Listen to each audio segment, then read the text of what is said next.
Hello and welcome to Trial TV Live. I am the Squeegee of Justice. Thank you so much for joining us today as we are going to be covering Dustin Duren's sentencing. Let me just come over here, make sure my volume is okay. Thank you for joining us. Just want to make sure my volume is all right. All right, volume is good over here. We're dual streaming today, so thank you for joining us. Appreciate you guys coming in. I wanted to show Dustin's verdict before we get to his actual sentencing. So let's come over here.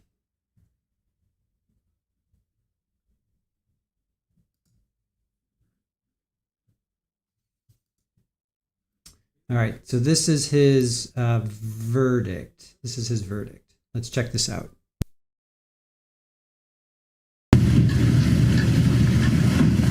Thank you. Please be seated. Thank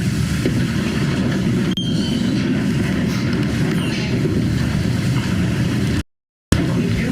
Mr. Duren, if you remain standing and face the jury, Madam Foreperson, will you please stand? Has the jury reached verdicts? Yes.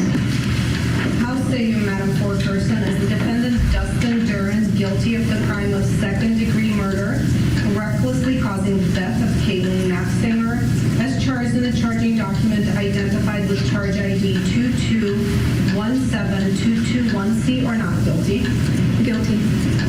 You say, Madam Foreperson, the defendant is guilty? Yes. So say you all, ladies and gentlemen of the jury? Yes. How say you, Madam Foreperson, is the defendant Dustin Duren guilty of the crime of reckless conduct with a deadly weapon, as charged in the charging document identified with charge ID 2217222C, or not guilty? Guilty. You say, Madam Foreperson, the defendant is guilty? Yes. So say you all, ladies and gentlemen of the jury? Yes. How say you, Madam Foreperson, is the defendant Dustin Duren guilty of the crime of endangering welfare of a child, as charged in the charging document identified with charge ID 2217223, or not guilty? Guilty. You say, Madam Foreperson, the defendant is guilty? Yes. So say you all, ladies and gentlemen of the jury? Yes. How say you, Madam Foreperson, is the defendant Dustin Duren guilty of the crime of second-degree murder, knowingly causing the death of Caitlyn Naffziger, as charged in the charging document identified with charge ID 2237508C, or not guilty? Guilty. You say, Madam Foreperson, the defendant is guilty? Yes. So say you all, ladies and gentlemen of the jury?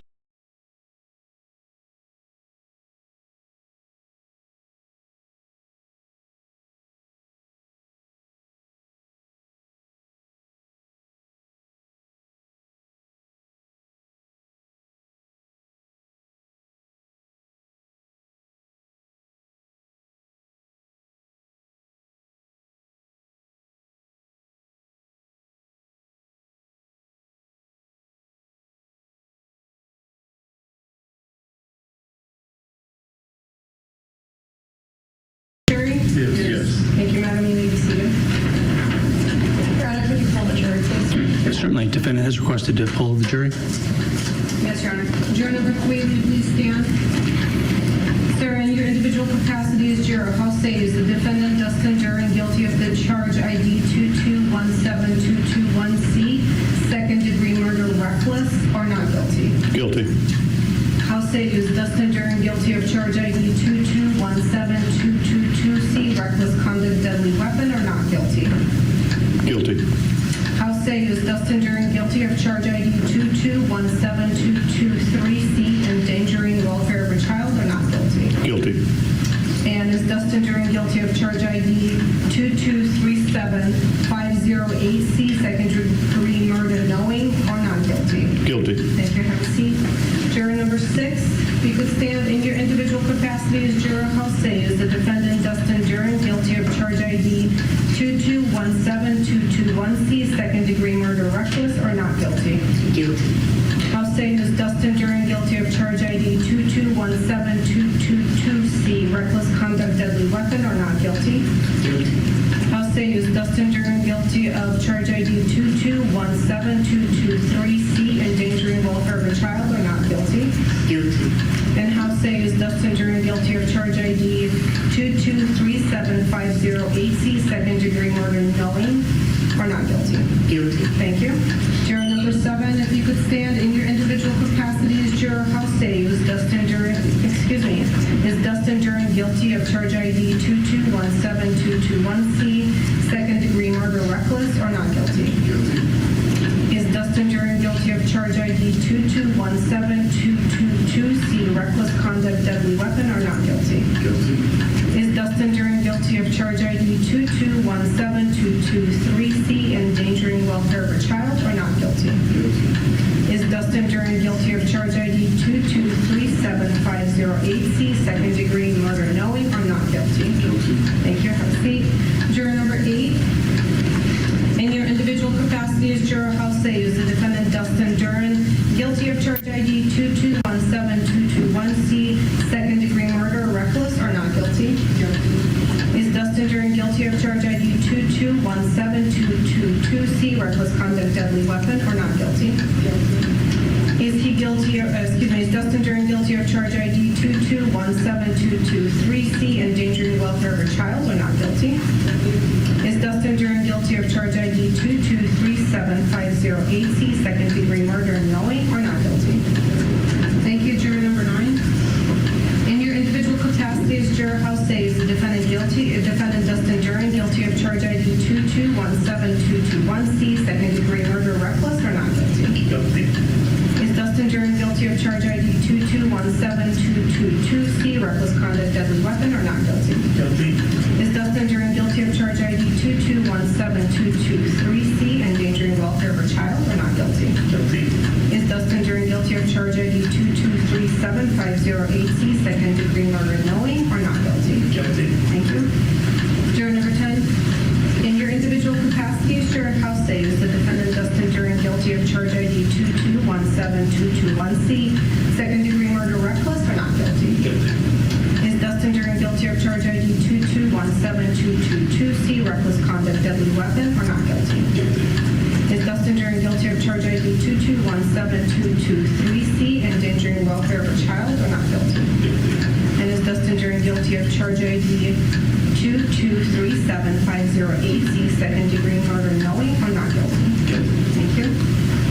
Juror number 11, in your individual capacity as juror, how say is the defendant Dustin Duren guilty of charge ID 2217221C, second degree murder, reckless, or not guilty? Guilty. Is Dustin Duren guilty of charge ID 2217222C, reckless conduct, deadly weapon, or not guilty? Guilty. Is Dustin Duren guilty of charge ID 2217223C, endangering welfare of a child, or not guilty? Guilty. And is Dustin Duren guilty of charge ID 2237508C, second degree murder, knowing, or not guilty? Guilty. Thank you. Juror number 12. In your individual capacity as juror, how say is the defendant Dustin Duren guilty of charge ID 2217221C, second degree murder, reckless, or not guilty? Guilty. Is Dustin Duren guilty of charge ID 2217222C, reckless conduct, deadly weapon, or not guilty? Guilty. Is Dustin Duren guilty of charge ID 2217223C, endangering welfare of a child, or not guilty? Guilty. And is Dustin Duren guilty of charge ID 2237508C, second degree murder, knowing, or not guilty? Guilty. Thank you. Juror number 13. In your individual capacity as juror, how say is the defendant Dustin Duren guilty of charge ID 2217221C, second degree murder, reckless, or not guilty? Is Dustin Duren guilty of charge ID 2217222C, reckless conduct, deadly weapon, or not guilty? Guilty. Is Dustin Duren guilty of charge ID 2217223C, endangering welfare of a child, or not guilty? Guilty. Is Dustin Duren guilty of charge ID 2237508C, second degree murder, knowing, or not guilty? Guilty. Thank you. Juror number 14. In your individual capacity as juror, how say is the defendant Dustin Duren guilty of charge ID 2217221C, second degree murder, reckless, or not guilty? Guilty. Is Dustin Duren guilty of charge ID 2217222C, reckless conduct, deadly weapon, or not guilty? Guilty. Is Dustin Duren guilty guilty of charge ID 2217223C, endangering welfare of a child, or not guilty? Guilty. And is Dustin Duren guilty of charge ID 2237508C, second degree murder, knowing, or not guilty? Guilty. Thank you. Jury number 15, in your individual capacity as juror, how say is the defendant Dustin Duren guilty of charge ID 2217221C, second degree murder, reckless, or not guilty? Guilty. Is Dustin Duren guilty of charge ID 2217222C, reckless conduct, deadly weapon, or not guilty? Guilty. Is Dustin Duren guilty of charge ID 2217223C, endangering welfare of a child, or not guilty? Guilty. Is Dustin Duren guilty of charge ID 2237508C, second degree murder, knowing, or not guilty? Guilty. Thank you. And jury number 16, in your individual capacity as juror, how say is the defendant Dustin Duren guilty of charge ID 2217221C, second degree murder, reckless, or not?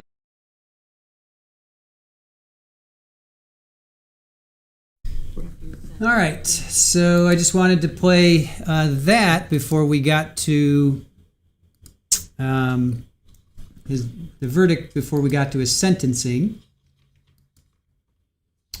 So we're waiting for the feed to kick in over here, which it has. All right, just give me a moment. Let me get this sorted for you guys. The instruction with regard to the defendant's right not to testify. I'll add it.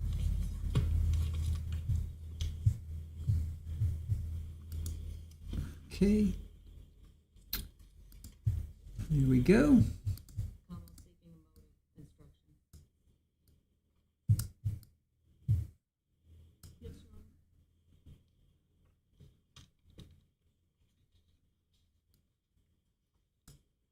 Honor. Okay. So we're waiting for sentencing of Dustin Duren. So grab your seat. This should start in a few minutes. Again, look for the highlighted language in the consciousness of guilt instruction and see if there's some other language you would prefer that adequately captures Welcome in, everybody. Welcome in. trial evidence. Good to see you. I have no idea. Shirley Roth, good to see you guys. Ruth Ann, hello. Andrielle, good to see you. Barry, how are you? Amy, thank you for joining us. Ohio Pom Mom. WGWI, good to see you. Yeah, the look on his face was, no idea. Look on his face was like, what? Remember, he puts his arms up or his hands up. He's like, it wasn't me. I didn't do it.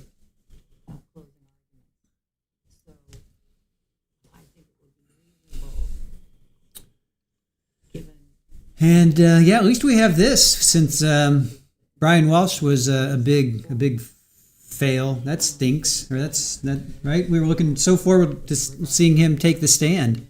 Hey, Marlene, good morning to you. Yeah, I was really looking forward to Brian Walsh taking the stand. Dustin Duren did take the stand, if you guys remember. He took the stand.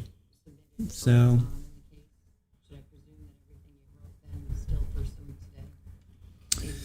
All right, well, while we wait for sentencing, just kick back, relax, and check back in a little bit.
All right, welcome in, everybody. Welcome in. Waiting for sentencing to begin for Dustin Duren.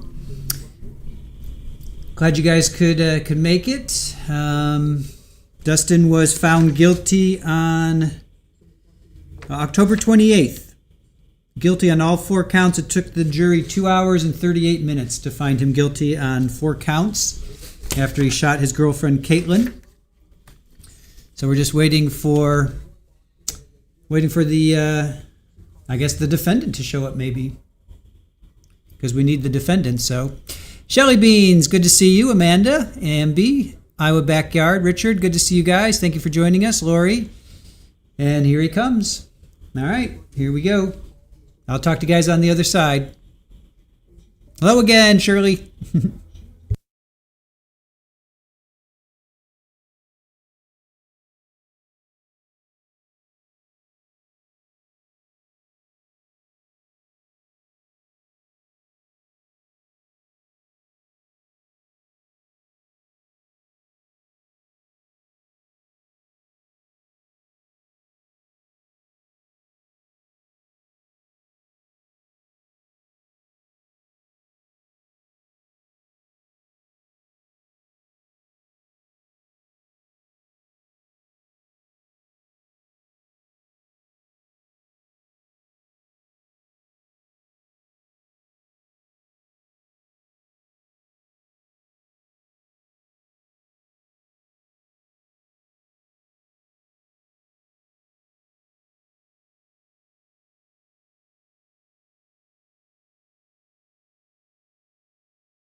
Yeah, there's no sound yet, you guys. They're there, but there's no. I don't think the judge is there yet. So everybody's still kind of gathering. So there's no audio. So they're just gathering everybody. So Elizabeth, good to see you. Yeah, Shelley, they're just everybody's just kind of gathering in. There's no sound yet. So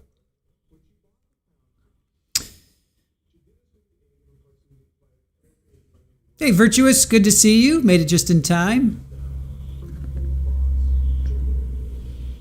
Yeah, so we get to just watch him, whatever it is he's doing.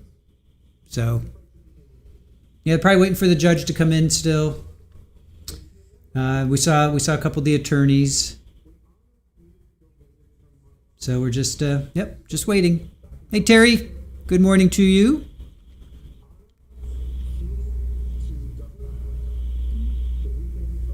Yep, that is correct, Barry. No sound yet. Camilla, thank you. Headphones on, ready for a jump scare. All right. Elizabeth, it'll be interesting to hear what Dustin has to say prior to sentencing. Yes. Sherry, hello. Susie, good morning. Led Zepp, good to see you. Jenny G. Crazy Mary Joe. Paula. He is busy writing something. Maybe he's doodling. Who knows? Who knows what he's doing? It's hard to tell with that big lectern in the middle. Saudi girl, good morning to you. Buenos dias to you. See, Alyssa, yes, so glad the kitty story has a happy ending. Yes.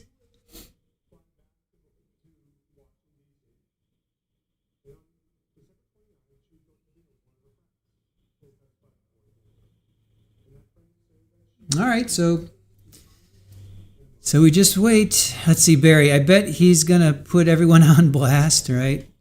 Terry Trial Watcher, good morning to you. Sarah, good morning to you.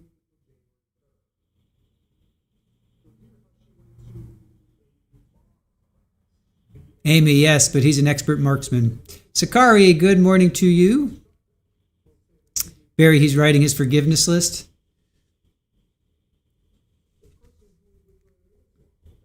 Kathleen, good morning to you. Thank you for joining us. Pammy, hello, hello. JMS, yeah, he was totally shocked at the verdict.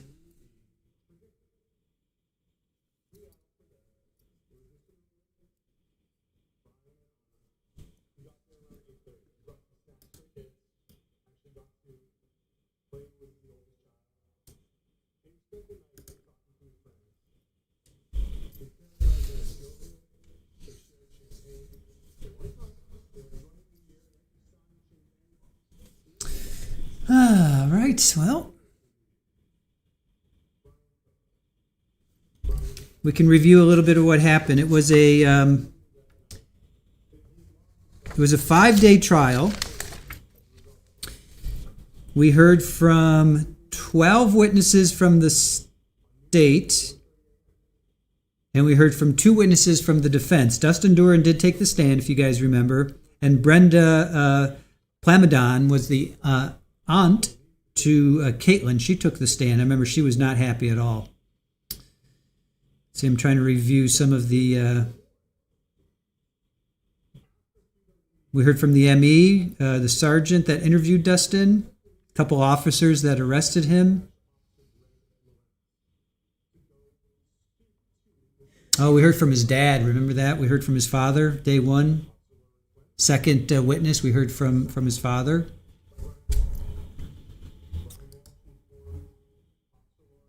We heard from the end.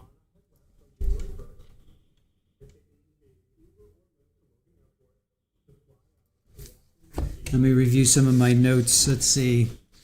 The 2 girls, let's see, how old were the girls? They were like, how old were the girls again?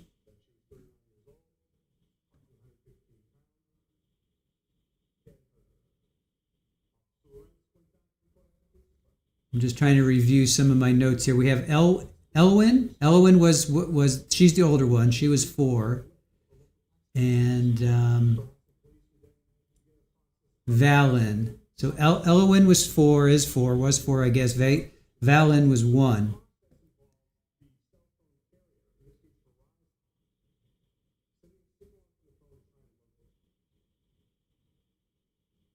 And Dustin is a marksman. Remember, he was honorably discharged in 2011. He enlisted in 2005 when he was 18.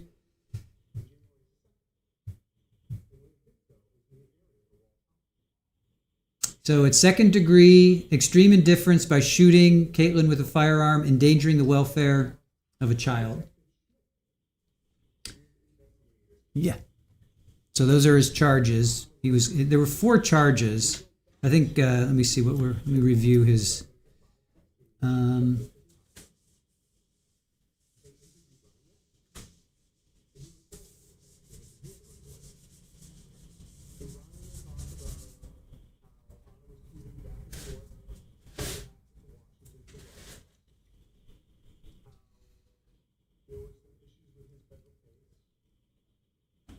JMS, one daughter was his favorite. That was the eldest.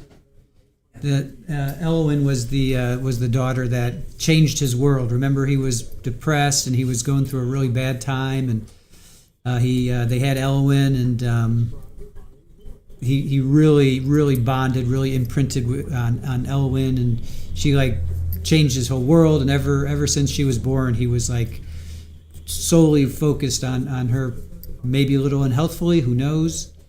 But he really was attached to her. Valen, he didn't really say much about Valen. It was more Elwyn was who he really connected with.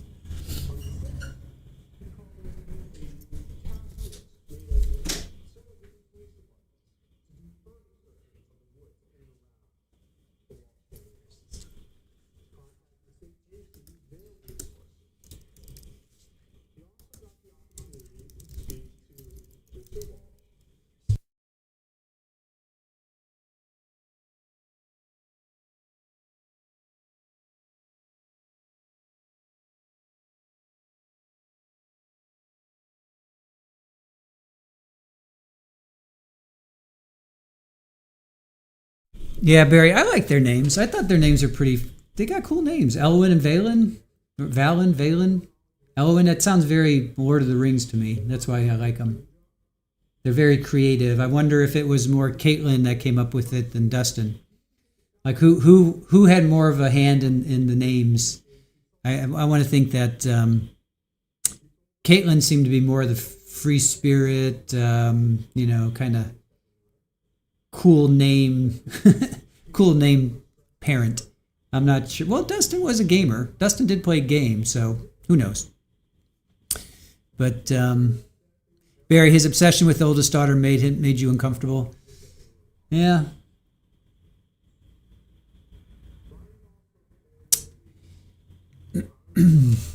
Hey, Dream Horse. Thanks for showing pretrial hearing yesterday in the Walsh case. Interesting, the oldest son tried to lead the trooper to the basement and Diane freaked out. Yeah.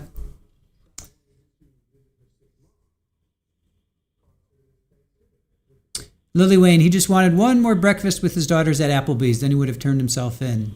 Yeah. Jenny, yeah, they totally remind me of elf names. Yeah, absolutely. It's not hard to make that jump. Elwyn, I mean, that sounds like Arwen. It sounds like, it sounds very, very elfish. And Valen, very British fantasy, Lord of the Rings, elfish for sure. Terry, he claimed self-defense. Well, he was saying that, Caitlyn was going to take the children. She was acting very hostily. She was grabbing Elwyn, and he was like freaking out, and he was trying to get Elwyn away from her. And yeah, it was not a very good defense. That's for sure. The jury certainly didn't buy it.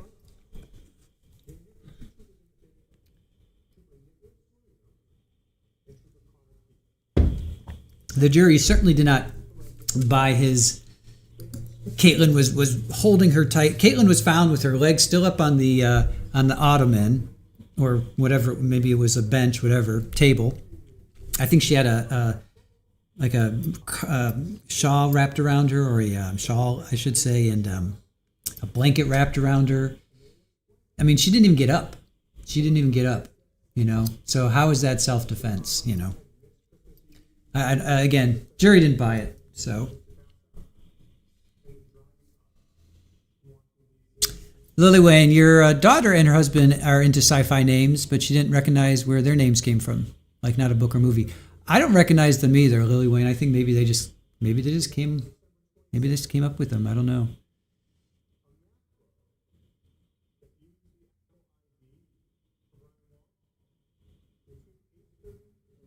JMS, he claimed she was kidnapping the daughter. Yeah, because he's like, when are you going to go home? Aren't you going to go home? Call your aunt, well, aunt, I go with aunt. Sorry, guys. Call your Aunt Brenda. She's like, well, I don't want to go home. I'm not going to go home. And then he says, that she was clutching Elwyn on the couch and he was trying to get her away. And he finally ripped Elwyn away. And then that's when he shot her. So. Kind of hard to claim self-defense. And then he's saying that his training as a Marine, right? Was he? I think he was in the Marines, if I'm not mistaken. Let me just make sure. I should see. Was he in the Marines? Yeah, so he was in the Marines, and he says his training kicked in because he was this marksman, this top-level marksman. He was a teacher in the Marines. That's how good he was. Graduated top of his class, all that stuff. So his training kicked in. Sherry, you say aunt too. I know. I've always said aunt. Yeah, I'll stay with that.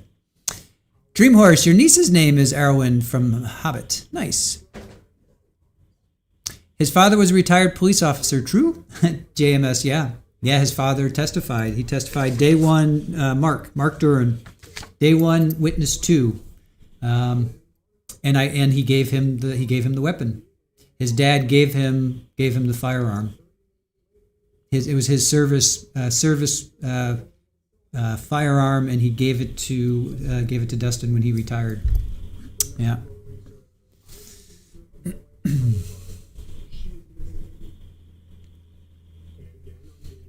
Richard, yes, Marine. You say aunt as well.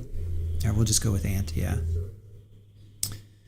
And his dad turned him in. You're right, Terry. He called his mom, talked to her for I think about 15 minutes or so, maybe longer, and then she told Dad, and then Dad called the police, basically. Then they had an Amber Alert. Then they set out an Amber Alert.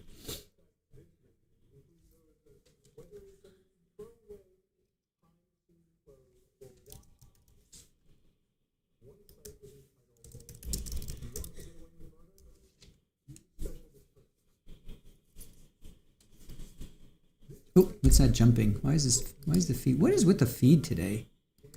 All these feeds are wonky. Ugh.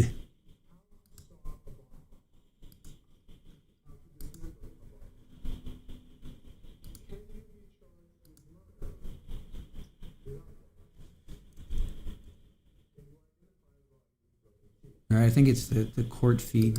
All right, it's the court feed.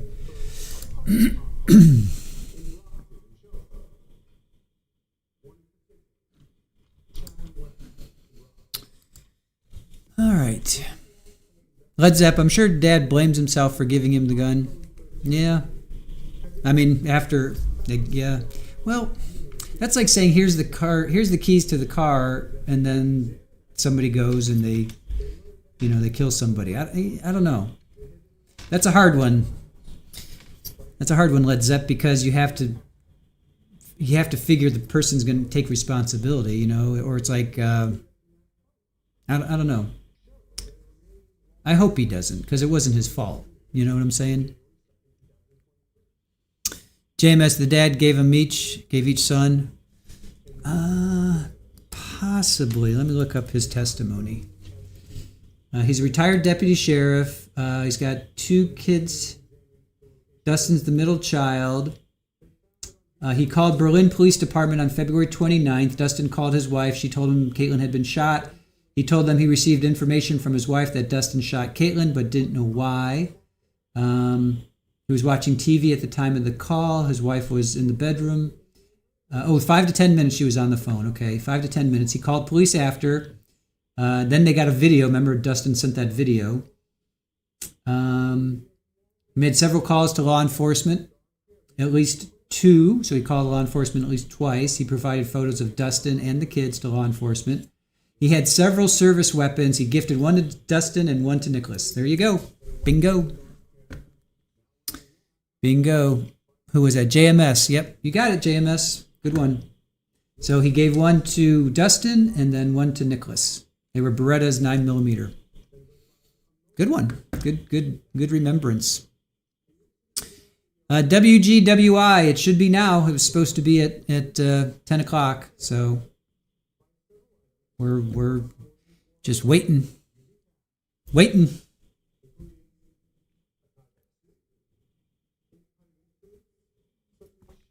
So they should have been on at 10 o'clock, half hour ago.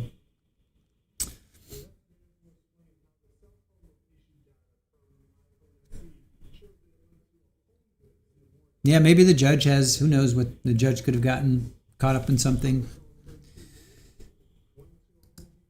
We are live. Judge could have other matters. You just never know what's going on.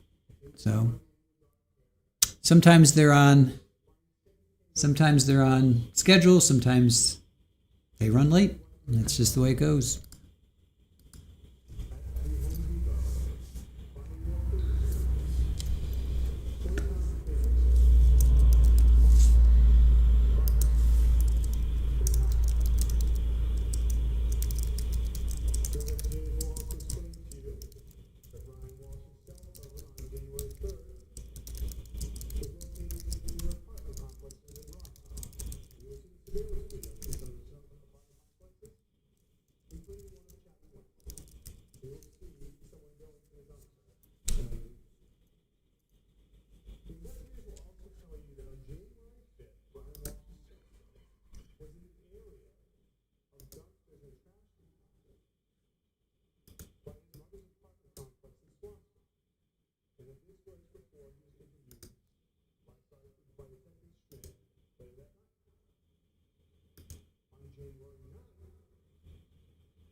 All right. Yes, Richard.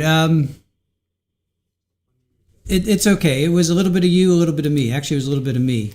It had paused itself because I hadn't had that selected. So now that I'm interacting with it, it's live. So they said they would come back at 10:30. So we'll see. Judge said that they were, or the defense said that they were going to come back. I'm sorry, the state. They said they were going to come back at 10:30. So.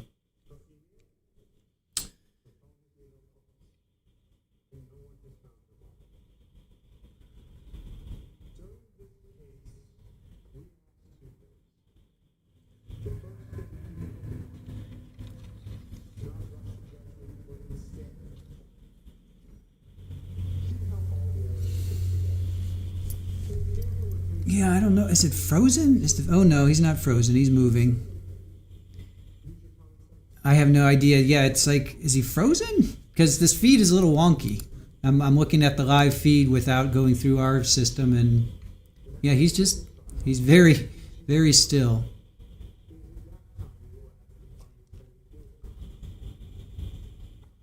Oh, as many as 10 people are expected to give opening state or impact.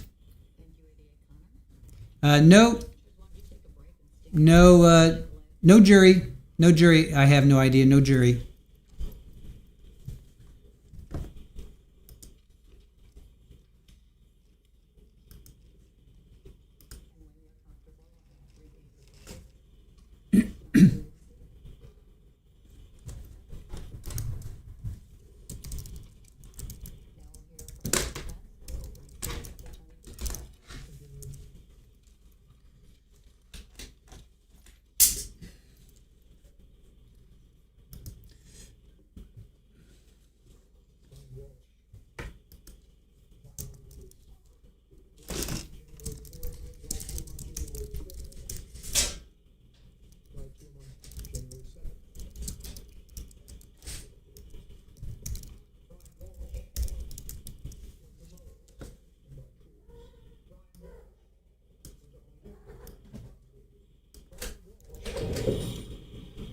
Beginning about 4:54 a.m. began a frantic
No, it's literally on our screens.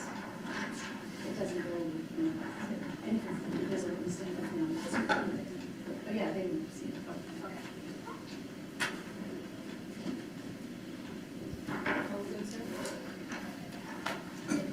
Counsel for the state all set? Count one minute. Okay.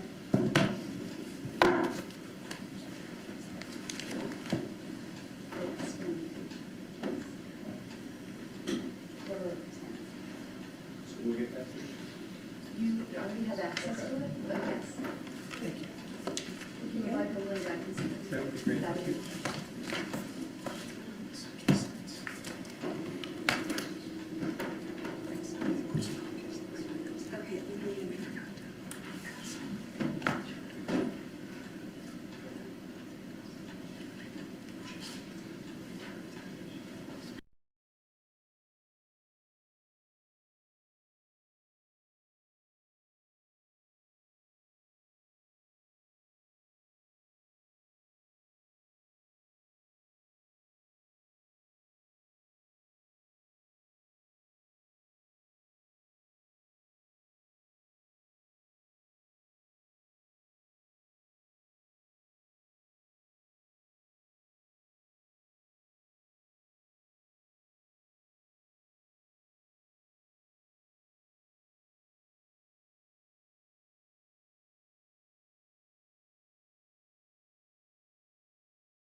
So we're waiting for the sentencing to start.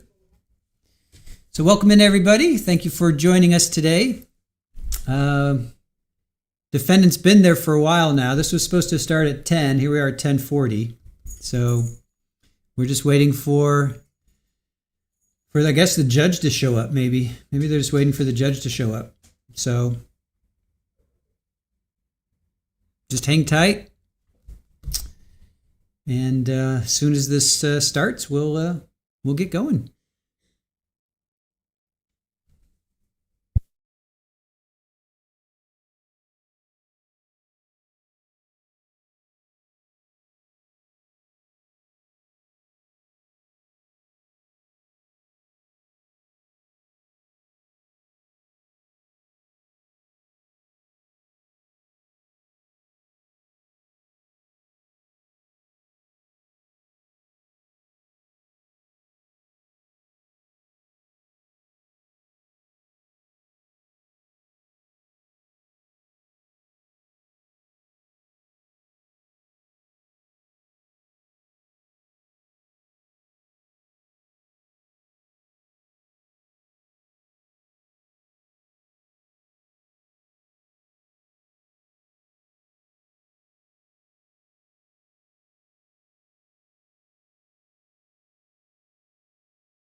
Okay, please be seated.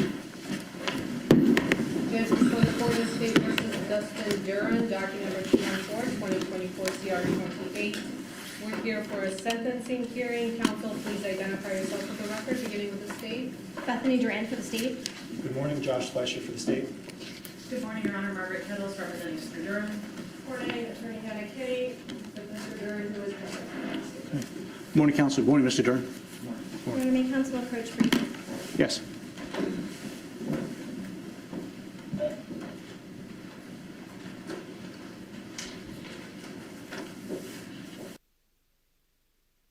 And as soon as they start, they go to a sidebar. It's just the way it works, right? As soon as they start, they go to a sidebar. Oh well, more waiting. At least we know the judge is there. WGWI, good morning to you. Tweety, can anyone remember whose trial we recently watched? That was a bench trial. Give me a moment on that. Give me a second. Bench trial. It was recently. Was it Dima? Was it Dima Tower? Did he have a jury? No, he didn't have a jury. It was the guy that killed the young couple.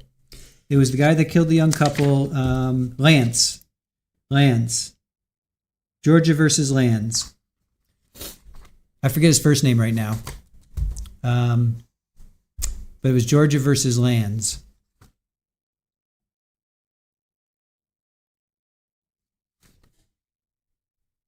No, it was Lands. It was Georgia versus Lands. Yes, Matt Lands. Thank you. Thank you, Jenny. Yes, Matt Lands. Georgia versus Lands. That was the jury. That was the bench trial.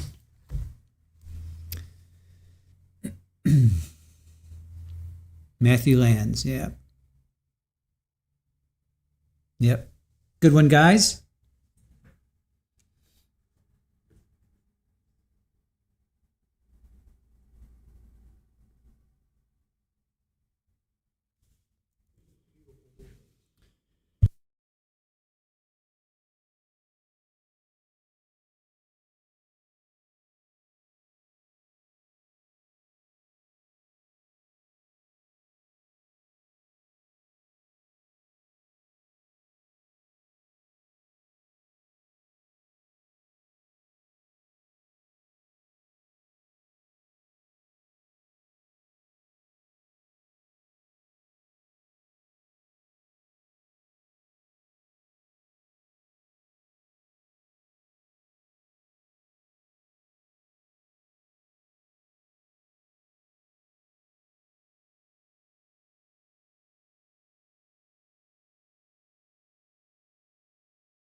Okay, counsel, I've been advised relative to that request, and I'm going to grant that request. The court will take a brief recess in order to effectuate that, and we'll get started very soon. Thank you.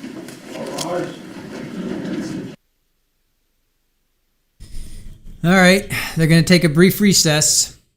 Judge is going to take a brief recess.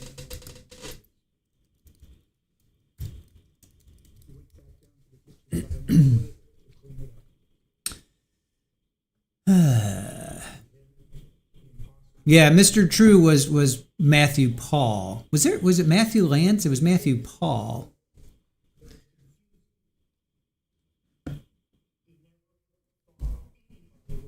Yep. Brief recess, you guys.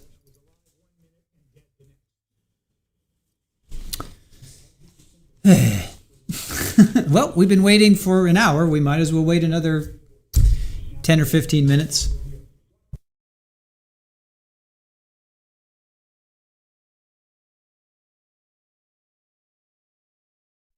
All right, now I'm curious. It was Matthew Paul. Right, it was Matthew Paul.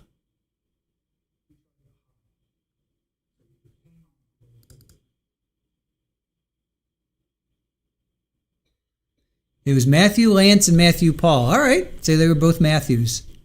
So Matthew Paul was the true? Yeah, that was true.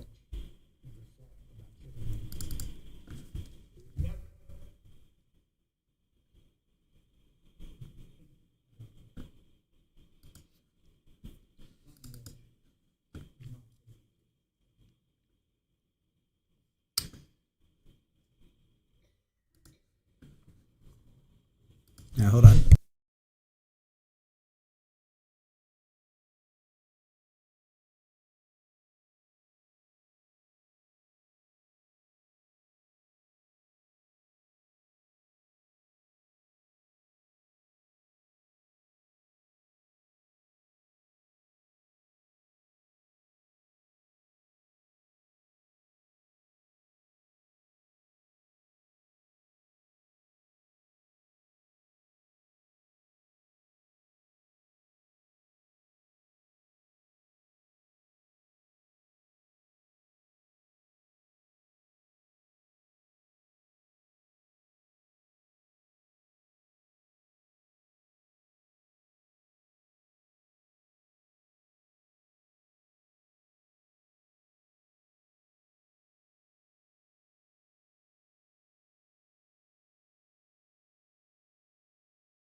Thank you again. Please be seated. Judge,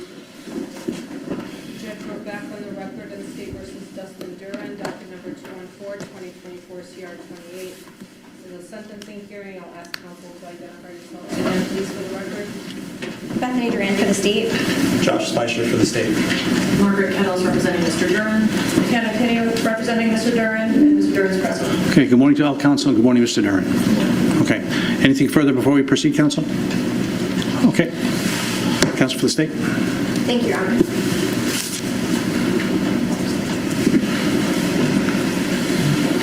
On October the 28th, a jury unanimously found the defendant guilty of second-degree murder, both knowing and reckless, of reckless conduct with a deadly weapon, and of endangering the welfare of a child. As indicated in our previously filed state sentencing memorandum, the state is seeking today what we believe is the only appropriate sentence. That is, the state's recommendation that Mr. Duren be sentenced to 45 years to life for knowingly murdering Caitlyn Naffziger, and a consecutive but fully suspended sentence of 3.5 to 7 years for reckless conduct for placing their daughter Elowen in danger. That sentence, under the state's recommendation, would be suspended for a period of 10 years following the defendant's release on the murder charge.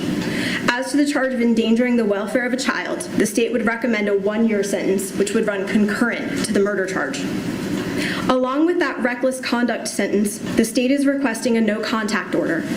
The no-contact order would include no contact with Caitlyn's family as named and no contact with the children.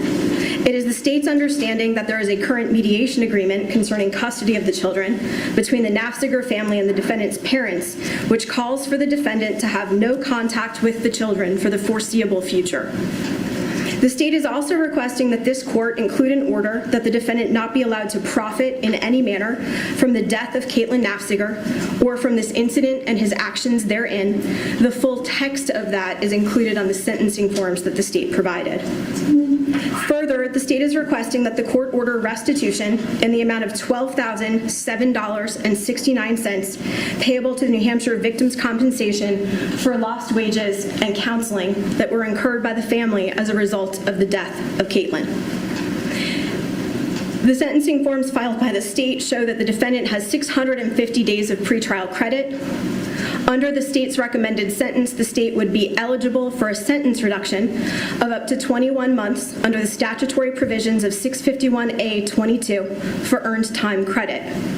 And he would be eligible to apply for further sentence reduction after completing 2/3 of his sentence pursuant to RSA 65120.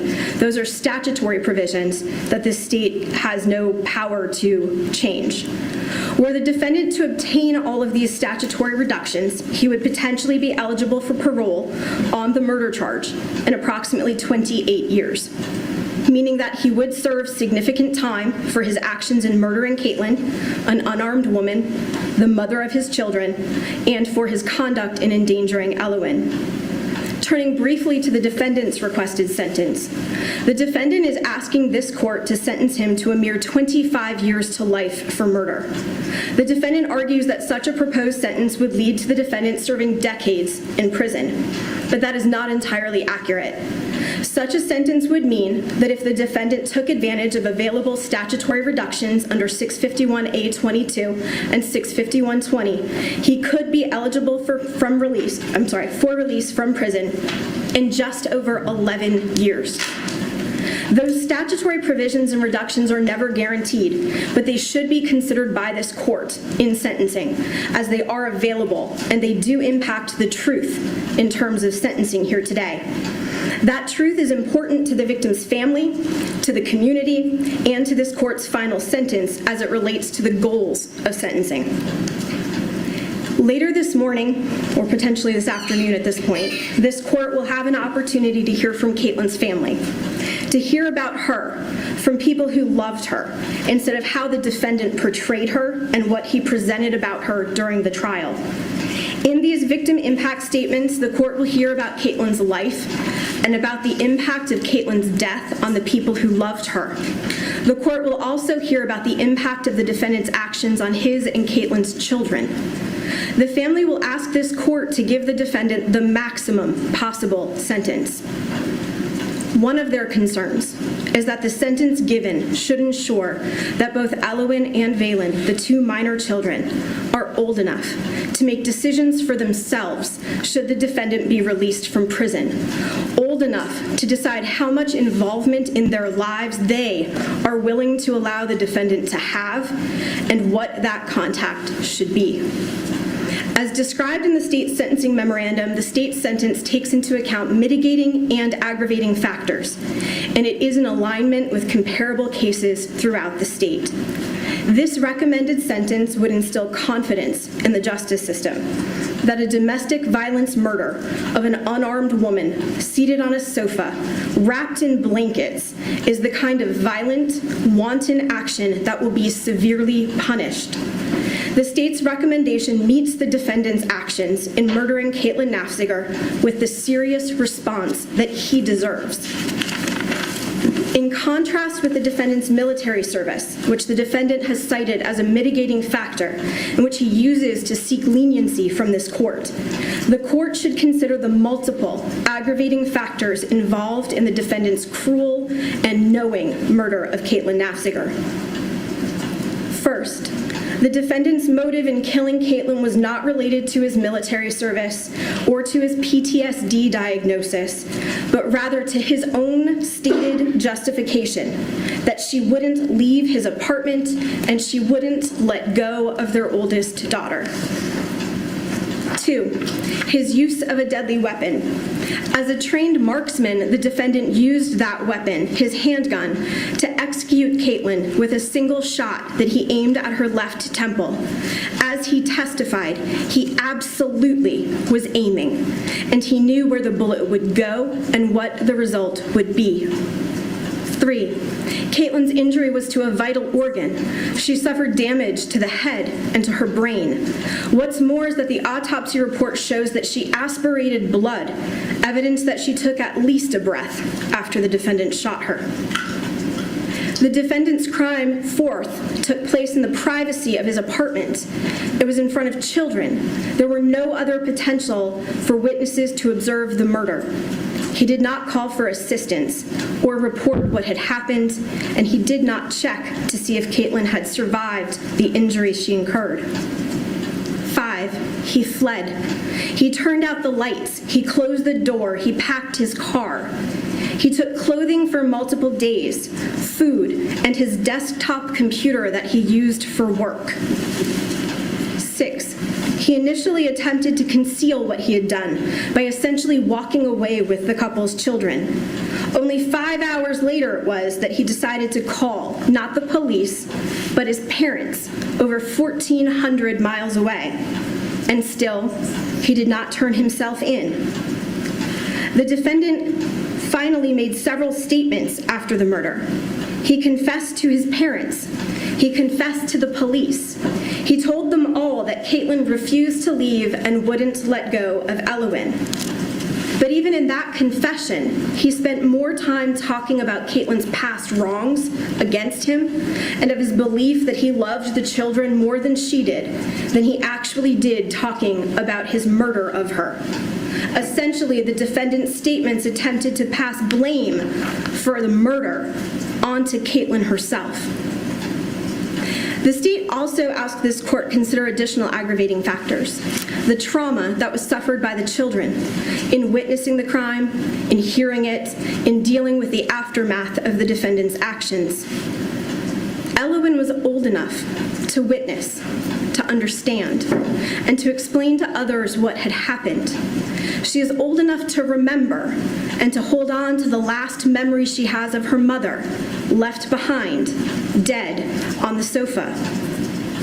The state also asked this court to consider that the defendant has shown no remorse for his actions and continues to present them as justified. Your Honor, Caitlyn was a petite, unarmed woman sitting on a sofa. She was wrapped in blankets. She had one foot on the coffee table. She wasn't wearing shoes. She wasn't familiar with the area, did not have a car, and had no other people that she knew within hours of the defendant's apartment. The defendant was larger, stronger, trained in hand-to-hand combat, and an expert marksman. He had a gun. He had access to knives. He stood between her and the doorways, and he had access to the only vehicle. He was in complete control, and he held every tactical advantage. He told detectives that he was calm, that he only yelled one time, that he performs well under stress, and now he has been found guilty of knowingly murdering Caitlyn. The defendant's proposed sentence asked this court to treat him with leniency because he is a veteran, because he voluntarily served, essentially to discount his actions in killing Caitlyn because of his military service. The defendant speaks in his pleading about that military service, and the state expects this court to hear about it today from his counsel. He speaks about his service-related PTSD. His pleading includes a letter of support from a veterans organization which asks for leniency based on his time, the defendant's time with the Marines. There's no indication that the person who wrote this letter ever met the defendant, but merely reviewed historical records and discusses the general experience of other service members. The person who wrote this letter also bases his opinions on the report of Dr. Pittman, which the court has also received from defense. This court is well aware of pretrial litigation concerning the reports and opinions of Dr. Pittman. This court is aware that Dr. Pittman accepted the word of the defendant for many of the facts in the report, and is further aware that Dr. Pittman has since amended and/or changed some of his opinions. Yet those opinions remain included in the document that the defendant has submitted in support of his sentencing argument. While anyone who chooses to serve in the military should be lauded for their sacrifices, such praise does not translate to preferential treatment when a person takes violent criminal action. It does not translate to leniency in sentencing for the murder of an unarmed woman, for execution of the mother of his children, or for subjecting their oldest daughter to witness all of it. Here, in this case, the defendant's military service does not entitle him to any degree of leniency. The defendant chose not to argue at trial that there was any link between his service or his PTSD and his actions. He cannot now claim and throw on the court that his service somehow warrants beneficial treatment. On the night that he murdered Caitlyn Naffziger, the defendant was not a soldier, and neither was she. The apartment where he killed her was not a battlefield. If anything, the defendant's military service should have given him the discipline to recognize that Caitlyn was an unarmed civilian, a woman sitting on a couch holding their child. The defendant's attempt to portray his criminal and murderous behavior as somehow related to his military service is a disservice to other veterans everywhere. In his sentencing filing, the defendant writes that his diagnosed PTSD is based on his witnessing the suicide of a fellow Marine and the impact that witnessing that death had on him and his fellow service members. This court should consider that. The defendant understands, therefore, exactly how his actions in murdering Caitlyn Naffziger in full view of their 4-year-old daughter will impact that child for the rest of her life. Just as he remembers the suicide he encountered, she will forever remember that her father shot and killed her mother. She will forever have a memory of her father with his angry face and his black gun, of her mother dead on the gray couch, and of her mother's blood dripping onto her chest from the gunshot wound in her head. She will forever remember leaving her mother's dead body behind in the apartment as they fled. In his sentencing filing, the defendant speaks about how important his children are to him. The state anticipates that this court will view a slideshow showing him in loving moments with those children.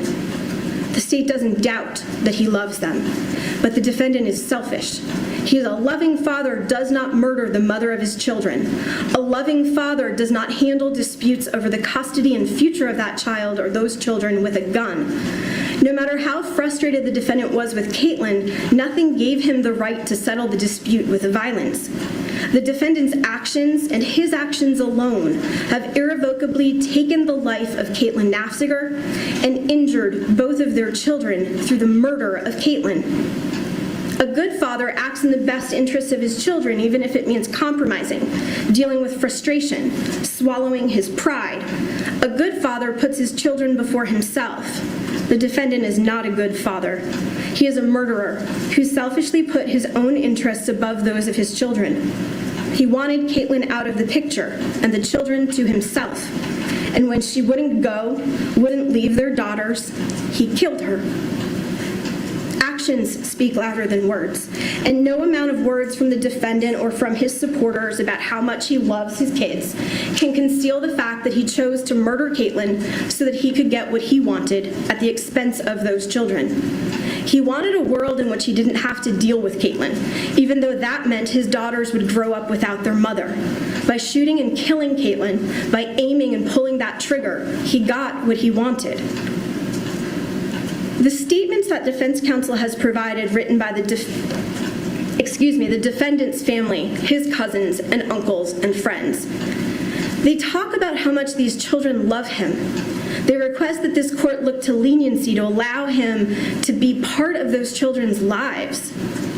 There's little doubt that these young children love their father. He's their father. But also, they must be so confused about those feelings, so confused about his actions in killing their mother, and so lost knowing that their mother will never come back, and that the defendant is to blame for that.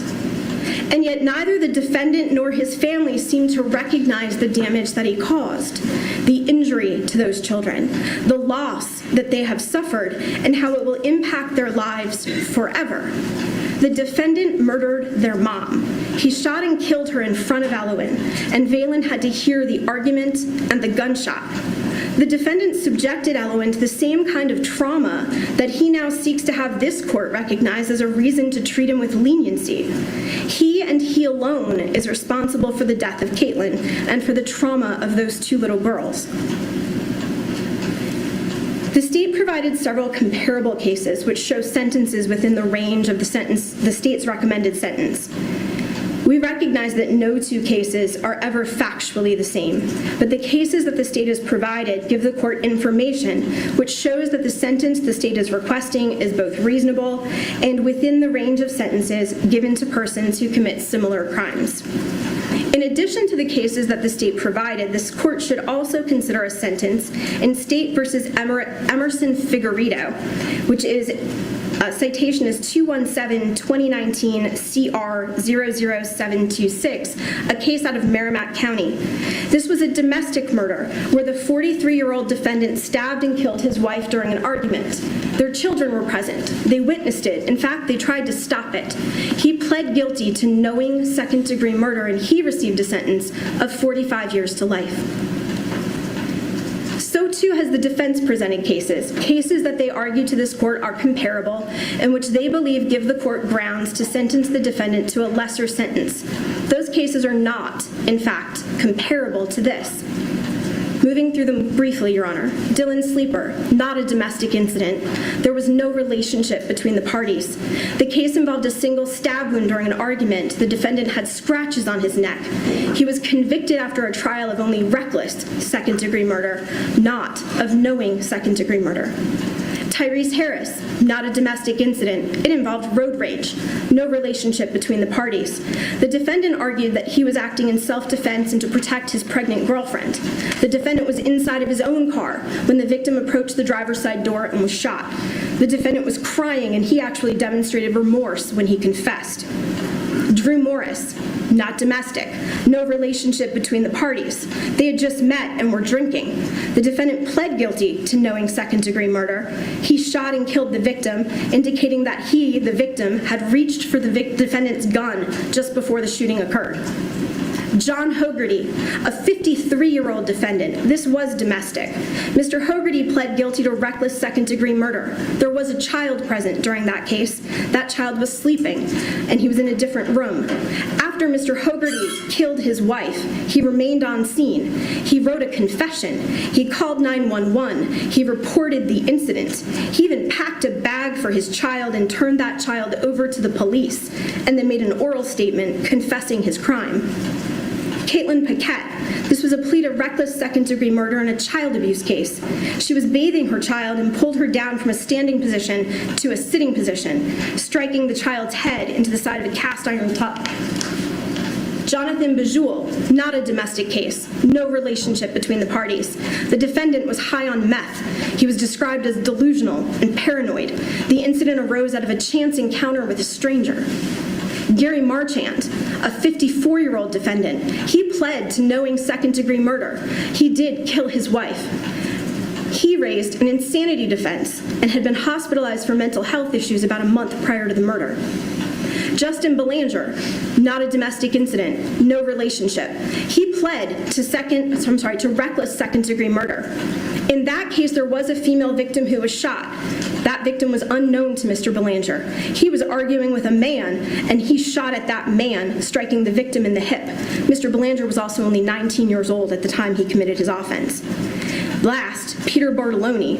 He pled guilty to reckless second-degree murder. That 70-year-old defendant was intoxicated and blackout drunk when he killed his roommate. In contrast, now 38-year-old Dustin Duren has been convicted after trial of knowing second-degree murder. The defendant's act of killing Caitlyn was an unwarranted execution of an unarmed woman, someone he once loved. He had shot her in front of one of their children who has described this incident to investigators and to family members. A 4-year-old girl who was the victim of the defendant's reckless conduct and has lost her mother as a result of the defendant's action. There was no involvement of alcohol, no drugs. The defendant did not claim that his PTSD was triggered. He did not claim insanity. Caitlyn never reached for the gun. She only asked him what he was going to do with it. Following the murder, the defendant initially fled. He told no one about what had occurred. He has done nothing to show a shred of remorse or regret for the life that he took. The state's recommended sentences meet the goals of sentencing. For all of the reasons discussed here today, documented in the state's sentencing memorandum and observed by this court at trial, the defendant's murder of Caitlyn Naffziger is justly deserving of severe punishment. With regard to rehabilitation, there is no evidence before the court that links this defendant's acts of murder, knowing murder, to any psychological, intellectual, cognitive, or developmental condition or deficiency. The state's recommendation leaves in place statutory avenues for sentence relief under earned time credit and under the application for 65120 reduction that this defendant can work on his own to attain. In terms of deterrence, any length of imprisonment below the state's recommended sentences would do little to prevent similar violence. A lesser sentence would instead send a dangerous message to the community, would-be killers, and victims that a domestic violence homicide committed in the presence of a minor child is somehow not worthy of significant sentence. The defendant's actions in killing Caitlyn Naffziger and recklessly endangering Elwyn were eminently harmful, have wide-ranging repercussions, and should be strongly discouraged in society. A domestic violence murder such as this is exactly the type of crime that requires a significant sentence to punish and to deter the defendant from similar action, to send a strong message of deterrence to the community, and in order to instill public confidence in the system of justice. As this court is likely only too aware, over 50% of the murders that occur annually in the state of New Hampshire are domestic related. As evidenced by case law and statutory protections, this state has a strong interest in deterring such domestic violence. The defendant killed Caitlyn inside of his home in the presence of their children. His actions injured one of those children and caused her to witness the murder of her mother. The defendant shot Caitlyn Naffziger from a distance of 3 feet or more while she was seated on that couch with her foot on the coffee table, wrapped in blankets, and while he blocked her access to any exit. For all of these reasons, the state asks that this court impose its recommended sentences in this matter. Your Honor, at this time, there are several persons who do wish to provide impact statements to this court. Some are present here in court today, and others are appearing remotely over the WebEx. If I may have a moment. Yes. Your Honor, person who is speaking is Lori Smith. This is Caitlyn Naffziger's mother. I believe she'll be at the podium over here with the microphone closer to the tally. And Attorney Duren, I'll say this with respect to each individual who is going to be providing an impact statement. I would ask that that individual please identify themselves by their name and spell their last name for the record. Thank you very much. Good morning, Your Honor. My name is Lori Smith. I am Caitlyn's mother. Lori, L-O-R-I, Smith, S-M-I-T-H. As I said, my name is Lori Smith. Caitlyn Ray Naffziger is my daughter. I don't say was because she will always be my daughter. It's really hard for me to talk about the impact to me until I talk about Caitlyn. I was there for her beginning, her very first breath. I brought Caitlyn into this world March 10th of 1992 at 10:32 a.m. She was 4 pounds, 6.5 ounces, and just 17 inches long. And Caitlyn has a twin sister, Taylor, 6 pounds, 4.5 ounces, 19 inches long. She was just older by 6 minutes. Caitlyn has an older brother, Bailey, older by 2.5 years. Caitlyn had to stay at the hospital for 2 weeks in NICU. Caitlyn significantly lost weight and then couldn't hold her body temperature outside of the incubator. I was torn apart back then, and I was terrified that she wouldn't make it. I cried before I left her behind for the very first time ever. I had to go home with Taylor and Bailey and leave Caitlyn behind. We made daily trips to feed Caitlyn and to deliver breast milk to the NICU. Grandma Barb and Aunt Corky took turns providing breast milk to the hospital and staying for her evening feedings. Her loving family helped her to turn the corner fast, and the nurses said it was key. Once Caitlyn came home, those beautiful girls were reunited. They cuddled up together in the bassinet right by my bed. At first, I woke Caitlyn every 2 hours to feed her, but she quickly got in sync with Taylor, and Bailey was the best big brother. Other older half-siblings, Sharia and TJ, were also part of her life at that time, and that was Caitlyn's beginning. Caitlyn's smile was lightning. Her laugh was so fun, it earned her the nickname Goose and others. Life and years went by, everyone growing up, and there are others who are going to fill in with their stories, and my kids like to hear stories. Caitlyn was quiet, and she could make herself heard. She would talk to you if she trusted you. She wouldn't if she didn't. Caitlyn loved music. She learned to play piano and violin. She messed around with the guitar. She loved books and movies in that order. Caitlyn was an excellent student. She earned her Associate of Arts degree. She loved languages, Spanish, American Sign Language, Portuguese. Caitlyn dreamed of traveling. She loved food. She loved to cook. She was hardworking, efficient, a valued employee in many different capacities: food service, cleaning, nannying, caregiver to multiple homes, a household manager, and a right hand to many others. Caitlyn has 2 beautiful girls, Elowen, who just turned 6, Valen, who will soon be 3. Bailey is married to Heather. Heather and Bailey have 2 sons, Emmett, 4, and Grayson, 1. Taylor has her son Calvin, who's now 5. Caitlyn has older half-siblings, Taria and TJ. Caitlyn has step-parents, Rob and Sandy, and my husband, Tim. Caitlyn has 2 living grandparents, Don and Barb, plus aunts and uncles and cousins. You will hear from some of them soon. Caitlyn had so much family and so many friends. There are many people who have stories to tell about Caitlyn and the life lived. So many people love Caitlyn, and that love will never stop. On February 29th, 2024, at approximately 5:30 p.m., Caitlyn was stolen from all of us. Her life here was cut short. She took her last breath, and I didn't know it for hours. That breaks my heart every day. But Dustin knew, and that monster told his parents. and I still didn't know. They knew for hours. They didn't care about Caitlyn or anyone who did care about Caitlyn. His parents said nothing to us for hours, and that makes me so angry, justifiably angry.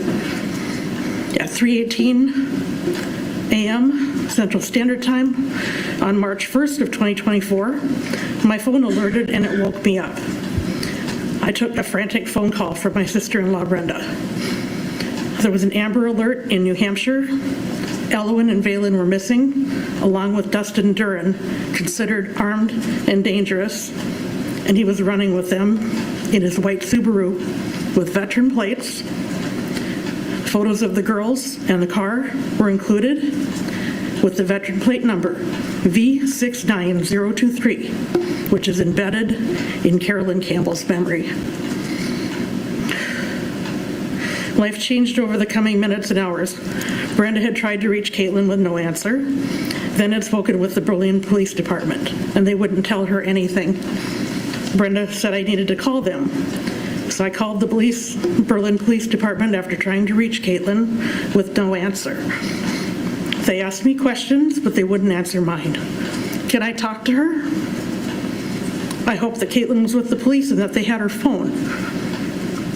Is she with you? I asked. Is she hurt?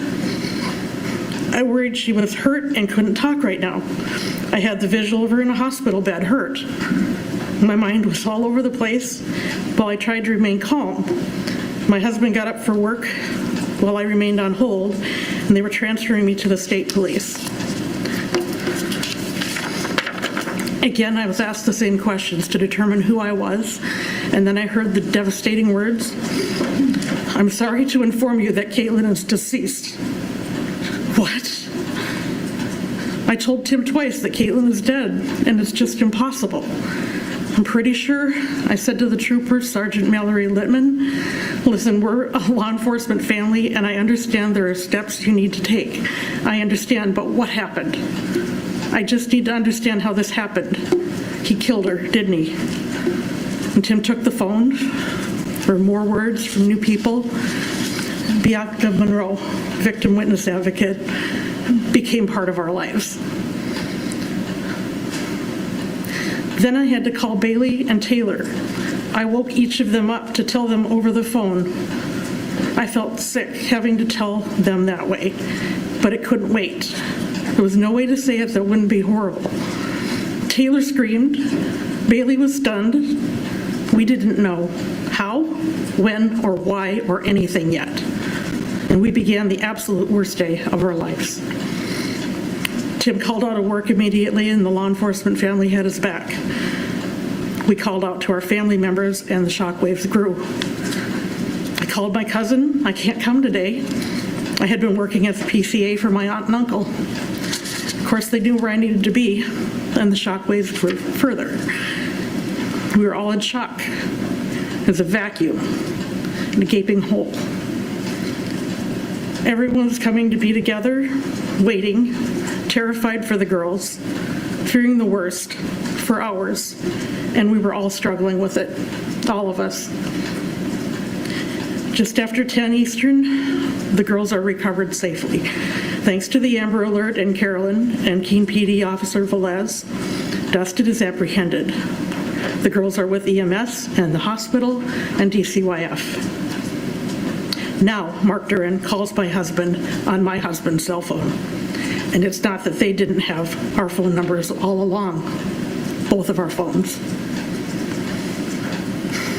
I got word from Bianca about the girls' condition, their status, and what needed to happen to keep them together and with family. I wanted to fly out right then to be with them.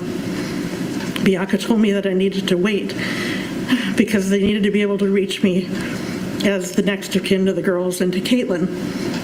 I asked Brenda, Mark, and Shannon if they would take the steps to be with the girls until I can be there. We're coming soon. And they said yes. Brenda and Shannon went to the hospital, and Mark went shopping for everything on the list. They prepared for all of us to take over their lives in space. They did it for the girls. And we're coming as soon as possible. The girls needed family. They held Elwyn and Valen and did their best. They sent us pictures when they were allowed so we could see the girls, still at the hospital, but with family waiting. And more hours go by before the girls could leave the hospital. We hear the manner of death. A single gunshot wound to the head. The manner is homicide. Caitlyn died in seconds. Be prepared. The girls were present. Duren under arrest. The charge is second-degree murder, reckless behavior with a firearm, endangerment of a child, and we were all horrified. But now we're able to make our arrangements to leave. Taylor, Annie, and I, Grammy, flew from Minnesota to New Hampshire, to the girls, to Caitlyn, early March 2nd. We functioned in shock for days. We held Elwyn and Valen and did our best. And there was no time to grieve. It was impossible to describe the emotions, the high level of relief for the girls and concern for the girls, but we just did what we needed to do. I was told I would need to attend a hearing to be appointed as a temporary guardian for the girls, file online, submit it immediately, and that we should be able to take the girls home by the end of the week. We booked our flights for Saturday to go home. Taylor and I went to the funeral home after the medical examiner released Caitlyn. Taylor and I made choices together about what Caitlyn would have wanted. As her mom, I had to see Caitlyn to accept that she was really gone. It couldn't be real. Taylor couldn't, but she waited close by for me.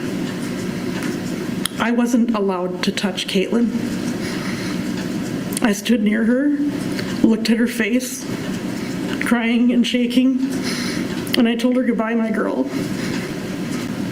My heart was breaking again, and I could barely breathe. Then I left her behind. This time she wasn't coming home.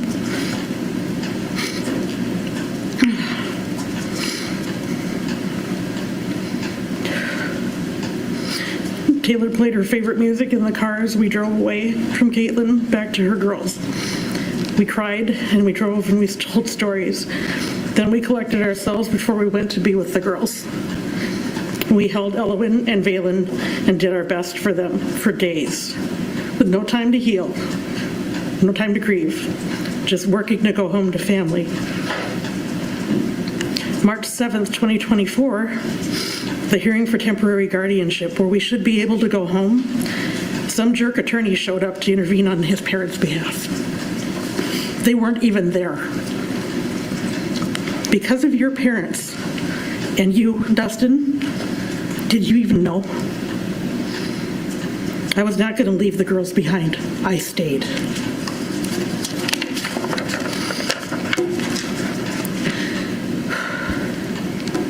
Caitlyn missed her birthday. She would have been 32. Caitlyn would have celebrated with Taylor. No time to heal. No time to grieve. We had birthday cupcakes, and Elwyn and Valen blew Mommy's candles out for her. I was blessed with my attorney, who is now a friend, and we continued to fight to bring the girls home. Your parents calculated and lied to make themselves look more significant in the life of the girls while they stayed in Minnesota until they were allowed to clear out the crime scene. Then they attempted to insert themselves into the lives of the people who actually showed up without hesitation for Elwyn and Valen. As the weeks went by while we fought to go home, we held Elwyn and Valen and did our best for them as it became months before we could bring them home to settle and heal. Caitlyn's family members took turns, flew to New Hampshire to help because it takes a village. May 6, 2024, we're finally free to go home. I had done what nobody else could do. I stayed. We loved them and would not let our girls be passed off to strangers. I was not alone, ever. I committed until we brought them back home. May 8th, 2024. Now I am finally home with my husband in a safe place to fall apart. And I did. We found therapy for Elowen, then for ourselves. Caitlyn's memorial service was June 21st, 2024. I couldn't even speak. It was surreal. Dustin, your parents sent a heartless and threatening message that very morning of her service. It was unforgivable and incredibly painful. We continued to deal with one legal attack after another, pieces of the criminal processes from what you had done, constantly reopening the wound. No time to heal or grieve. Still, we will never give up on the love for Caitlyn and Elowen and Valen. Caitlyn had so much more to do, so much she was looking forward to. Elowen has had 2 birthdays without her mommy. Taylor has had 2 birthdays without her sister. Valen will be celebrating another birthday without her mommy. Caitlyn is missing Annie and Tyler's wedding and everything surrounding it. She had a brand new blank passport. Caitlyn died without a single stamp. Dustin, you pulled her away from her village when you moved to Nevada. Then you broke promises and pulled the rug out from under her. Know this. Every time she came back to her village, she came to see me. I knew things were not good, but she tried to work with you. She did her best. When she had enough, she came home to her village again.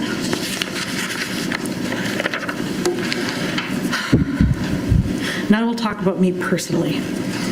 I received the shock of being notified about Caitlyn's death. I felt it, and I held myself together.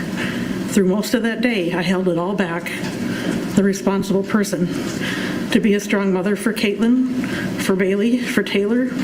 I stuffed my emotions until the end of the day. My sister Lisa finally got my first real release of grief. Why? Then I collected myself. I went home and packed. I cried and I packed books and toys for the girls, their favorite things from my home. I cried as we arrived at the airport because my husband Tim was going to hold down the fort at home. We should be home with the girls in a few days, but he knew I would see Caitlyn and he wouldn't be with me for that. Then it turned into months before I could come home, where I could deal with the grief. We did our absolute best for the girls and we held each other up. We were strong women supporting those girls. Tim told us how proud he was of all of us on nightly phone calls from home, and I would talk to my sister each night. I would watch Elowen, afraid to go to bed, up every 10 minutes because she was scared to dream about the things you did. She wanted her mommy. I did too. She would toss and turn at night, cry in her sleep. She wouldn't look in the mirror because she didn't like that girl. We were terrified for her.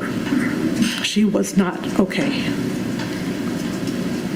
Valen seemed physically okay, but her mommy is suddenly gone. She didn't understand except to seek someone to trust and to bond with, someone who won't leave her, won't go away, who loves her. I stayed. Valen remembered me. I had been with her a lot, and Taylor and Annie. And then when Alicia came, both girls attached to her, Alicia looked and felt like mommy to Valen. Elowen saw it too. This was crushing, and we needed to get home for stability. Instead, we were held hostage because of your parents' antics and actions. We should have been home where we all belonged. And this still makes me angry, justifiably angry. Delaying grief took a toll on me. Staying in fight or flight mode caused my inability to sleep, and trauma caused nightmares when I did sleep. I kept seeing what I imagined happened. Caitlyn told me what happened. She visits me. Elowen told me what happened. I believed her. I still do. I always will. I have a therapist. Eventually, we reached the point that I needed to get medication to sleep, something to manage my anxiety and real complex PTSD, something to minimize my nightmares, then my blood pressure. I have never been on medication like I am now. I still struggle to go to sleep. Those images, my nightmares, it turns out I wasn't far off. Now I'm watching the real pictures, the evidence. Guilty, guilty, guilty, guilty. Despite what you and your parents want to tell yourselves, Elwyn will always love and miss her mommy. She will tell Valen what she remembers. We will believe Elwyn. We always have. With my very last breath, I will share Caitlyn's love of her girls with them. The toll has been paid from our side. It needs to be paid from yours now. Your selfish hatred led you to take an unjustified, violent, irreversible action in front of Elwyn, endangering her, damaging Valen. You took Caitlyn's life. Then you ran through the night, neglecting the well-being of the very children that you say that you love. Elwyn, your everything, is terrified of the dark, now hates the woods. Now, Dustin Duren, you have a price to pay. I will have no problem watching you pay it. Thank you. Thank you, Your Honor. And the next impact statement is going to come from the WebEx, and I believe it's Taraya Prashal. Thank you.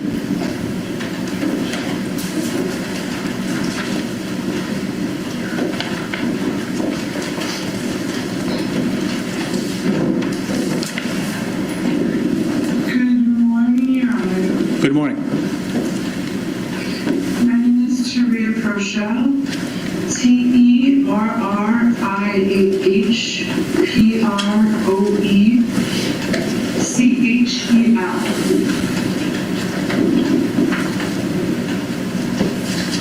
Can you hear me? Yes. Okay.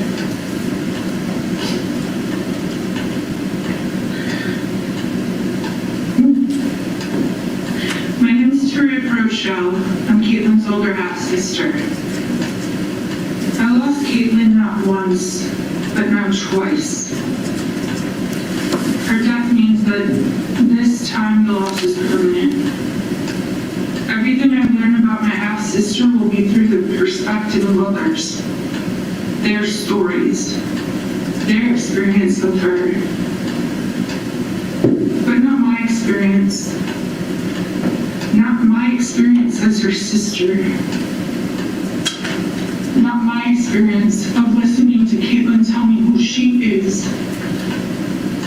What her life has been like.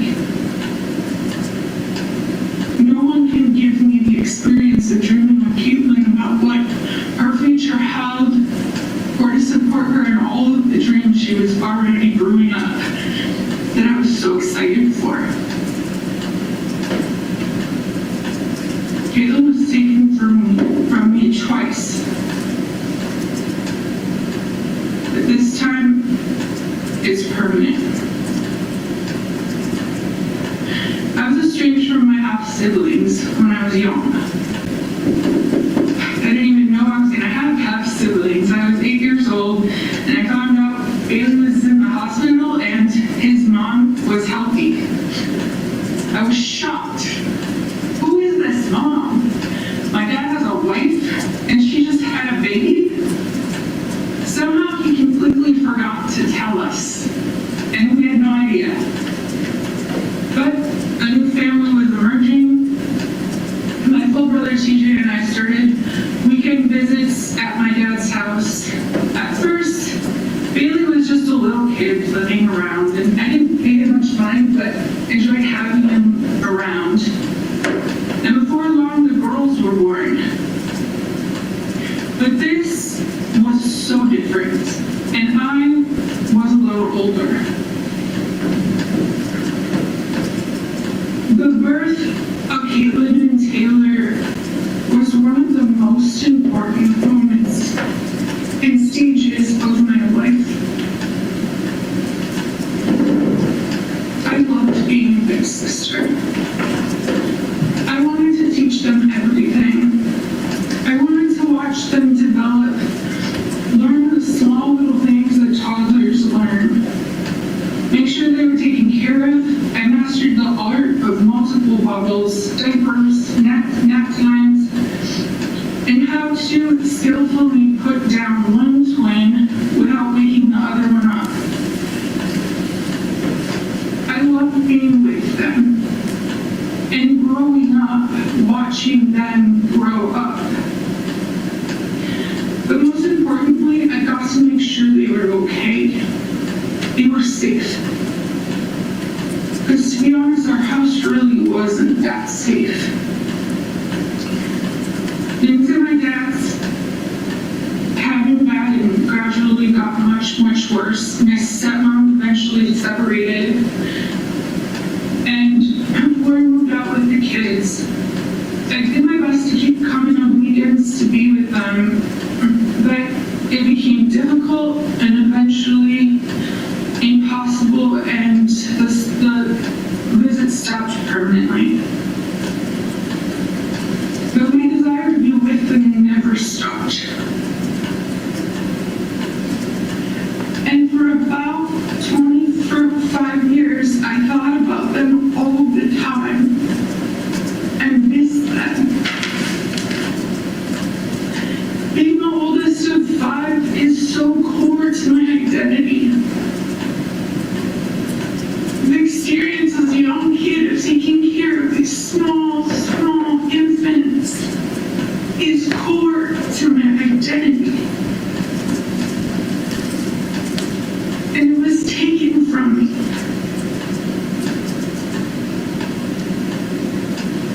I spent years searching for the kids, see if I could find them. It was hard as they changed their names. And then when I did find them, I didn't know how to go about it or who to reach out to first. Do I call Lori? We're adults now. Do I call Bailey? So I sat on it for years, just anxious, but wanting to talk to them so bad. Finally, I reached out, and we made a plan.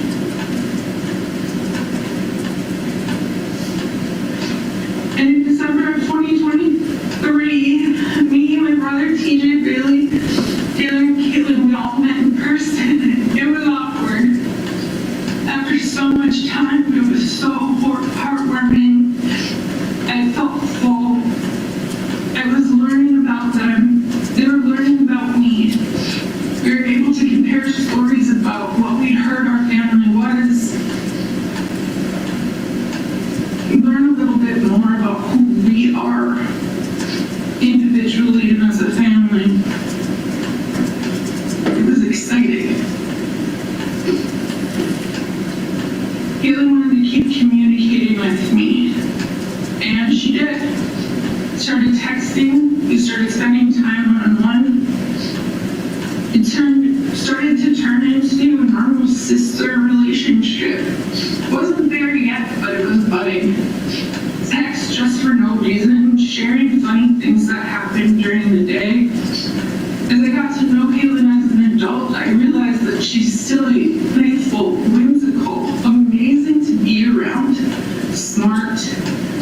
In the few weeks I had with her, she taught me so much about how her brain works, how different it is from mine, how she relates to other people and the world. And it was amazing to have someone sitting right in front of me that was related to me, but fundamentally so different and so smart in so many different ways than I am. That's what I was getting from Caitlyn, the opportunity to know her, a chance to play, to support each other, to share. And after we were reunited, it felt like we were going to have a chance to create new memories and pick up where we are as sisters moving forward. But instead of building that relationship that was just starting to bud, within weeks, Caitlyn was dead. And instead of getting to be close to her, I lost her just within weeks of getting her back. But this time it's forever.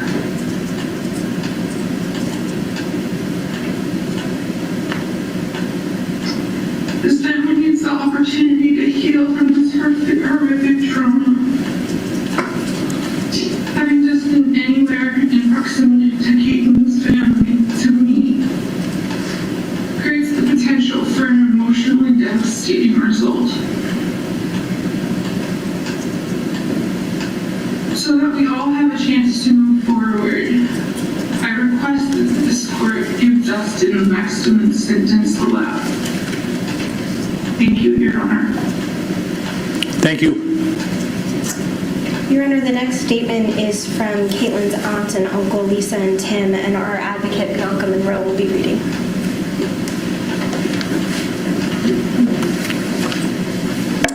Honorable Judge Frizzell, I am writing this victim impact statement to share the profound effect of the murder of my beloved Caitlyn and how it has had on me, my family, and our community. It is difficult to put into words the pain and loss we have endured, but I hope my words help convey the devastating impact of this tragedy. About my niece. Caitlyn comes from a large Midwestern family that values children, faith, family, and community. Caitlyn was vibrant, compassionate, and a loving young woman and mother to her daughters.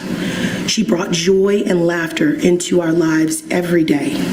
Her kindness touched everyone she met, and her sense of humor could lighten any room. She had dreams and aspirations, and she worked hard to achieve them. Her absence has left a void that can never be filled. There is no consoling thought in the way Caitlyn died. She had so many years ahead of her. The emotional toll.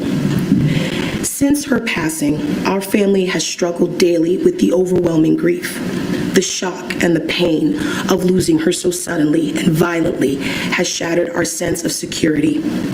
Simple moments like family gatherings, holidays, and birthdays have become reminders of her absence. We constantly relive memories, both joyful and painful, knowing we will never create new ones with her. Personally, I have faced sleepless nights, anxiety, and deep sadness. Her future has been needlessly wasted. No one deserves this. It is impossible to move forward without feeling the weight of this loss every day. My family has also suffered because of this crime. They have been affected emotionally and financially, and their daily lives have been disrupted. My other family members, especially her parents and siblings, have been forever changed by the tragedy. The lasting impact. The effects of Caitlyn's murder extend far beyond our immediate family. Family, neighbors, many of my coworkers and members of our community who knew her have expressed their sorrow and disbelief. Her absence has left everyone feeling less safe and more vulnerable. It is terrifying to me that you have such disregard for Caitlyn's life. The mother of your children. The girls suffer the loss of Caitlyn, their mommy, every day. The sense of injustice has been overwhelming. It has been difficult to find meaning or closure. There are so many questions that will never be answered, and the pain of losing someone so young and full of promise never truly fades. Our hope for justice. As this statement is read in court, I ask that Caitlyn's precious life, her dreams, and the love she shared be remembered. We hope that justice will serve in handing down the maximum sentence for these crimes, not only to hold Dustin Duren responsible and accountable for taking Caitlyn's life, but also to honor her memory and help our family begin the long process of healing. Nothing can bring Caitlyn back, but we hope that by sharing our pain and loss, her life and value will be recognized and her voice will be heard. Conclusion. Thank you for the opportunity to express how deeply Caitlyn's murder has affected us. We continue to cherish her memories and strive to find strength in each other as we move forward. We ask the court to consider the immeasurable impact of our loss when determining the sentence of this case. Thank you. I apologize. The next statement is also to be read by Ms. Monroe, and it is of Caitlyn's grandparents, Barb and Dom. Honorable Judge Rizal, we want to share with you our deep, personal, and heartfelt statement reflecting on the profound impact Caitlyn had on her family and the immense loss we feel without her. Caitlyn grew up in Minnesota, surrounded by a loving family who cared for and depended on her. I am Barb Daly, her maternal grandmother, and I often needed Caitlyn's help to do things I couldn't manage on my own. Caitlyn had an uncanny ability to notice what needed to be done and would quickly take care of tasks before I even had the chance to ask. Her presence and assistance were invaluable to me. Dustin, if only you had allowed your family to return home to Minnesota safely. Our family misses Caitlyn's interactions with our grandchildren and great-grandchildren immensely. We miss her charming smile, her warm hugs, as well as her helpful ways. She had a unique talent for loving and involving all the little ones, whether they were hers or others. Caitlyn had the remarkable ability to keep everyone happy, including the adults watching her. She was an exceptional mother who knew how to create a joyful and harmonious environment. When Caitlyn and her family moved to Nevada, we felt her absence deeply. However, we were overjoyed when she returned home to Minnesota, and then the unthinkable happened. Dustin, if only you had allowed your family to return home to Minnesota safely. We are in the last years of our life and are now left feeling sad and brokenhearted due to the actions of Dustin. He did not consider the devastating impact his actions would have on their little girls, leaving them frightened and heartbroken. Our family is forever changed by the loss of Caitlyn, and we grieve for the love and light she brought into our lives. We don't know how we will ever recover from this horrible loss. There just is not enough time. Thank you for taking the time to read this statement. It is a small window into the profound sorrow and loss our family is experiencing. Respectfully. Thank you.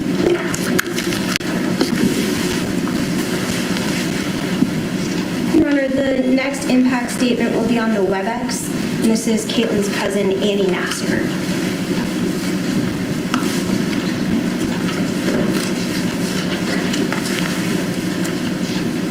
You're on mute. Let me try that again. Can you hear me now? Yes.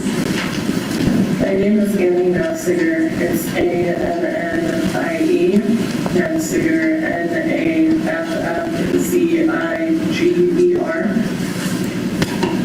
I'm writing the statement of my siblings, Madeline and Trenton.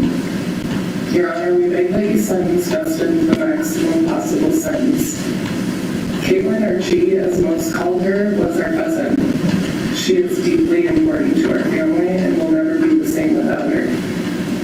Growing up, despite our age difference, we were all very close. One summer, both of our families, 4 adults, 6 children, all lived in one house. We played together daily. She, along with her siblings, taught us the importance of Lord of the Rings, told us scary stories of the witch who lived in the neighborhood, and she even taught me my first swear word. She taught my older sister Madeline how to drive a manual transmission when she was old enough, and we all stayed close into adulthood, bonding over holidays, trips to our family cabin, and with Chi, usually live music and art fairs. She first told me she was pregnant with Evelyn by coming to my house and bringing me a fairy wand, asking me to be her baby's godmother. I accepted with tears in my eyes and was able to hold Evelyn on the night she was born. Years later, when Caitlyn was in labor with David, I massaged her neck and held her hand while Dustin played on his phone across the room. When our family first met the prosecutors on this case, they gave us a warning. They told us that the justice system is not built for the benefit of the victims and instead would be biased towards Dustin. It will silence Chi, but it'll give him every opportunity to spew his lies. Though I would be happy to never have to speak about Dustin again, I think it's important that I be Chi's voice in this courtroom because he made sure that no one would ever be able to hear her again. I'd like to set the record straight on a few items. Though we spread countless lies in the courtroom, I'm only going to speak to the ones that I have personal knowledge of. Though there are many more that I won't address today, the jury proved that we can all use our common sense to dispel doubts. She never wanted Dustin to take Evelyn to New Hampshire. Dustin was only able to take her after events of manipulation, as he made her fear for her own safety as well as the safety of the girls if she were to try and stop him. She certainly didn't blindside him with a move to Minnesota from Nevada, as he was the one who ordered and paid for the pods that were sent to Minnesota. And I know this because she was not able to get her own items out of the pod in Minnesota since it was exclusively in his name. Any amount of money that she requested of Dustin was to pay her back for the minimum $20,000 that he had leashed from her throughout the course of their relationship. Certainly not as any sort of ransom. Dustin lured Chi to Las Vegas by claiming he'd work at the post office until he found something that aligned with his passion. What he did instead was quit without consulting her after a month or two. He refused to get another job for the 3 years they lived in Vegas. During that time, she worked at least 3 jobs at a time to support Evelyn and keep a roof over their heads. Dustin did not bring in any income, yet he had no problem running up their bills, including refusing to sell his car, forcing Chi to make the payments, until she ultimately had to sell her own car to stay afloat. He also tried to stop her from using food stamps and government assistance, despite him being unwilling to get a job himself. He kept her in debt so that she had no choice but to stay.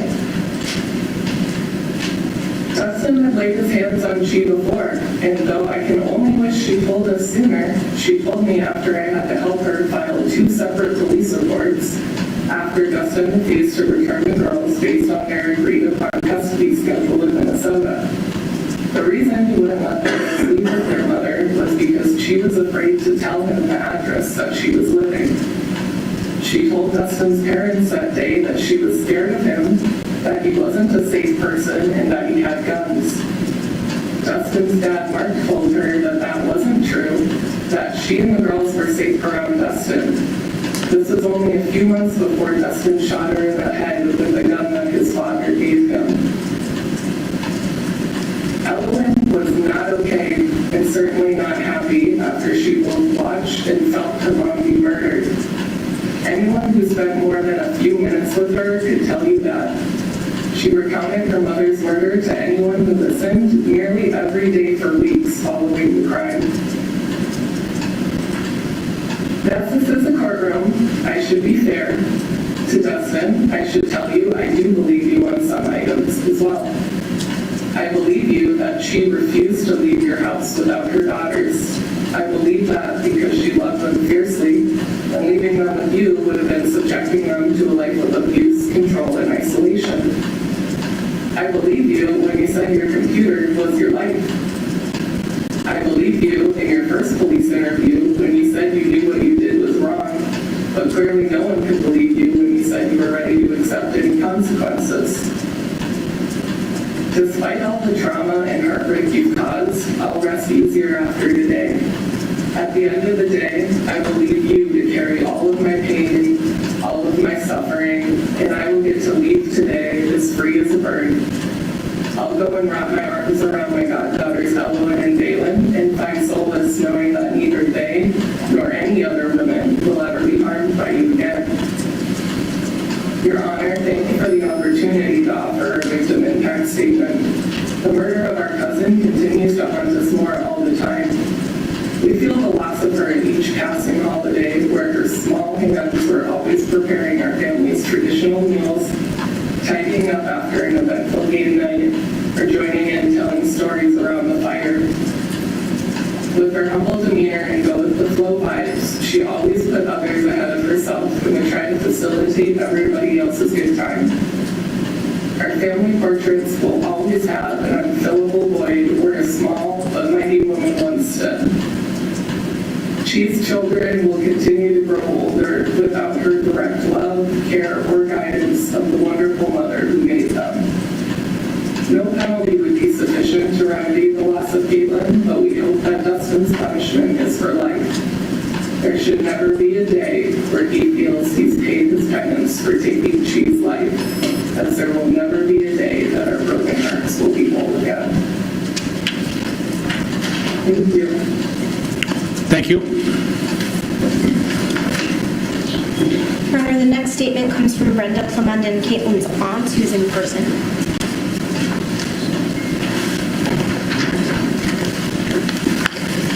Brenda Plamondon, Plamondon. Honorable Judge, thank you so much for allowing me to make a statement about how Caitlyn's murder has impacted me emotionally, physically, and financially. I'm Brenda Plamondon. I'm Caitlyn's aunt. Throughout the years, we have spent an unknowable amount of time together, including our whole family sharing a roof one summer. Caitlyn coming to live with my family for a period of time after high school, holidays and vacations, and most recently a family trip to Hampton Beach to celebrate a holiday of my creation, Thanksmas. Because of what Dustin Duren did, I will never make a new memory with my niece. Shannon and I were the last non-incarcerated adults to see her alive. Emotionally, I want nothing more than to just go back to being normal again. And I have to live with this the rest of my life. That Shannon and I drove Caitlyn and dropped her off to meet that monster. And I drove away and I left her there, alone, with a bag of wet clothes, because my dryer had stopped working because of the flood. I have to question my judgment, and I wonder if my family secretly blames me.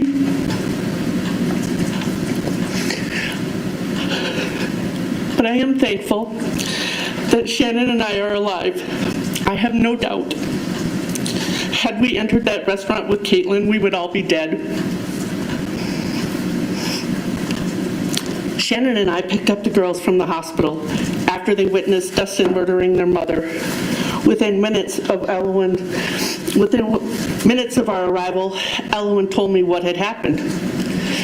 Elowen said to me, "My daddy had his pew-pew, and he pewed my mom, and there was blood. My ear hurt." Elowen's story has never changed. She has even acted it out for me. The way her mommy's body wrapped around her went limp on the sofa. A few days after Caitlyn's murder, Elowen again recounted how her father had shot her mother and then told me, "My daddy didn't like my mommy anymore." What could be worse than that? The haunting sentence that followed, "Did my daddy like you?" Even a 4-year-old child was able to surmise that if her dad didn't like you, he may kill you. Physically, I feel exhausted. I have bags under my eyes from not being able to sleep. Even though I know Dustin is in jail, I have dreams that he's coming for me, and I certainly believe that he would kill me if he were ever allowed out of prison. Talk talking about it, I have a constant knot in my throat, and I feel physical pain and numbness in my head. Prior to their mom's murder, Elowen and Valen were never New Hampshire residents. Mark and Deborah Duren were quick to take this opportunity of Caitlyn's murder by their son to continue their fight to gain custody of Elowen. By default, they included Valen. The custody dispute was the reason the courts in New Hampshire mandated the girls stay in New Hampshire while they determined jurisdiction for an entire group of people who were not New Hampshire residents. I believe the Durens, Mark, Deborah, and Dustin, began this custody battle while Caitlyn was still alive in Minnesota, and that was their chance. A different state, different rules, and a dead mother. Deborah and Mark Duren hired a New Hampshire custody attorney and sat back comfortably at home in Minnesota and, like their son Dustin, continued to let Caitlyn's family do the heavy lifting. The resulting financial impact was enormous. Tens of thousands of dollars were spent on airfare, housing, vehicles, and basic necessities, while the parade of Caitlyn's loving friends and family dropped their lives to care for these children.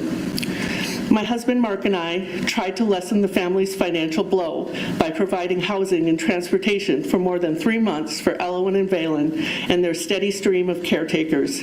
For their benefit and use, we gave 2 vehicles and one of our properties, and this meant foregoing the rental income that we would have been received. Though we would have gladly housed them in our primary home, we were victims of the 100-year floods in Hampton just the week before. Never once was there a display of sympathy, empathy, or financial support offered by Deborah, Mark, or Dustin Duren. They are not good people. Caitlyn was quiet, bold and full of unbothered happiness. I can still hear the way that Caitlyn would say Elowen's name. It's like she had all the time in the world and didn't want to rush the letters out of her mouth. She'd start with a slight L, cheerful and optimistic for what was coming, and then a deeper pitch and exaggerated "oh," with her mouth rounded like she was trying to hide a smile. Then the yin was soft, feminine, almost like she was singing it. Elowen, Elowen. Caitlyn was always up for an adventure. She was part of a group, part of our family. And the absence left by her not being here cannot be explained. The last Thanksmas that Caitlyn attended, she was pregnant with Valen. Dustin again didn't allow her to bring Elowen. Mark and Deborah Duren also began helping Dustin withhold Elowen from her mother. Thankfully, Dustin, Mark, and Deborah don't have much interest in Valen. But Elowen is just a little girl, and she's being treated like an emotional support animal for Dustin, Deborah, and Mark Duren. For all these reasons, I beg your honor for the maximum allowed sentence with no possibility of parole. Nobody in my family, including Elowen and Valen, will be safe if he is ever allowed back into society. Dustin, I was glad to hear that you're reconnecting with your faith. You are going to need that relationship with God to get through the tough times you have ahead of you. The first step in your spiritual journey is to stop lying. I have a couple of Bible verses for you. John 8:44. You are of your father, the devil, and you want to do the desires of your father. He was a murderer from the beginning and does not stand in truth, because there is no truth in him. When he lies, he speaks from his own nature, for he is a liar and the father of lies. I share this verse with hopes that you understand the consequences of lying. It's spiritual death. But I want to encourage you, of course there's hope in Christ. This is your life now. I recommend that you focus on being truthful and helping others from where you are, in prison. 3 short verses of encouragement for you, Dustin. Ephesians 4:25.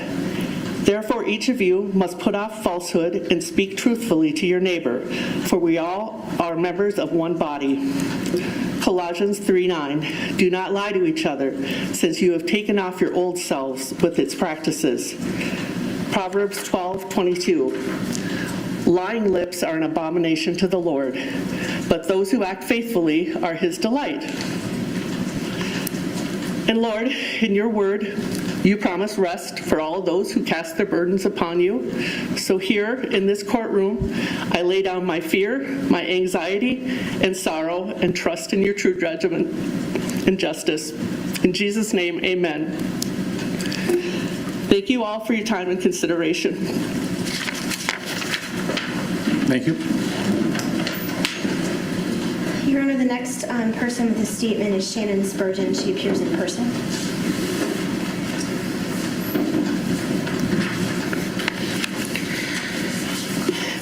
Your Honor, thank you for allowing me to speak today. My name is Shannon Spurgeon, S-P-U-R-G-E-O-N. And I was one of the last people to see Caitlyn alive before she was murdered. Nothing can prepare you for the heartbreak of losing someone like Caitlyn. Losing her in such a violent and senseless way shattered everyone who loves her. In the days that followed, I faced moments that will stay with me forever. Walking into the hospital with Brenda to pick up Caitlyn's little girls was one of the heaviest moments of my life.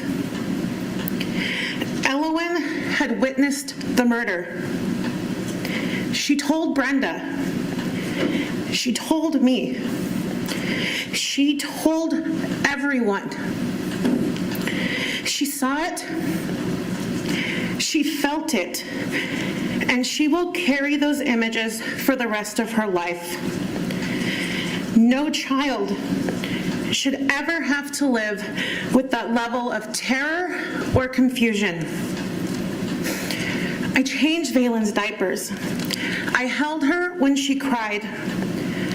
I tried to create moments of calm when nothing about their lives made sense. What haunts me the most is the time leading up to Caitlyn's murder. The day before and the drive up to bring her to meet him. Had moments of laughter, but none of it felt carefree. All of us had been through domestic violence in our own lives. We understood the danger. We feared for her. We told her to leave anything she valued behind. We created a safe word. When she stepped out of that car, she looked so small, yet so determined. Brenda and I cried as we drove away. We will never emotionally recover from that moment. I even made a thoughtless comment that everything felt so wrong and chaotic that we might end up on the news. I also truly believe that if Brenda and I had walked into the restaurant with her that day, we would be dead too. I fear for my safety and for hers even now. That fear stays with me every single day. My life and the lives of everyone around her changed drastically the day she was murdered. Caitlyn wasn't just my friend. She was a part of my family. She was kind, funny, strong, whimsical, and full of life. She loved her children fiercely. I feel deeply connected to her girls. I feel a responsibility to protect them. And witnessing their pain and confusion has changed me in a way I will carry forever. Because of one person's choice, her daughters must grow up without their mother. They will have birthdays, school plays, graduations, and weddings she will never see or be a part of because of Dustin Duren and his family. Nothing fixes this. the only small sense of peace comes from knowing he will finally be held accountable and that he will never again have the chance to destroy another family. Caitlyn deserved to live. Her children deserved safety. They deserved their mother. They deserved a childhood without nightmares. And all of us deserved a future where this never happened. Instead, we are left in the middle of a tragedy that we will never forget. We will never stop missing her, and we'll never stop carrying the weight of what he did. Thank you, Your Honor, for allowing me to speak for Caitlyn and for all of those whose lives will never be the same without her. Thank you. Your Honor, the next person presenting a statement is Sarah Heil, and she is, and I apologize if I said that last name incorrectly, she's appearing via WebEx.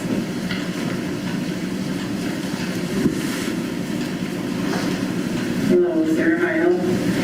S-A-R-A-H, last name H-E-I-L. My name is Sarah, and my best friend is Berger. Never in my life did this statement I thought would be my truth, and now I painfully live with that fact every moment of every day. I've dealt with a lot of death and hardships in my life, but never thought I would have to learn to cope with an unjustified, violent, intentional murder of my best friend who I lived with. I find it nearly impossible to put into words what Caitlyn has meant to me. No, her murder has impacted me, my life, without writing it into her book. Caitlyn had an indescribable magic energy about her that brought me a sense of belonging and purpose. Caitlyn called me her light, but in truth, she was mine. I don't quite know how to exist without her, nor would I ever choose to without life.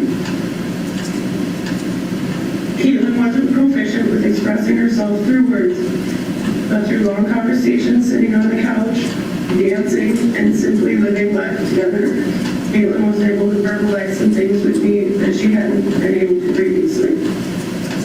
I am the one person who she shared everything with. I was her confidant, and it is now my duty and honor to speak for her since she cannot. There's not enough space on these pages to list the inconsistencies, delusions, and straight-up lies that were told and inferred by Dustin and his attorneys during the trial.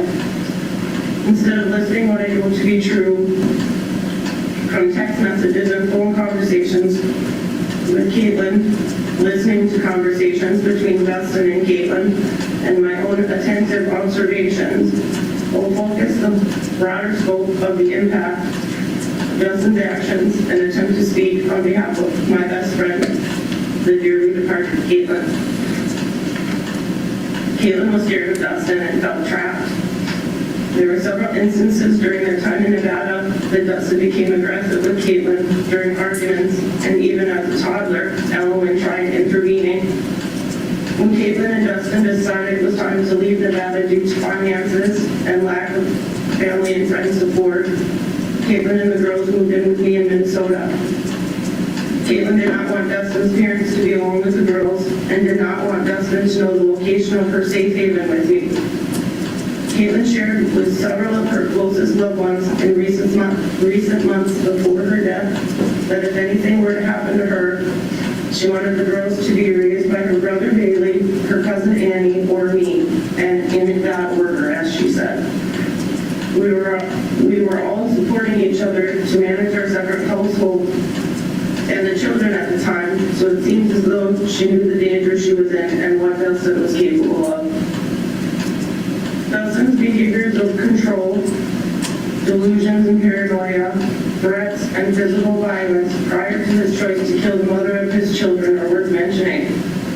As far as I understand family law, Dustin had no legal rights to the children as they were only residents of Minnesota and Nevada, in which unmarried mothers automatically assumed parental custody, and Dustin never filed for custody with the court. Yet he claims Caitlyn was holding Ellen hostage and that she was trying to kidnap them. Dustin's delusion that Caitlyn was going to take the kids and never let him see them seems to be the motivating factor in all of these unjust experiences. Caitlyn had no intention and didn't even suggest that she would ever try to keep the girls from Dustin. In reality, Dustin actually physically kept the girls from Caitlyn on countless occasions and became aggressive or violent when she tried to reason with him. Caitlyn reported one of these moments to local Minnesota police where Dustin was staying with his parents and the police did nothing. Dustin also bruised Caitlyn's back with a physical assault in front of his father when she asked Dustin for financial support, yet defense of Dustin's actions continue. During confrontations in Nevada, Elowen would stand between Dustin and Caitlyn and scream at her dad. Elowen has since shared with me that she wasn't strong enough to protect her mom. Elowen's own thoughts and observations of why her dad killed her mom is that he wanted the girls all to himself and he wanted mom gone.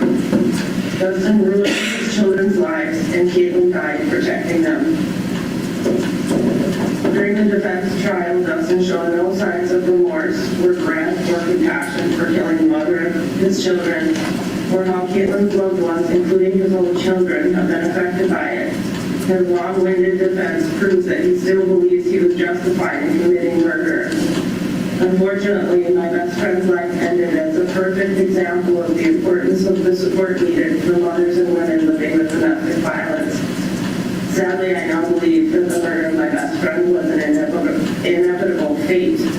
Dustin was determined to control the situation, even if that meant she had to die. Dustin has not and will not learn to be a lawful human. He was determined to have the children to himself regardless of basic moral decency or the law. He should never be allowed to live in a civilized society or have any rights to be active in his children's lives after the terror he has placed on all of us. It is impossible to state how the murder of my best friend has impacted my life because it has taken control of everything and continues to take control at any given moment. None of Caitlyn's adult loved ones have even had a chance to focus on ourselves and deal with our own loss and grief or how it has impacted us fully, because we all have been focusing on the effect it's had on the girls and trying to ensure they are safe and cared for. The aggressive nature of Dustin's defense and his family's non-compassionate actions and words, even after an entire jury found Dustin guilty on all charges, continues to impact all of our lives.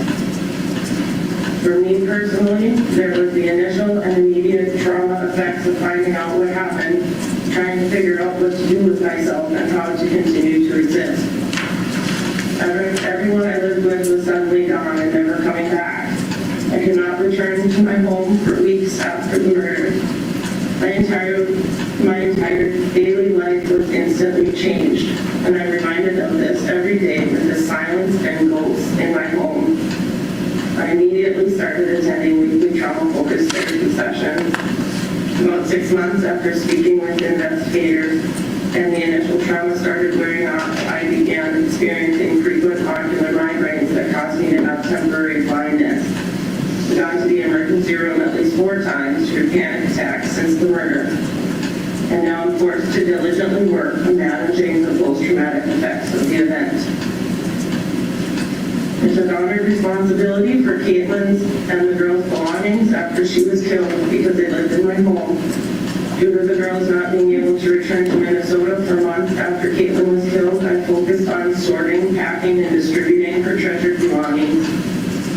During these months, I spent long hours seeking information for the criminal case that only I might have. This is all I could do. As soon as the girls returned to Minnesota, I realized the new reality that my life was forced into. I could be there for them and start to help them have some familiarity, comfort, and a sense of their mom after the horrific events that they were forced to experience. Dustin's previous and continued actions have given me a new sense of fear and rage that didn't exist prior to the murder. I now have to live with and manage daily, regardless of the results of this sentencing. And this countless days of work due to the trauma of the murder, the mental, emotional, and physical impact Caitlyn's murder has had on myself has also affected all of my other relationships, my work, and every aspect of my life. Dustin's actions have absolutely impacted me financially as well, but money is the least important in the wave of his destruction. When Dustin chose to end Caitlyn's life, he became not only a murderer, but also a thief. He stole dreams, futures, hope, joy, and love from everyone who loved Caitlyn. Caitlyn and I had a dream of a future shared home and life that I now have to live without. Dustin stole loving attachment and healthy development from his children. He replaced trust and love with terror and despair. Dustin not only ended Caitlyn's life, he ended my life, his children's lives, and Caitlyn's friends and family's lives. Anyone who loved Caitlyn and saw a future with her was also killed when Dustin pulled that trigger. We are now forced to live lives and plan for futures that we did not choose. Our free will was murdered along with our dearly loved Caitlyn. There's no justice in any of this.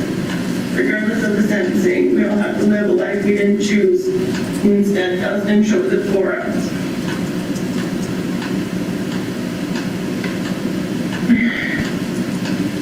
Caitlyn will always be my soul sister and best friend, alive and dead. Caitlyn and I decided that we would be each other's platonic life partners, and now I have to live without that. I ask that the court sentence Dustin the maximum amount possible for each individual charged. Even this maximum sentence will not accurately punish Dustin for his unlawful, whether charged or not charged, actions. Nor will it give us our lives and beloved Caitlyn back, and may help us to find a new sense of hope for moral and just humanity in the future we are now forced to live. Thank you. Thank you. Your Honor, the next impact statement is also remote and it is from Heather Naffziger on behalf of herself, Caitlyn's sister-in-law, and her brother. Hello, Heather, Heather Naffziger, Naffziger.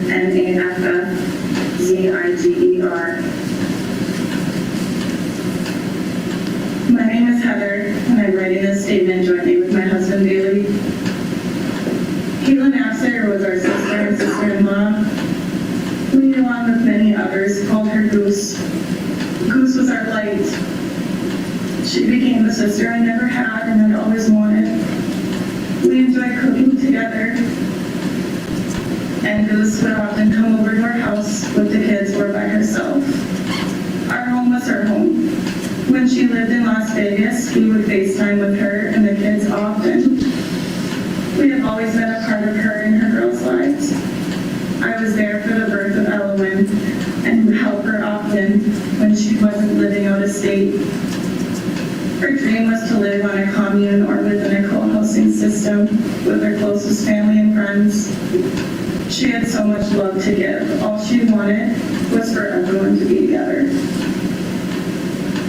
They say with death that time can lessen the pain, or at least the initial shock.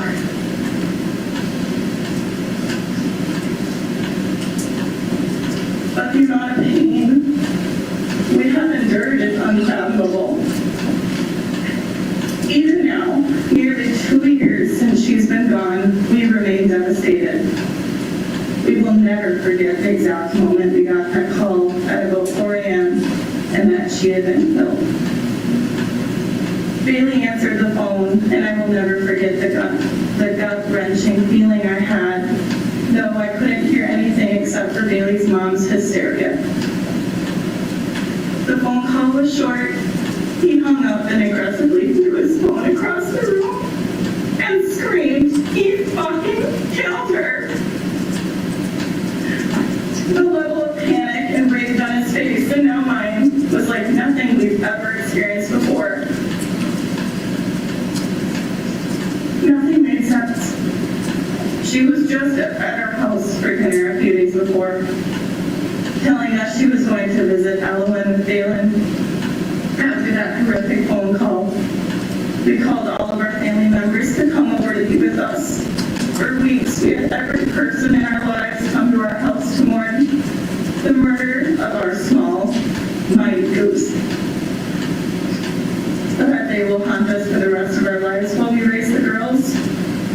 Dustin. We can speak for many when we say a big part of us all died that day. Since Dustin unremorsefully murdered our sister, we immediately started weekly individual therapy and eventually coupled therapy. We found one of the top trauma therapists to see Elowen almost immediately after the event. Since day one, she has talked about the events of that day. She has replayed the rage on Dustin's face. And she would sometimes have hour-long episodes of uncontrollable rage and panic because she wasn't strong enough to protect her mom. She would pace the therapy office sounding like a wounded and dying animal. She even said to Goose's best friend Sarah that her dad just wanted them all to himself and wanted mom gone. There were and still are days when the panic and shock consumes us all. I had panic attacks often.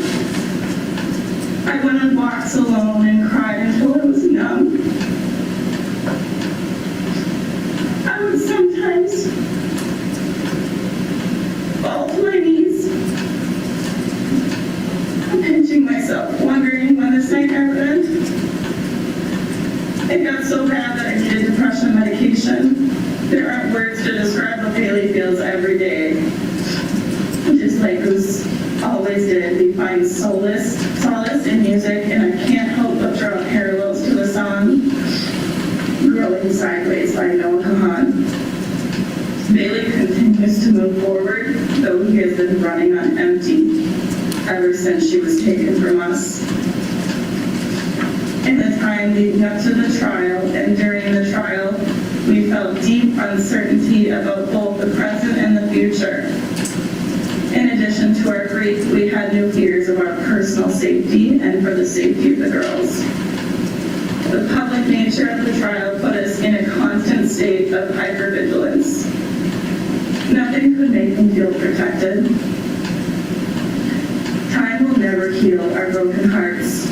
Our broken hearts, along with the broken hearts of our son, Emmett, and Caitlyn's daughters, Elowen and Valen, will always be clinging to the memory of Caitlyn or Goose.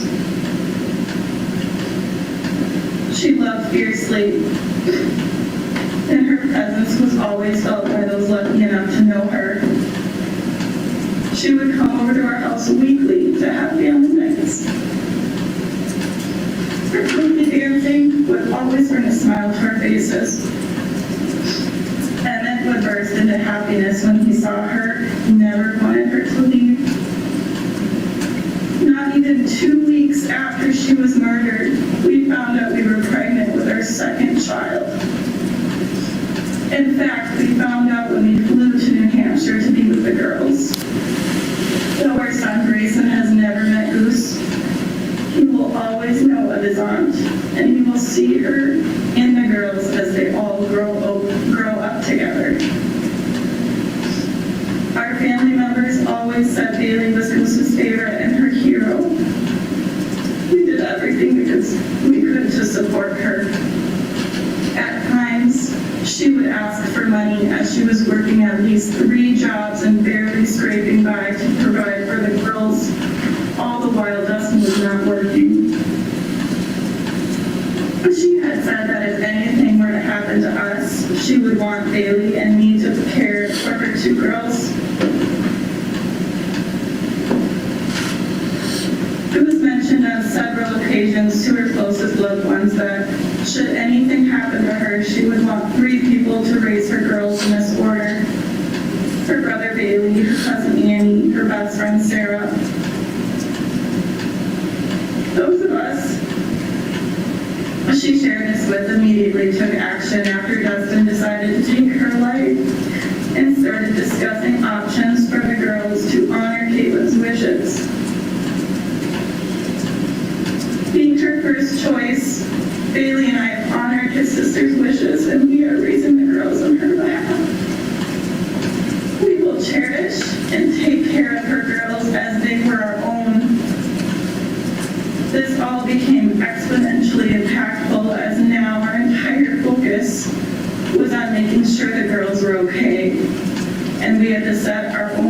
side of healing and grieving. A big part of us died with Caitlyn that day, but that has only strengthened our commitment to grant her wish for us to raise her girls.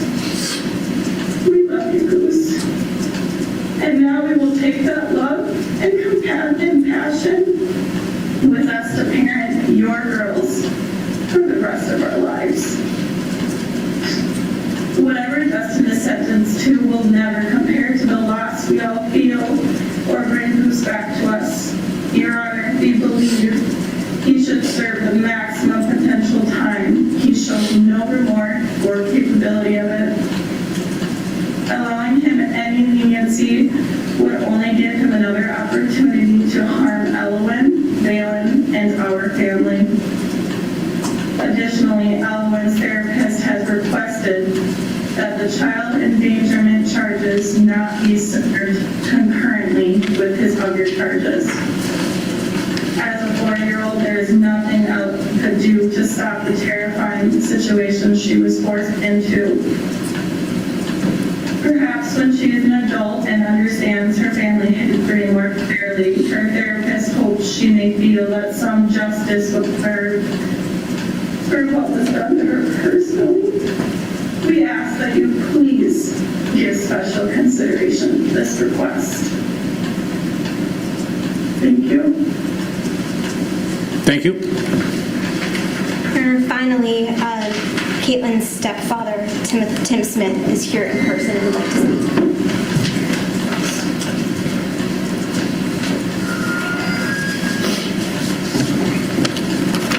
Honorable Judge Jonathan Frizzell, my name is Tim Smith, T-I-M-S-M-I-T-H.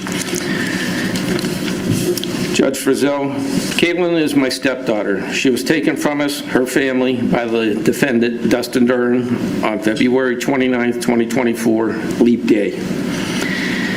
I echo all the sentiments already voiced by family and friends, and thank you in advance for your consideration in this matter. When I think of Caitlyn, the first thought that crosses my mind is, where would she be today, now? Caitlyn was just starting to get her life figured out and set her course.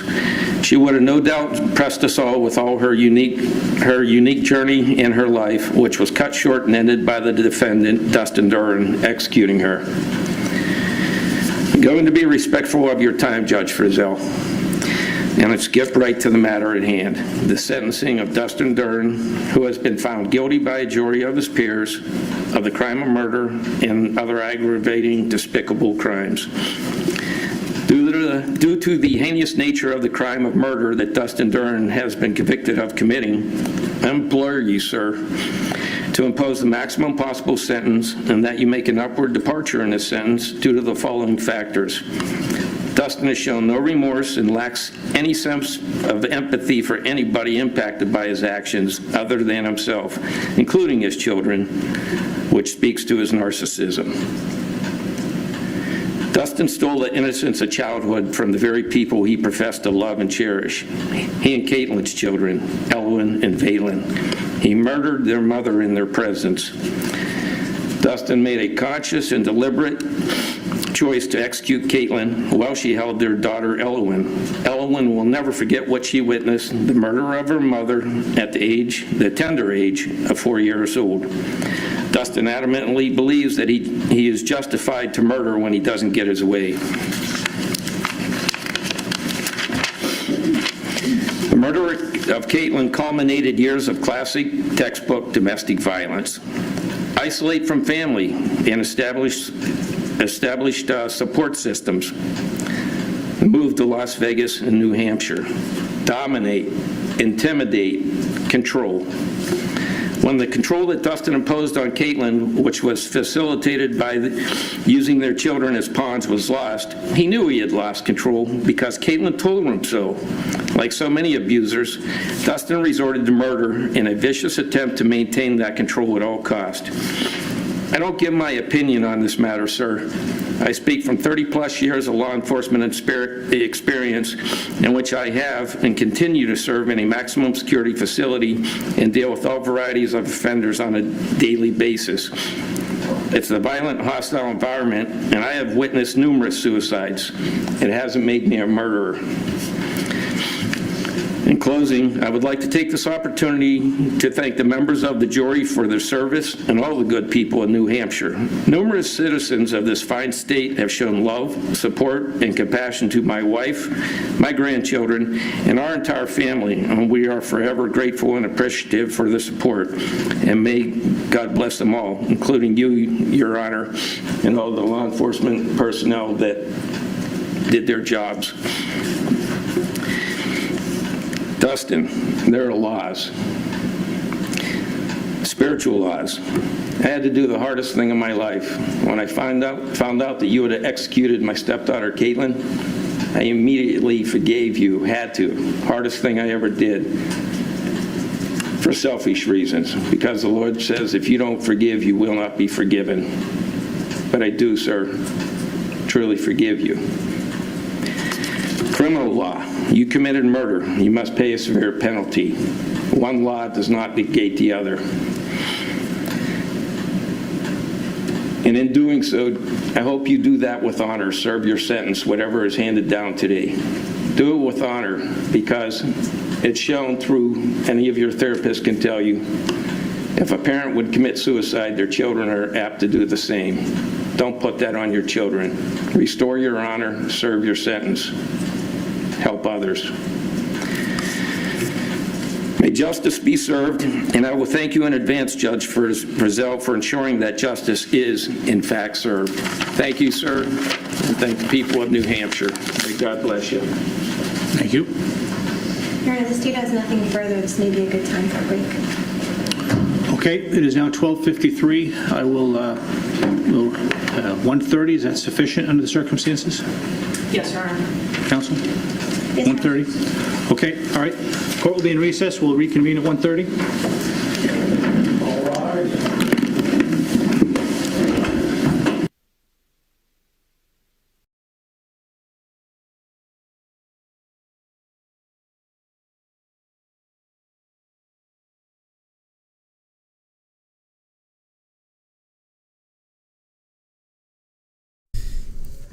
It's always amazing when people say, I forgive you. You know, that just always makes me well up, that under such horrific circumstances, you can still look somebody in the eye and say, I forgive you.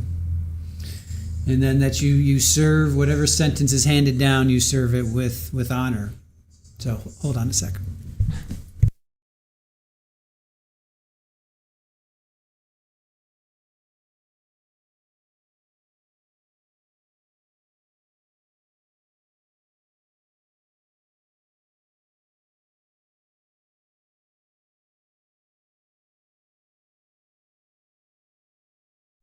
So,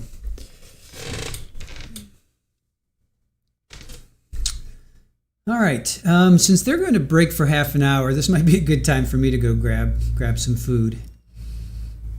So I think I'm going to take this opportunity to grab some food for myself. All right, you guys. So hang in there, and I don't have any music to play. Let me see if I can. Let me grab some music here.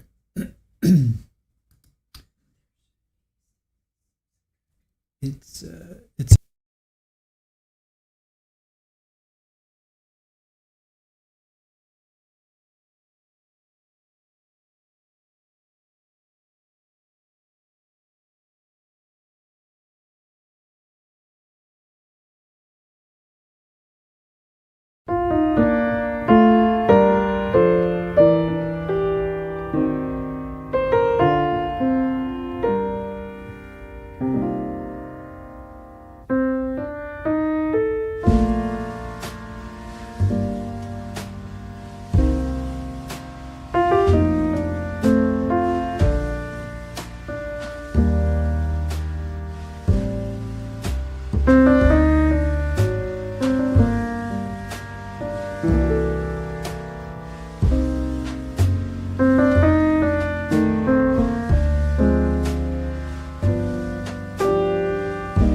All right, welcome back, everybody. Hope you had a good little break there while we wait for court to come back in. How's everybody doing?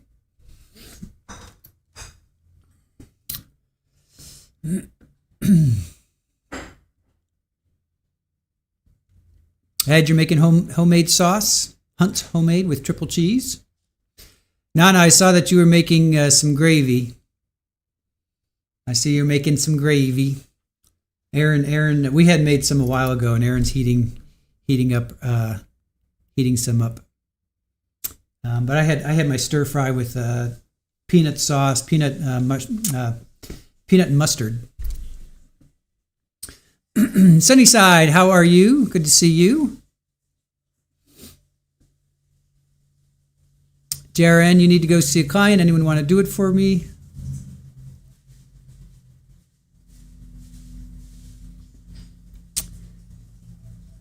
Let's see. Sakari, did anything happen over in the Brian Walsh? I'm guessing lots of break sidebars and now lunch. The defense rested. Defense rested in Brian Walsh. The defense rested in Brian Walsh, and they were doing the jury instructions, finalizing that, and then closings are going to be tomorrow. So we'll be on verdict watch tomorrow. We're going to be on verdict watch tomorrow.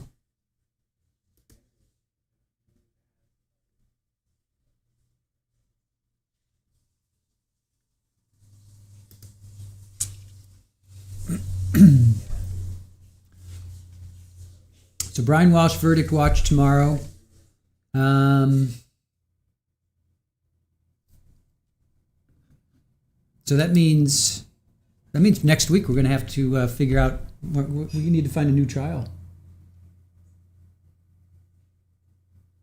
We need to find a new trial.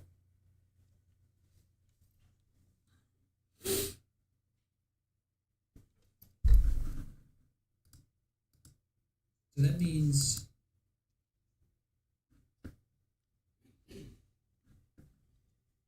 what? Is he okay?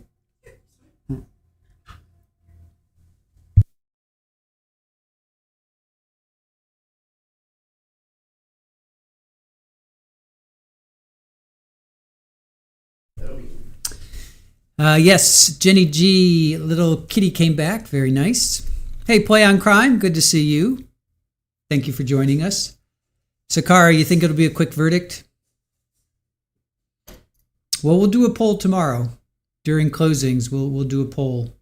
We'll do a couple polls about how long you think it'll take, what the verdict will be. We'll do a couple polls tomorrow.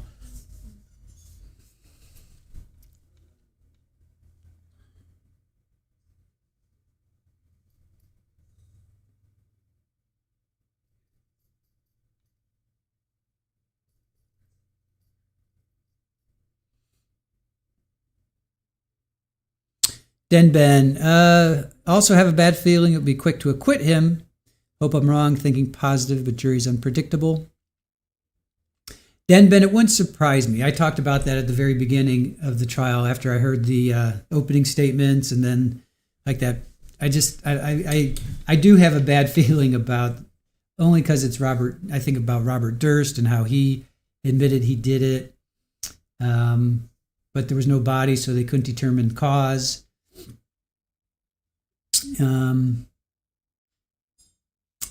There was no head, right? I think there was no head with Durst. So they couldn't determine, if he got shot in the back of the head. So kind of the same thing with Brian Walsh. There's a lot of circumstantial evidence. There's a lot of, consciousness of guilt activity. There's no direct evidence that Anna passed away from sudden death, and there's no direct evidence that Anna was deleted by Brian. So if you're going for that kind of direct evidence, then you have doubt. Whether it's reasonable or not, you have doubt.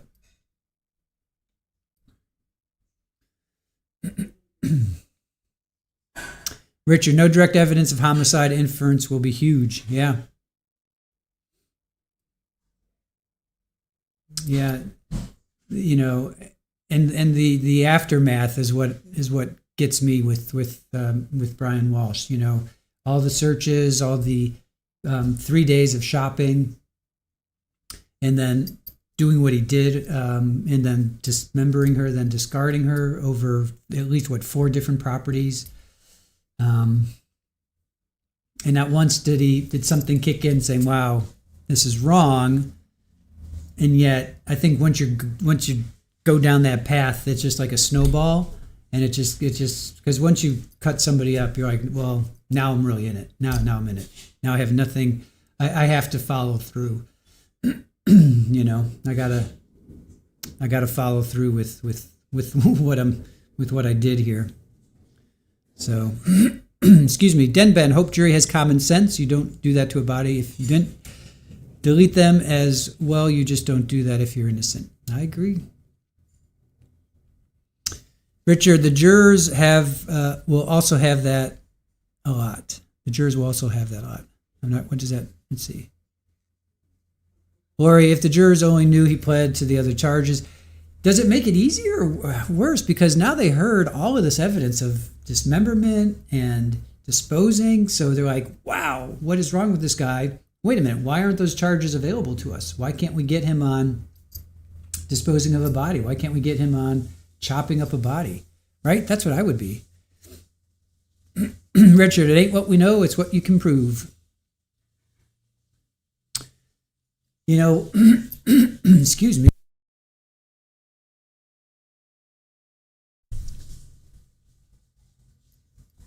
Would you guys, if you were on a jury and you got the charge for Brian Walsh, and you'd be like, wait a minute, I don't see any instruction on here about dismemberment. I don't see any instruction on here about disposal. Like, what would you guys be thinking? You know, what would you be thinking of? Like, well, is it all just part of? Is it all just part of it? You know, why isn't that? Why aren't those charges too?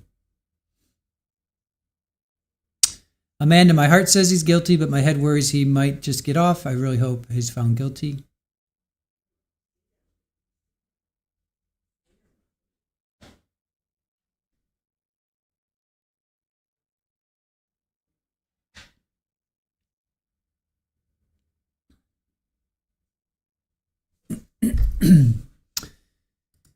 Yeah, where's her body? It's nowhere to be found. Kathy, he went to the dumpsters. Evidence was found there. That is true. Shirley, yeah, where is it? Hey, Canadian girl. Hello to you. Joanne Jedi Platypus. Hope everyone enjoyed their short lunch break. Colleen, just jumping in. Good to see you. I hope all your horses are okay. Good to see you. Thank you for coming in.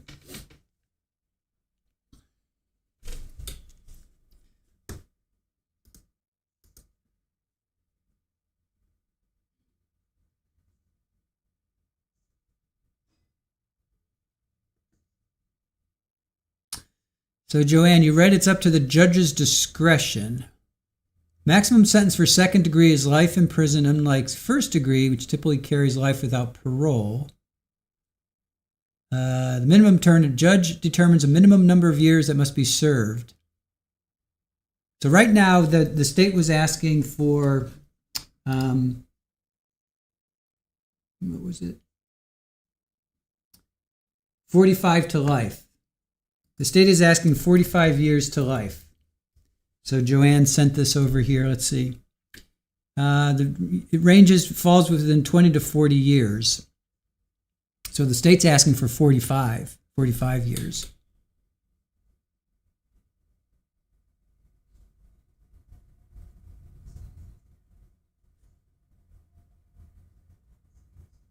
So we'll see. We'll see what the judge. I guess the next question is.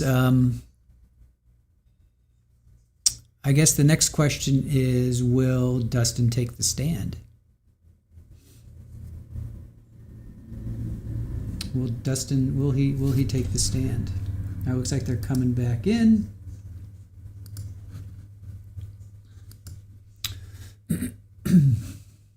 Hey Sharon, good afternoon to you. Richard, you're dreading going to the post office this late in the day, this time of year. Yeah, good luck with that, especially if you live in a somewhat congested area. Yeah, he should get at least 45 years. What is he? He's like, how old is this guy? I forget how old he is.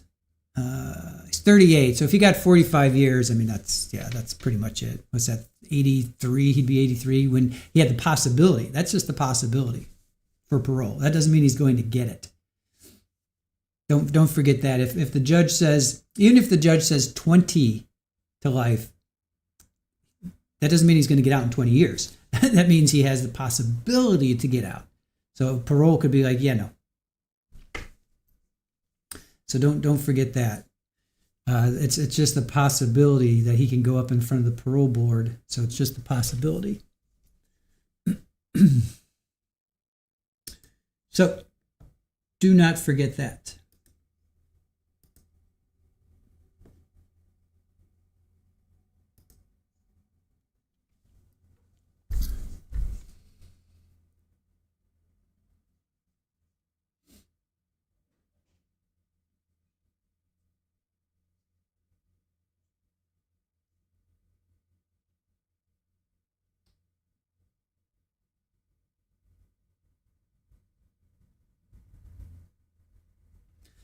Lily Wayne, you made it back too.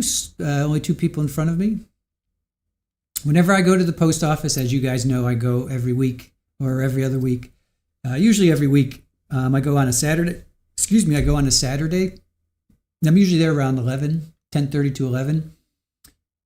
There's I'm so lucky, and trust me, I lived in places where you have to wait a half hour just to get through the door. But yeah, it's usually like maybe one person in front of you, maybe 1 or 2 people, that's top. So I do enjoy small town living. I like big town living, but there's a lot of things I love about small town living. Going to the post office on a Saturday morning at 10:30 or 11 is one of those benefits.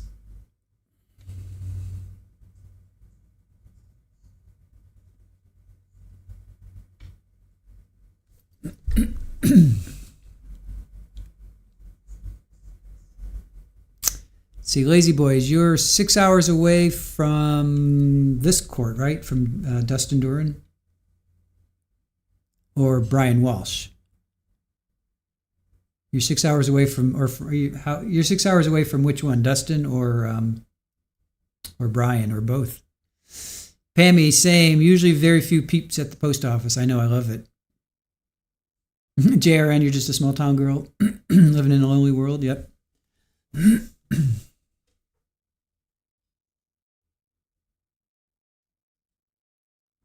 Widespread, I prefer small town living, definitely. Lily, when you grew up in Toronto, yeah, small town is wonderful for you.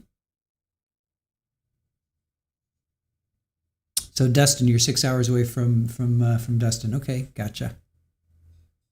Where in New Hampshire? Same as where it happened originally. Keene. Let's see. He was arrested in Keene, or is he in Berlin? Is he in Berlin or Keene? Where is this taking place? Let me find out where it's taking place.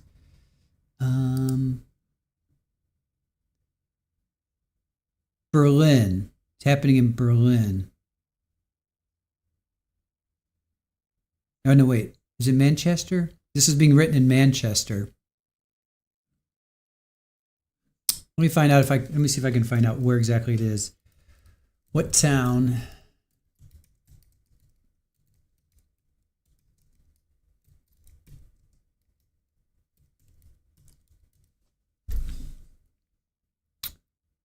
Lancaster. Sentencing is happening in Lancaster at the Coos County, right? Is it Coos? Coos? Here, I'll just drop it in. I forget, how do you guys pronounce it? Is it Coos? Coos County? C-O-O-S, Coos County? All my New Hampshireites, how do you pronounce C-O-O-S? Is that Coos or Cuz? How's it pronounced, JRN? Coas. Coas? Colleen? Cuckoo Cachoo? Pammy. Colleen, is it Coas? Couscous? Couscous? Coas.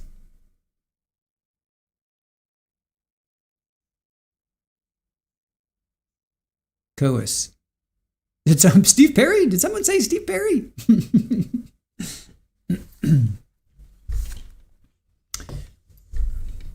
Couscous. All right. Coas County.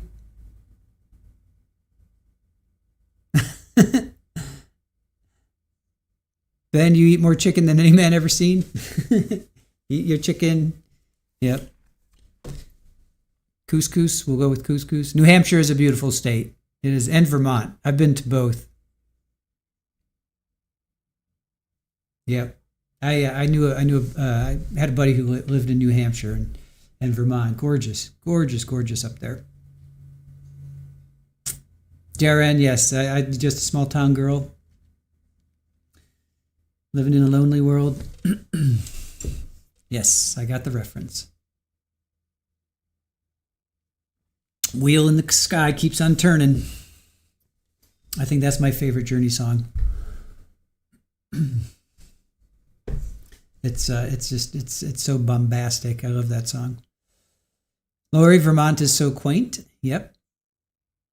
Teresa, yes, Kitty has come home. Jenny G, if you're in the chat. Coas, like 2 syllables. Okay, Coas. Thank you, Colleen. Coas. Thank you, Colleen. Appreciate that. Coas.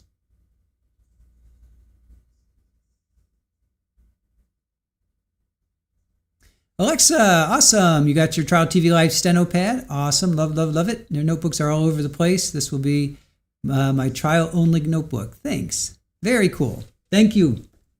Thank you for purchasing that, Alexa. Awesome. And if you guys want, you could post photos on our social media, and we'll pull it up and we'll show people. Richard, Don't Stop Believing. That's a good one too. All right, looks like we got some action here. All right. County Superior Court is now in session. The Honorable Jonathan S. Fazell presiding. Good afternoon. Thank you. Please be seated. Judge, we're back on the record for State versus Dustin Duren, docket number 214, 2024 CR 22, for a resumption of the sentencing hearing. Thank you, Clerk Kovalenko. Before lunch, the state had concluded its remarks. Attorney Duran, am I correct? That is correct, Your Honor. Okay. Judge, before the Attorney defense begins, may we approach? Certainly.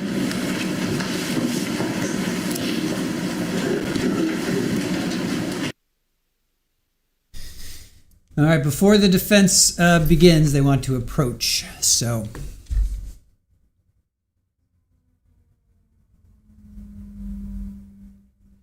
Kathy, you got a cauldron of chili brewing. Kathy, you got me thinking about. I was either going to make soup or chili this weekend, so I think I'm going to go with soup because Green Eyed Cat posted like 22 soup recipes.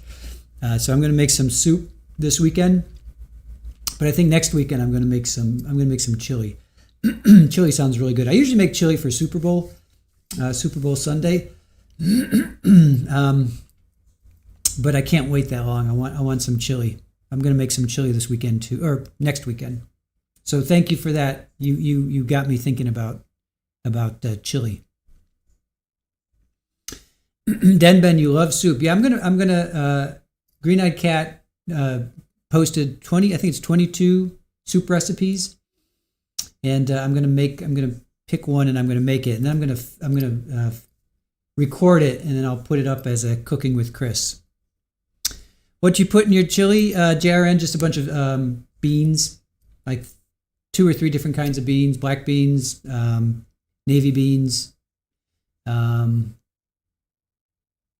red kidney beans, black beans, and yeah, maybe just kidney beans and black beans.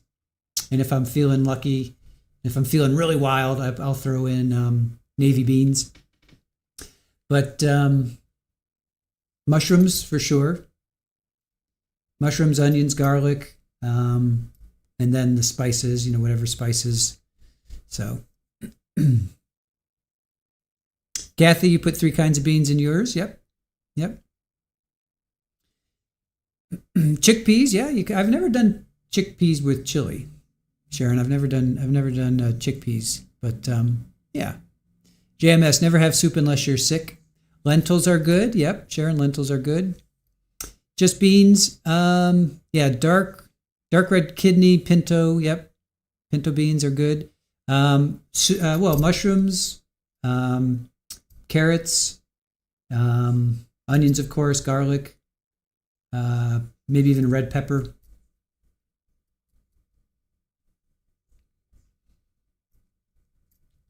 Crazy Mary Jo, you add fresh basil to your chili. Interesting. Oh, Jenny Lynn, your husband's come in second in a couple chili cook-offs. Very cool. Camilla, your son's highly allergic to all kinds of beans and lentils. That stinks.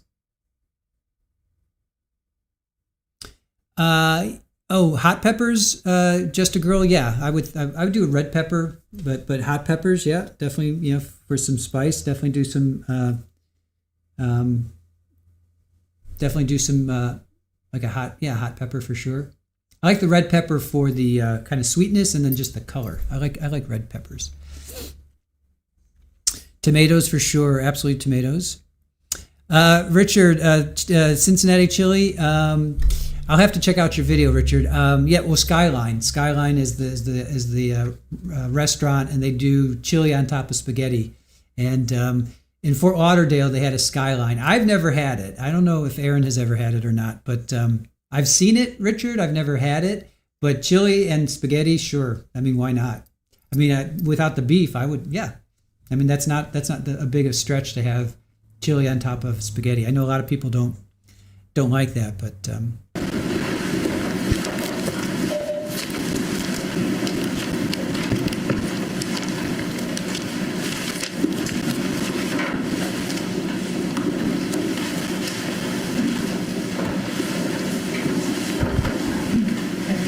Please.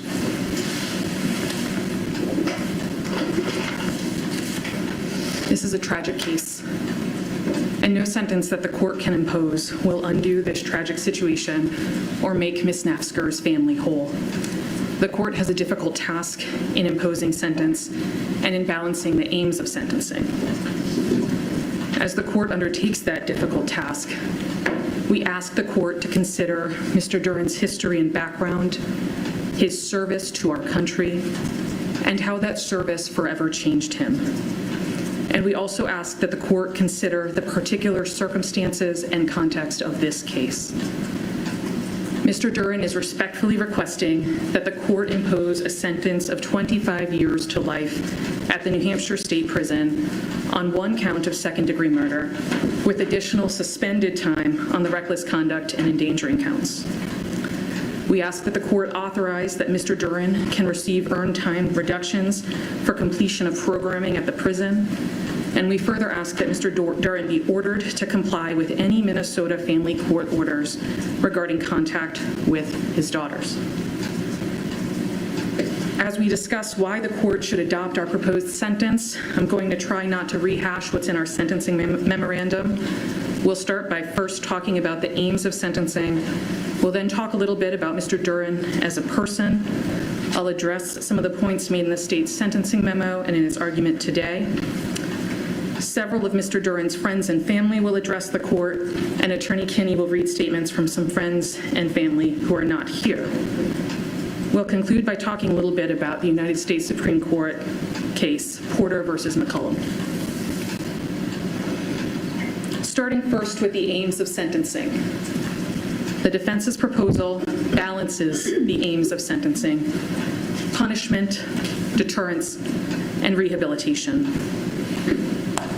25 years in prison is punishment. It is decades of incarceration, decades without freedom or autonomy. It is a serious punishment for a serious crime. If the court imposes Mr. Duren's requested sentence, he will first be eligible for parole right around his 62nd birthday. He will miss his daughters' entire childhoods. He will miss their high school graduations, their college graduations, and their first jobs. He will not be present for many of the major milestones of their lives. He will not have the opportunity to spend time with his parents in their retirement, and he will miss the childhoods of his nieces and nephews.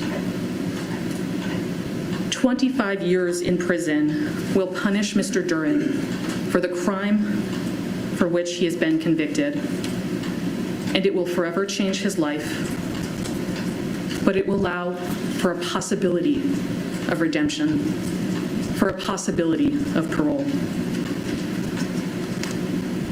If the court imposed the state's recommended sentence, Mr. Duren would not be eligible for parole until he was about 82 years old.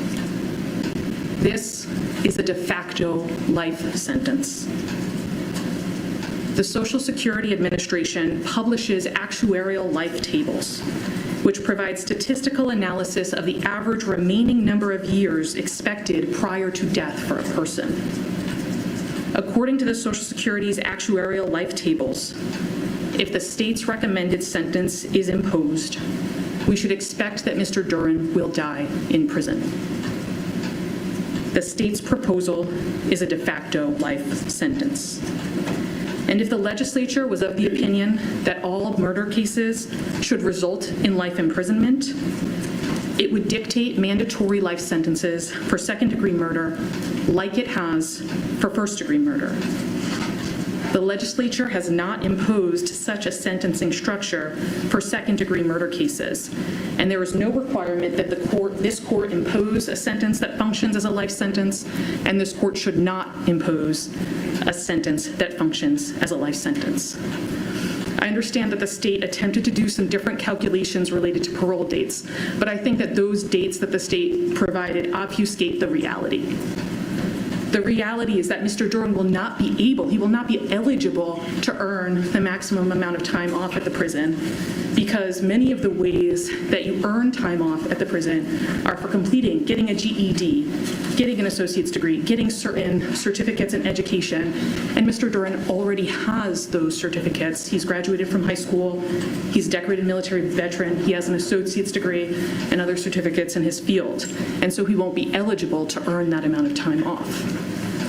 I also think the state's reliance on 651.20 to argue about the length of the sentence that Mr. Duren would serve is not reliable.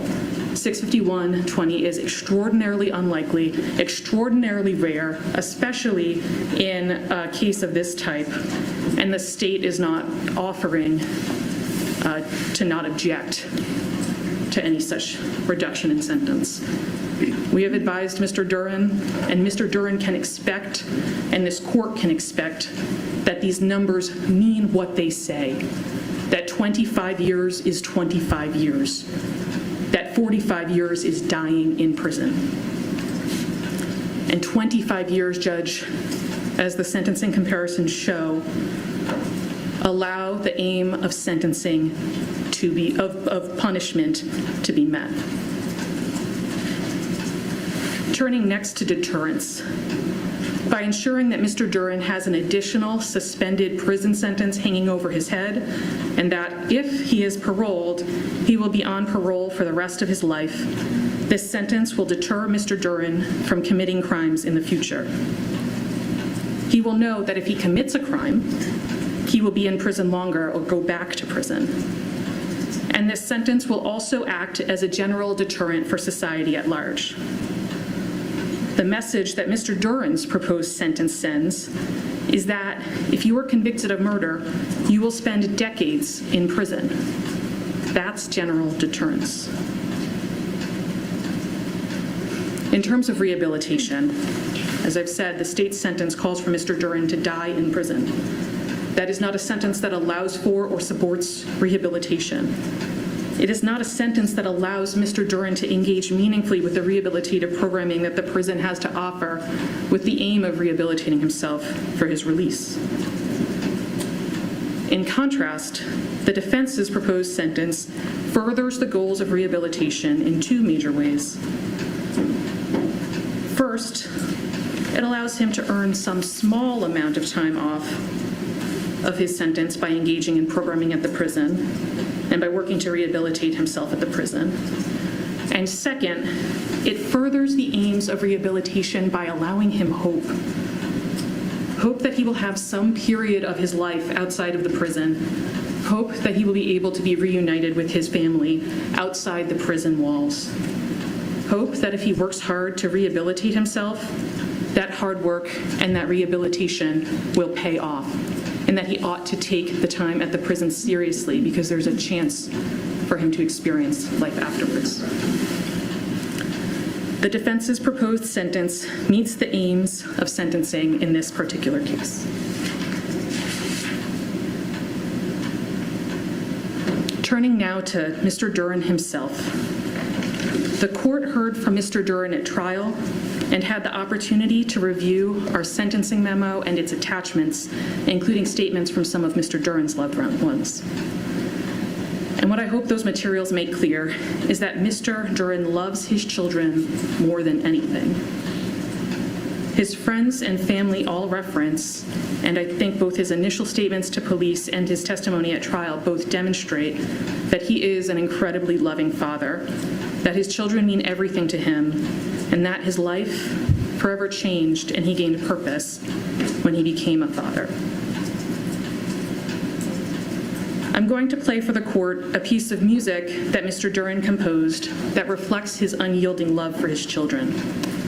Mr. Duren is a musician, a composer, and an audio engineer. And for most of his life, Mr. Duren has felt that words have failed him, and he's preferred to express himself through music. He feels that music is the language of the soul, and he wrote a piece of orchestral music in 2021 about his feelings during Miss Naffziger's pregnancy, the birth of their first child, and the first year of Elwyn's life. This piece of music, which is entitled First Morning, is a tribute to the love that he feels for his family. It's Exhibit A in case lines, Judge. Excuse me, Attorney Kettles, before you begin, my understanding is that with respect to Defense Exhibit A and B, to the extent that those exhibits, which I will consider as part of sentencing, but to the extent that those exhibits contain photographs or images of others besides Mr. Duren, my understanding is that the state would object to that, and my understanding is that there will be no streaming of those pictorial representations. Yes. Am I correct? Yes, Judge. I believe that the concern of the state is that they not be streamed, and we share that concern. And it's my understanding that the clerk of court has instructed the media not to provide coverage of these images. They're only going to be on the screens in front of the court, the monitor, and then at counsel table, which I'm saying out loud to allow the media to comply. And thank you. And part of the reason for my saying that was to make sure that there's an understanding as to what's about to happen for those who aren't privy to what the court has ordered. And on case lines, are you presenting, Attorney Kettles? Hopefully shortly, Your Honor. Okay. Can the court see my screen? I haven't pressed play yet. I'm reloading to follow presenter.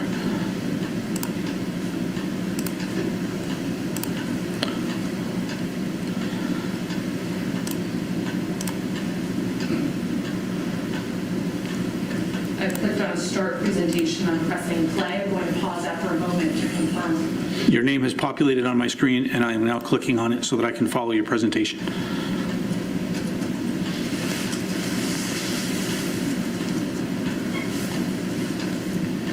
Judge, I'm receiving a network error causing the video download to fail partway. It's instructing me to check my network connection or try again later.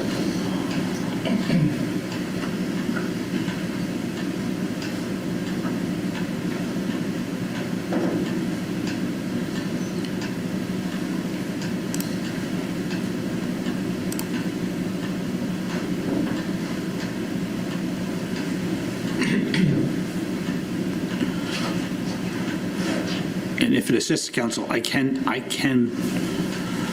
initiate it on my end if I'm not following you, but I'll do it however you request. It looks like it's now started. I've pressed pause immediately. Will the court be able to hear the audio on its computer?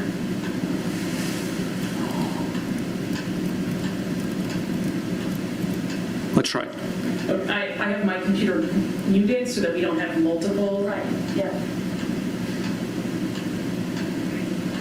Can the court see the image? I have an image. I'll press play now, Judge. Okay.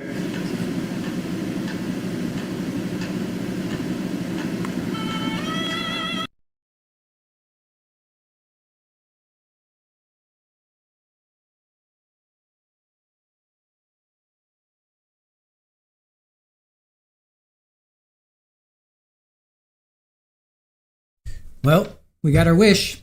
As soon as they hit play, audio goes away. No audio. There's no audio.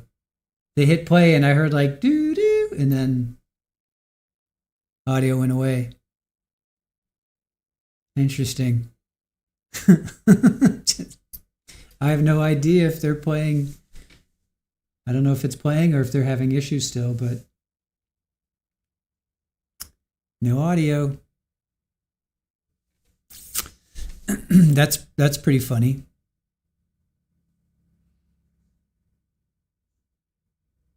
First time is wonderful to not have audio. I don't know. I don't know what's going on.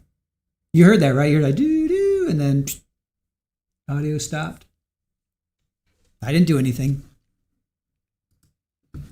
Let me just make sure over here. Yeah, there's just no audio.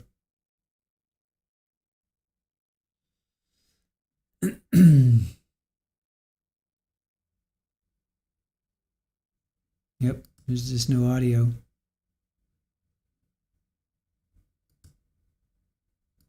All right. So, yeah, you guys heard it? Yeah, all right. So we just sit here in in silence, I guess.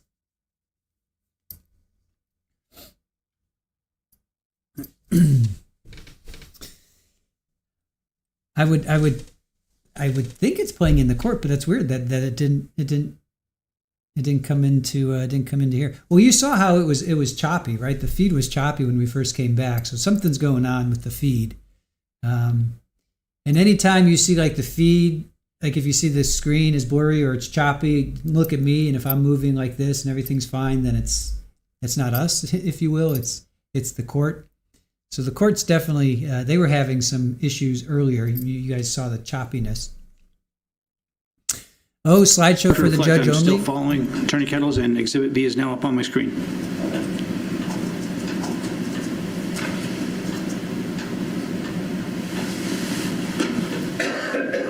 First, we're showing the court some photographs of Mr. Duren in uniform. We've attached a mitigation report that details Mr. Duren's military service and why it calls for leniency in sentencing. We've also submitted a report from Dr. Pittman that offers an opinion on the way that Mr. Duren's service-connected PTSD impacted his actions and his decision-making on February 29th of 2024. When the court imposes sentence, we ask the court to keep in mind that Mr. Duren, at a very young age, stood up and volunteered to serve his country, that he served his country with honor and distinction, including service in Iraq, and that he will forever bear the psychological scars that his military service caused. The Veterans Administration has found that Mr. Duren has an 80% disability rating, meaning that he was 80% disabled as a result of his military service, and 70% total of which is from his service-connected PTSD. And I won't go into too much more detail about his military service because it is covered in the military mitigation report that we submitted.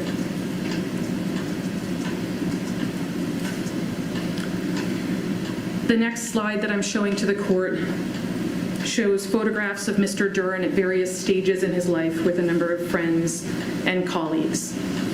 Several of these photos show Mr. Duren at the Hollywood American Legion, where he worked as an events technician and an audio engineer.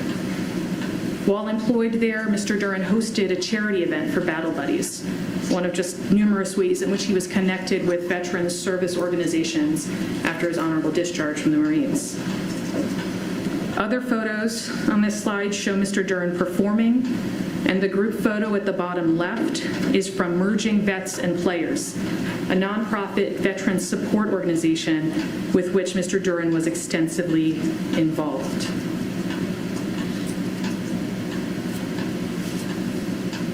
The next couple of slides, Judge, show Mr. Duren in the role that he loves most, his role as a father.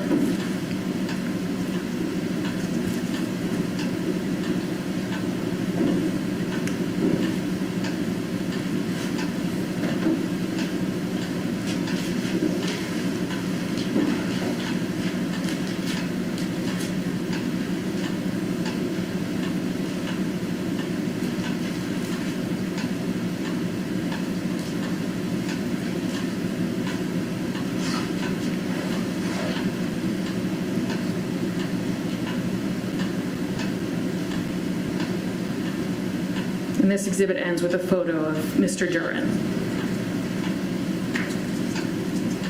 We are all more than the worst thing that we have ever done.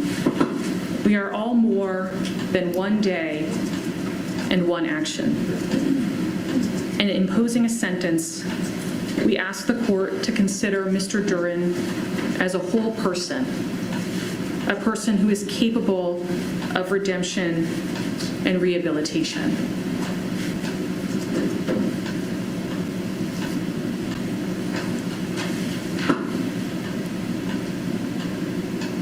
Turning to the state's sentencing memorandum and sentencing comparisons.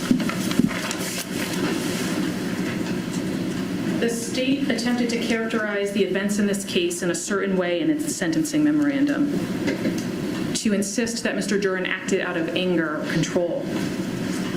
We don't agree with the state's interpretation of why this happened. The court heard Mr. Duren's testimony, that Mr. Duren reacted when he heard his child scream, and the court should credit that testimony. We acknowledge that the jury found that Mr. Duren's actions were not justified under the law, but that does not mean that the state's assertions about Mr. Duren's motives or mental state are true. They are not. We ask that the court consider the context of this case, the context that led to the court instructing the jury on defense of others when imposing sentence. We also ask that the court consider the connection between Mr. Duren's PTSD and the events of this case. The state said in its memo that there is no connection between Mr. Duren's PTSD and this case. And I think they said in their argument that he didn't rely on PTSD at trial, and so the court can't rely on it now. But that statement is incorrect and it's wrong, and I think, again, it doesn't cover the reality of why and how we ended up presenting the evidence that we did at trial. There was extensive pretrial litigation that the state initiated focused on the admissibility of Dr. Pittman's testimony at trial. And the rulings that the court made have an impact on how someone chooses to go forward. I think the state's argument that because we didn't rely on or explain the connection between PTSD and the events of this case at trial is legally incorrect. It's burden shifting. It's punishing Mr. Duren for exercising his constitutional rights.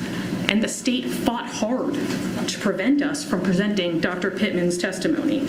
And so it cannot and should not use the fact that we were unable to present Dr. Pittman's full testimony against Mr. Duren now. The court can and should consider Dr. Pittman's testimony, I apologize, his expert report when determining what sentence to impose. That report has been submitted with our sentencing memorandum.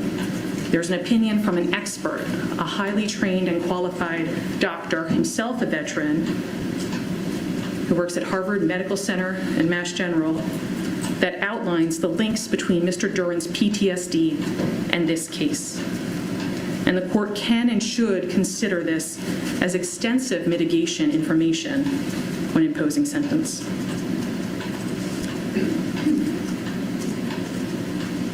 Finally, the state claims that Mr. Duren has shown no remorse and has not demonstrated responsibility for his actions, and we would contest that claim as well.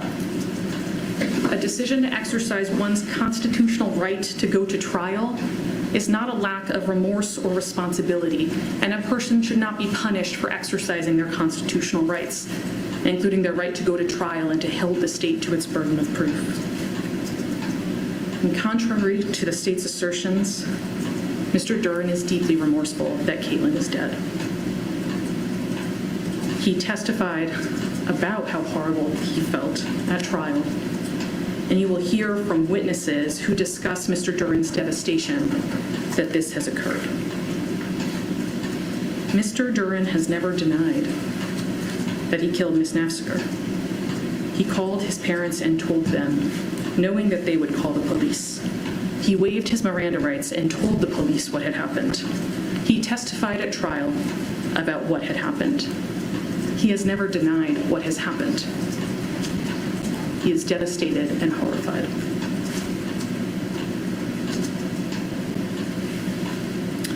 Turning to sentence comparisons, as both sides have acknowledged, every case is different, every person is different.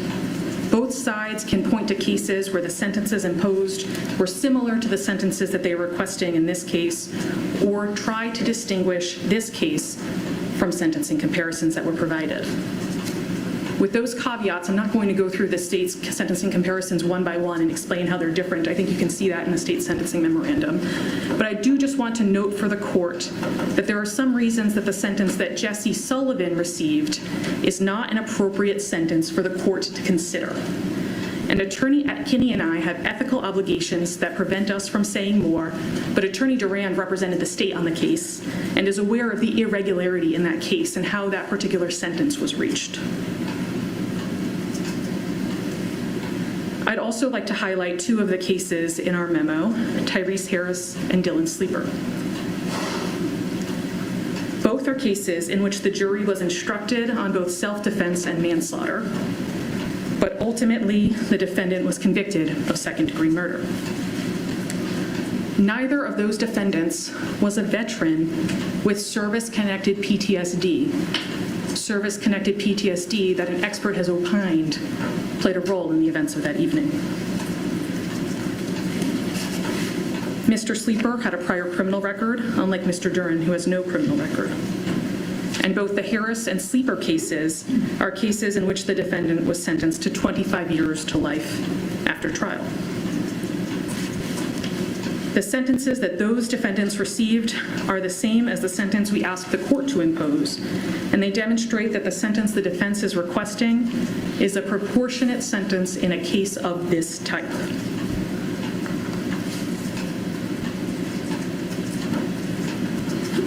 Judge, we'd like to give the opportunity for some of Dustin's friends and family the opportunity to speak. We submitted multiple letters along with our sentencing memo, and there are additional letters we've received since submitting our sentencing memo that have been uploaded to case lines. Attorney Kinney will read those letters, but I'd also ask that the court accept as exhibits all of the documents and materials that have been filed in case lines for this hearing, just for the purposes of making sure we have a complete and accurate record. You want to maybe approach? Certainly.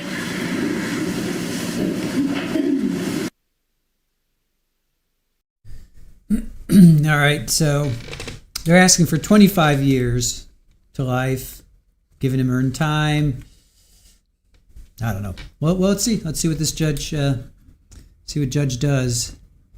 Judge Frizzle, Jonathan Frizzle. Let's see what they do. Let's see what he does, I should say.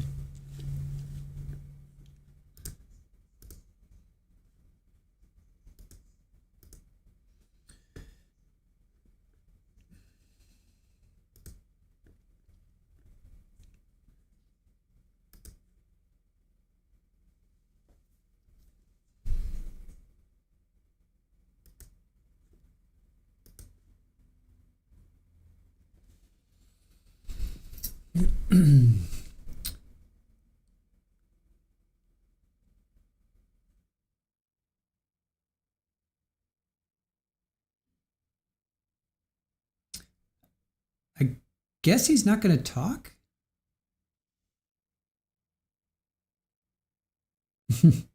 Yeah, snowcatish. We're kind of on the fence now about waiting till tomorrow, Snowcat, because that was our initial plan, was to show Pamela Smart tomorrow and Saturday. So the first, it's like an 8-hour stream. So we may push it out altogether. We may go back to our original. We may find something else, because if these guys go for like another half hour, you're looking at 3 o'clock before we start. 8-hour stream. We won't be done until like 10 o'clock. I don't want to do that. So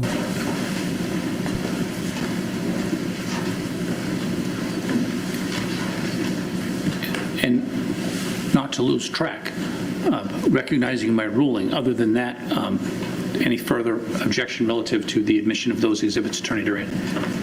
Your Honor, the state would just indicate for the record that the state just received those about 15 minutes before the hearing started and actually hasn't had a chance to review them. But other than that, we won't object. Okay, all right. So the court will, Attorney Kettles' request relative to the exhibits that are being proffered relative to sentencing, the court shall admit them as full exhibits. Attorney Kennedy? Judge. Yep. My name is Susan Chin, and I am Dustin Duren's cousin. I have known Dustin my entire life, that being 37 years. I would consider Dustin to be one of my closest cousins. Dustin and I grew up camping together with our families, attending holiday events together, and as adults, meeting up whenever I was in Las Vegas so our children could play together and we could catch up. I am aware of the crime that Dustin has committed. Dustin was raised to be a very well-rounded and respectful person. Dustin is extremely intelligent, a very kind and loving person, a hard worker who followed his dreams, and over everything is an amazing, loving, and caring father. Dustin followed his dreams out to Las Vegas. Once Dustin became a father, being a father was absolutely everything he wanted and needed in his life. Dustin was someone you could call whenever you needed advice, to be picked up, cheered up, or just a little motivation. Dustin did everything in his life to provide the absolute best life for his daughters. Dustin's sentencing would greatly impact his relationship with his daughters and also our family dynamic. We cannot fathom living the rest of our lives not being able to see him be the amazing father that he has been to those girls. It would also devastate our family to not be able to spend holidays with him or vacations with him ever again. It would be detrimental to our family if he was sentenced harshly. We pray that you can sympathize with Dustin and his family during this extremely difficult time. We are asking for leniency, so someday Dustin and his beautiful daughters will be reunited, and he will be granted another chance to be their everything. To be able to give Dustin the opportunity to see his girls graduate high school, go to prom, graduate college, get married, and hopefully one day be a grandfather to their babies would be the ultimate blessing for not only Dustin, but our entire family. We all want nothing more than to see that happen. I appreciate your time reading this, and I am willing to give you more information about my relationship with Dustin or his character. Please feel free to reach out to me at any time with any questions. Thank you so much. Thank you.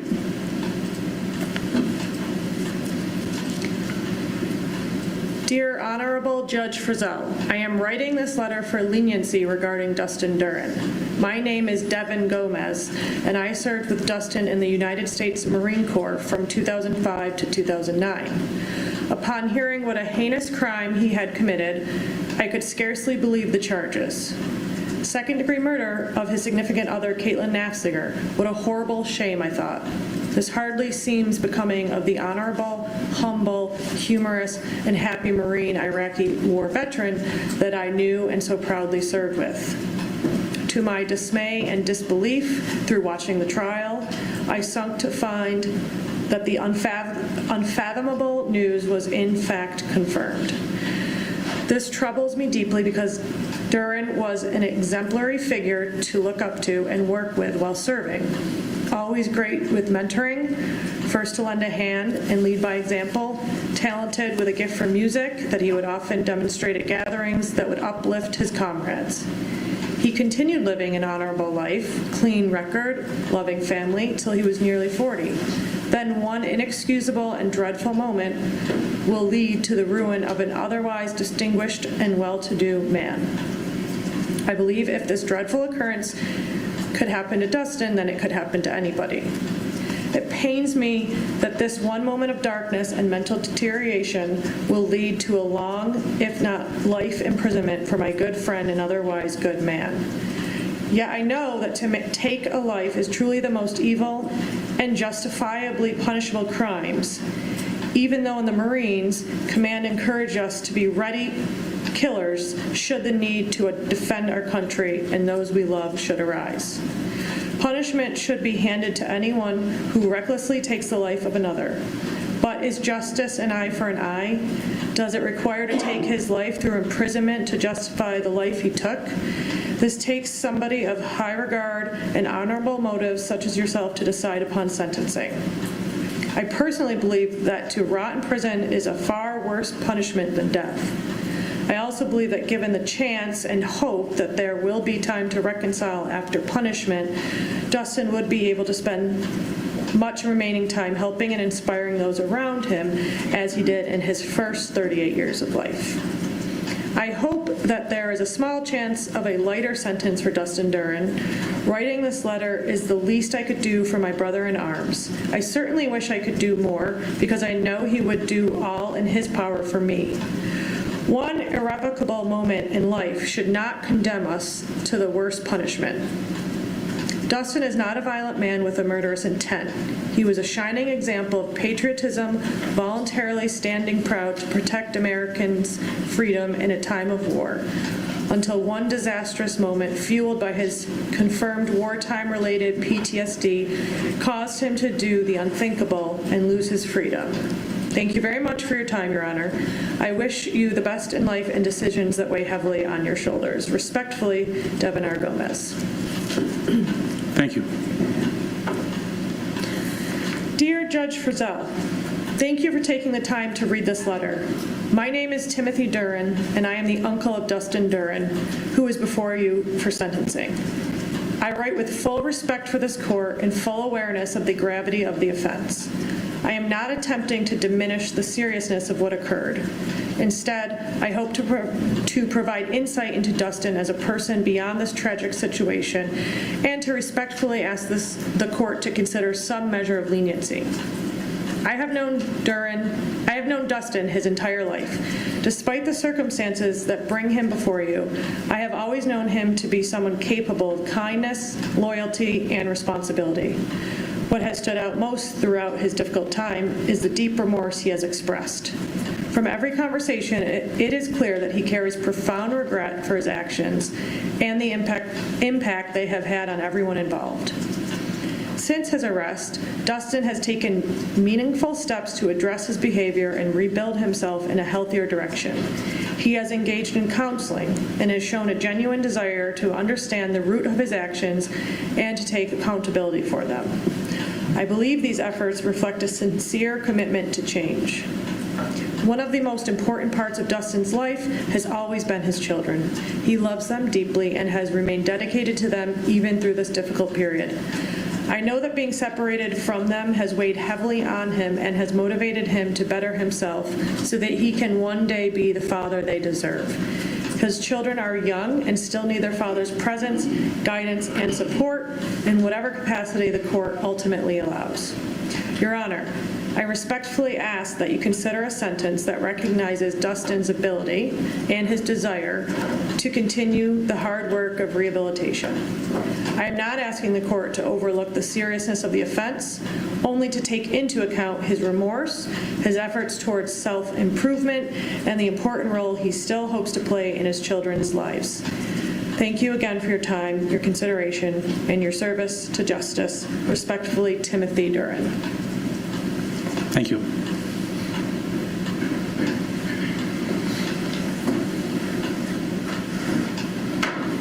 We're now going to ask a few of Dustin's friends and family who are in the courtroom to address the court. We'll start with Dustin's pastor. Certainly, again, and I would just remind all those who will be speaking to please state your name and spell your name for the record. Thank you so much. Good afternoon, Your Honor, we'd ask that the witness take the stand.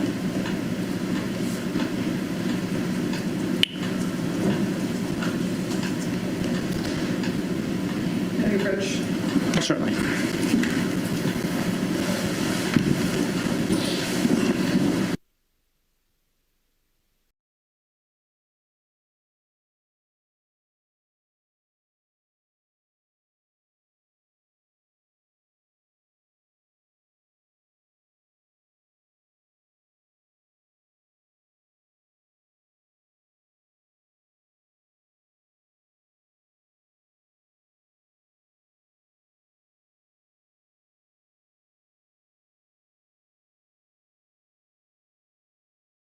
Okay, I didn't know quite what happened, so they want the witness to take the stand. We asked that the witness take the stand. Let me rewind that again.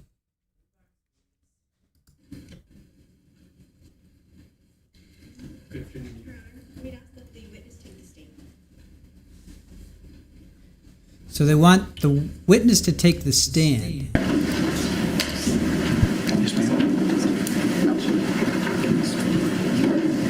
Thank you. Yes, ma'am. May I ask you a quick question?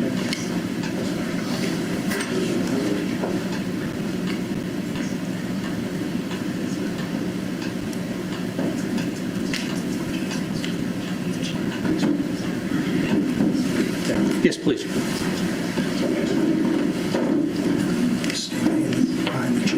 And before you seated, sir, if I can have you raise your right hand, do you swear that any testimony you give will be the truth, the whole truth, and nothing but the truth under the pains and penalties of perjury? I do, sir. Thank you. Please be seated. Yes, sir.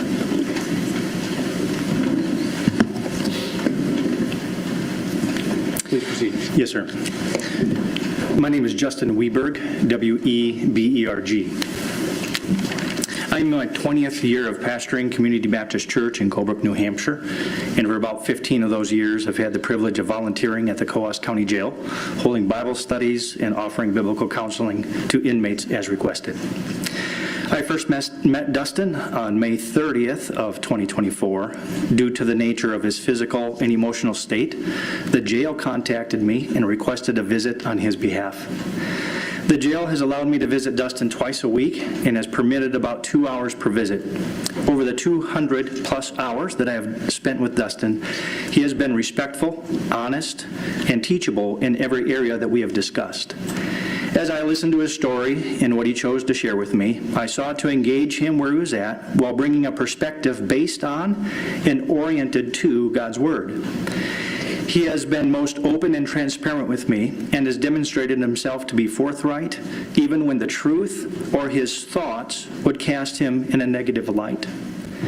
He has not been afraid to disagree with me or to push back when his views differed from mine, but has always done so in a respectful manner. He is quick to listen and slow to speak. He is consistently pensive and thoughtful in his communication and is not one to respond with haste or void of due consideration. Dustin consistently listens without interruption, receives instruction well, and accepts correction with grace and humility. In our very first meeting, Dustin shared with me the tragic details that occurred on the evening of February 29th, 2024. What he shared in private was consistent with what he testified on the stand in this courtroom. Because the trial was conducted to determine whether or not his actions met the criteria for murder in the second degree, it would be easy to presume that Dustin was seeking to avoid taking responsibility for his actions and attempting to escape any consequences that would follow if convicted. Such is not the case.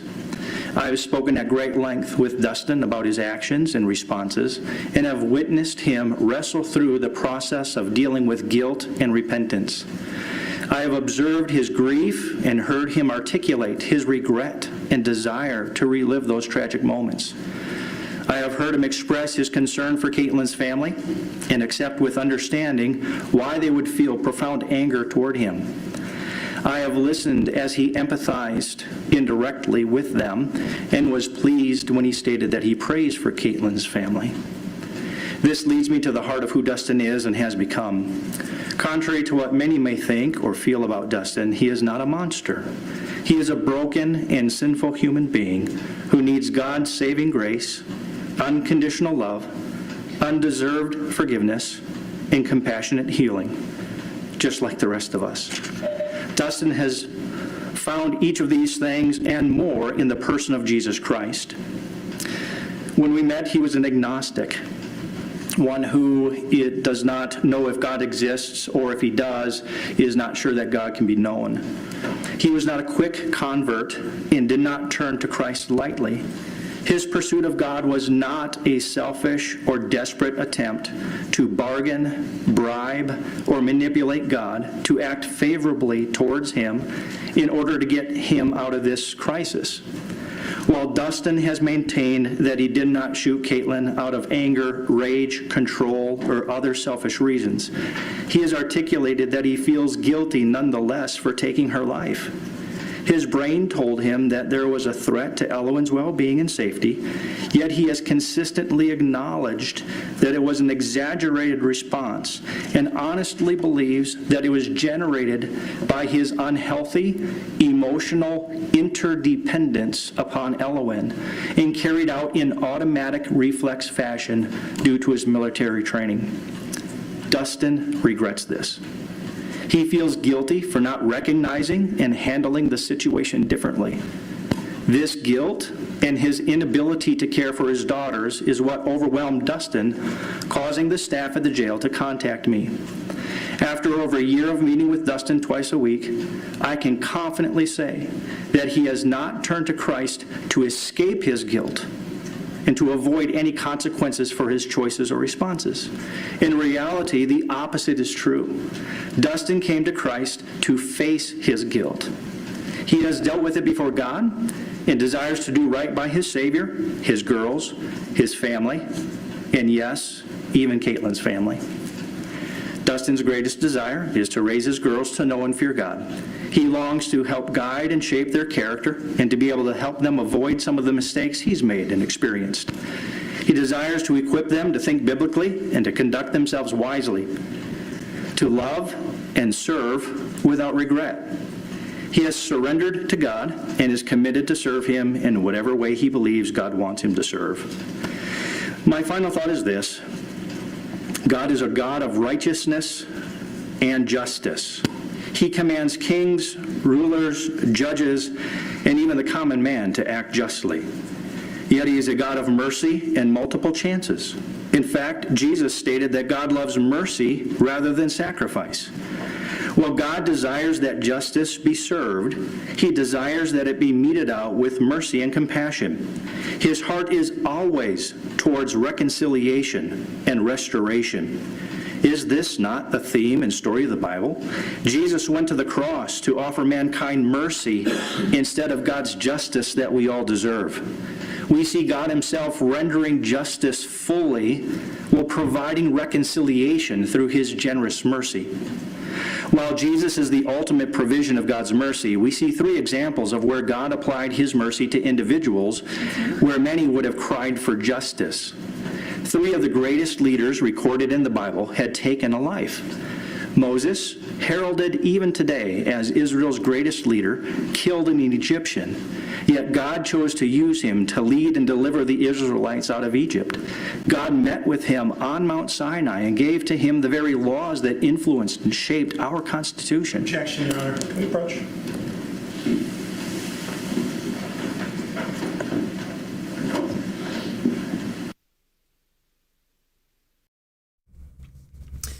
That's interesting that that there's an objection during an impact statement. Well, I've never seen anybody, a person of the cloth, if you will, get up and do an impact statement. I've never seen that before, and I don't think I've ever seen an objection other than Trevor Summers, where Mr. Marchese objected when Alyssa's son got up to give a victim impact statement. So these are firsts. This is the first.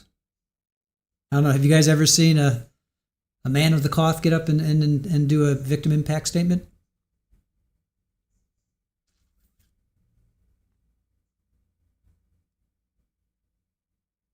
Because it's not about Caitlyn. He's going, well, no, that it should. This is all about Dustin's character and all that stuff.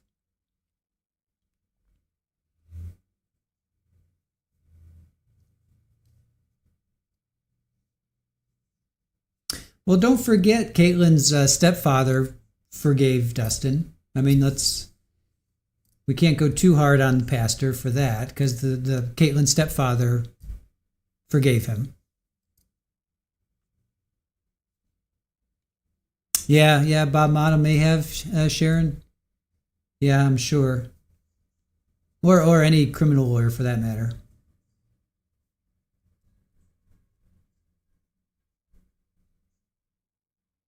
Before the objection, he started a sermon. Yeah, maybe that's what it was. Maybe the state's like, yeah, we need to reel this in.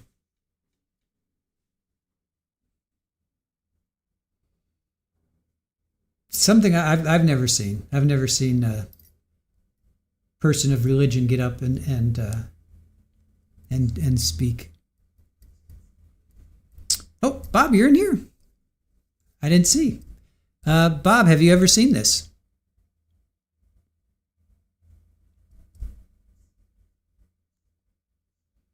Defense Diaries are with us? Oh, there you are. Okay.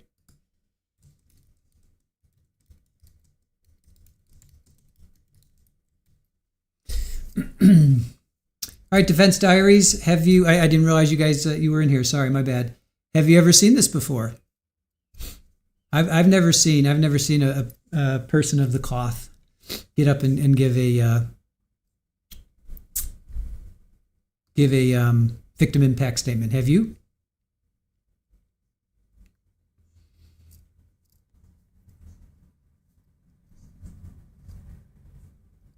The only other time I saw an objection was Trevor Summers, where their son got up, and Mr. Marchese or Marchese, I forget how he pronounces his name. I'll go with Marchese. He objected because he thought the son didn't write. He's like, how much did you write it? How much did your mom write it? Lacey D. Harvey Adelson got pulled up over him for not making about the victim. Yeah. Oh yeah. No, I remember Harvey was attacking the court. Remember Harvey was like, he was attacking, I think, the court and the judge and the jury. I remember that. I do. Yeah, I do remember that. So good point there. Thank you for reminding us.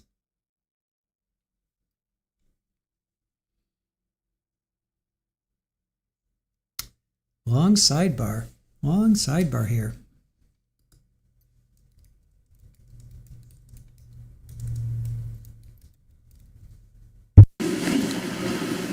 Overruled. Pastor, you can continue. Thank you.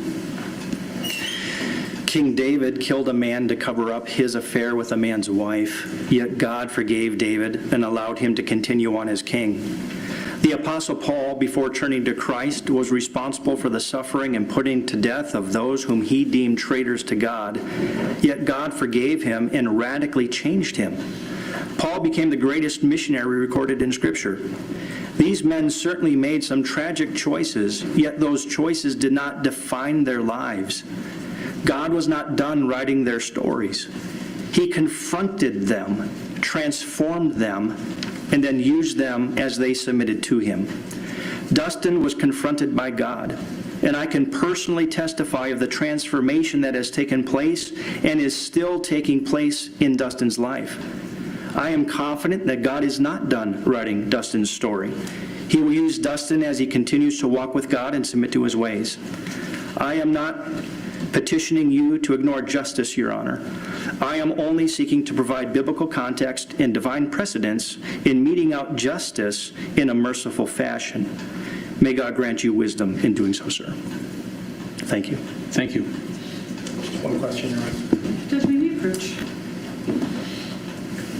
Yes.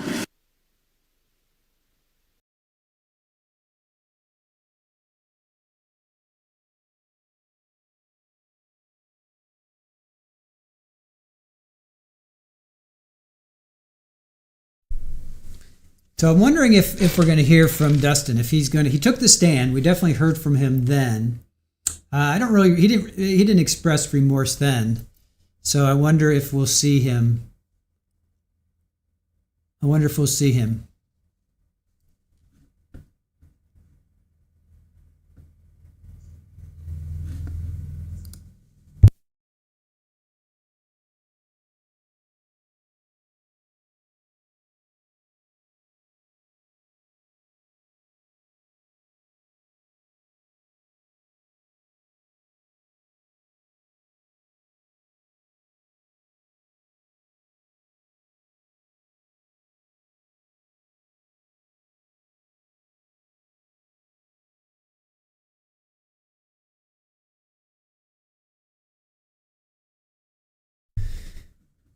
Let's see. Dustin will make a statement while on the cross. Good one.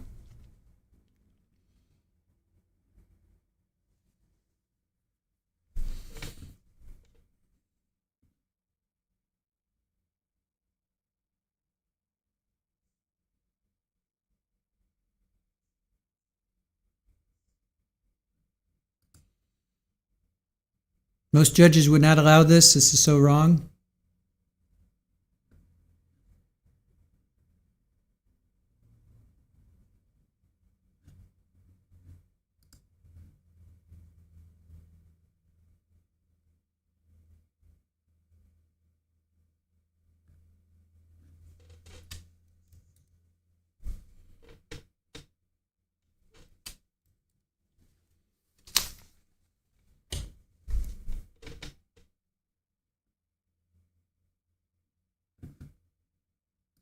Jaren, you taking off? Have a good one. Thanks for being with us today. So tomorrow, if you guys are wondering, tomorrow we have Brian Walsh, closing statements, and verdict watch. And then we're going to do Pamela Smart. We were going to do Pamela Smart today, but she's going to be like 8 hours. That's like an 8-hour stream. So we're going to push Pamela Smart. If you guys were hoping to watch Pamela Smart today, we're going to push that to tomorrow while we're on verdict watch with Brian Walsh. So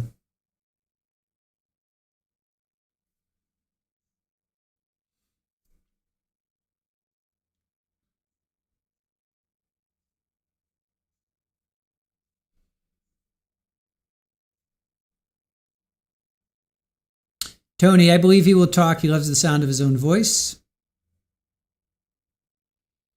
Yeah, we'll see. We don't know yet. We haven't heard definitively yet. He took the stand, though. He took the stand. Didn't do himself any favors, that's for sure.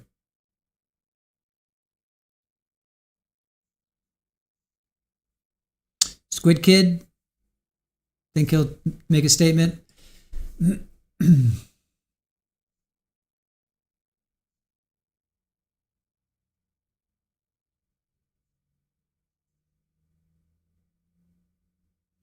Nanar always felt forgiveness is for the person hurt.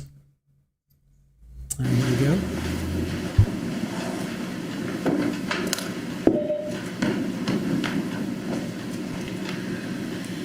Good afternoon, sir. Good afternoon.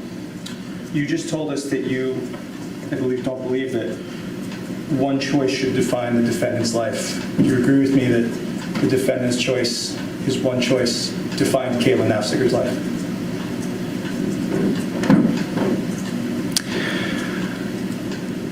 My perspective would be that Caitlyn's actions defined her own life. The fact that he took her life doesn't define her life. It ended it, didn't it? It certainly did. No more questions. Pastor, you can step down. Yes, ma'am. Thank you. Thank you.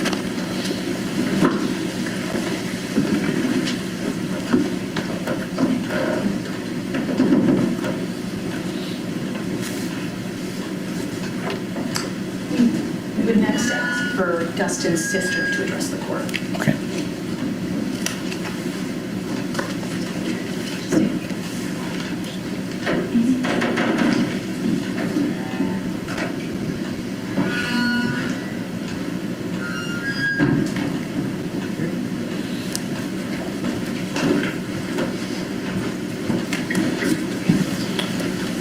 If you raise your right hand, please. You swear that any testimony you give will be the truth, the whole truth, and nothing but the truth under the pains and penalties of perjury. I Thank you. Please be seated. I'd like to ask you to please state your name for the court. Yep. My name is Heather Schlichter, Schlichter. Thank you.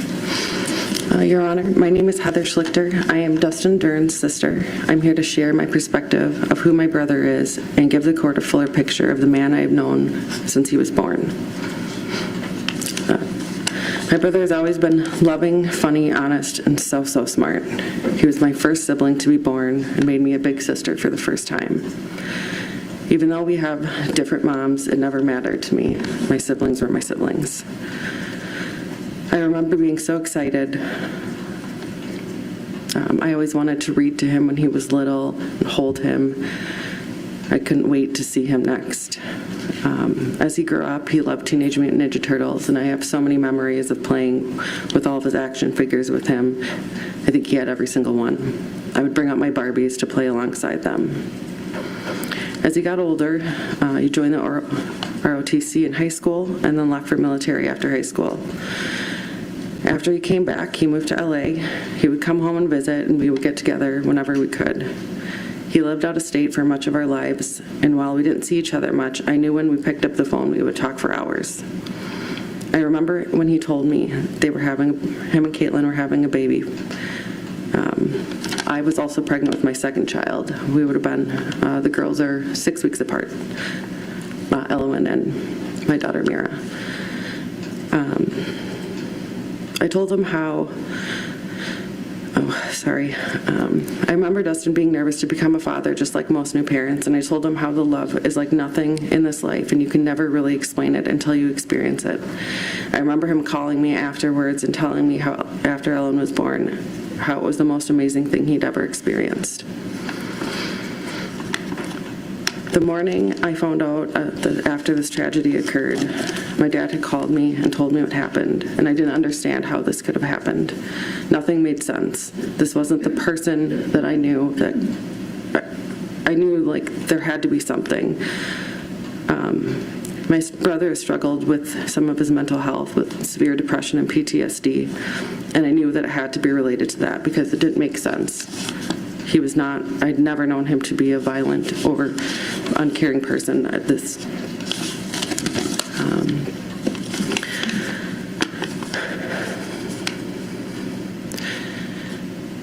He'd served his country, but his military service left him with significant PTSD, which was, he was receiving disability support. Over the years, I watched him struggle quietly with the effects of trauma he never fully understood how to cope with, despite trying to get help.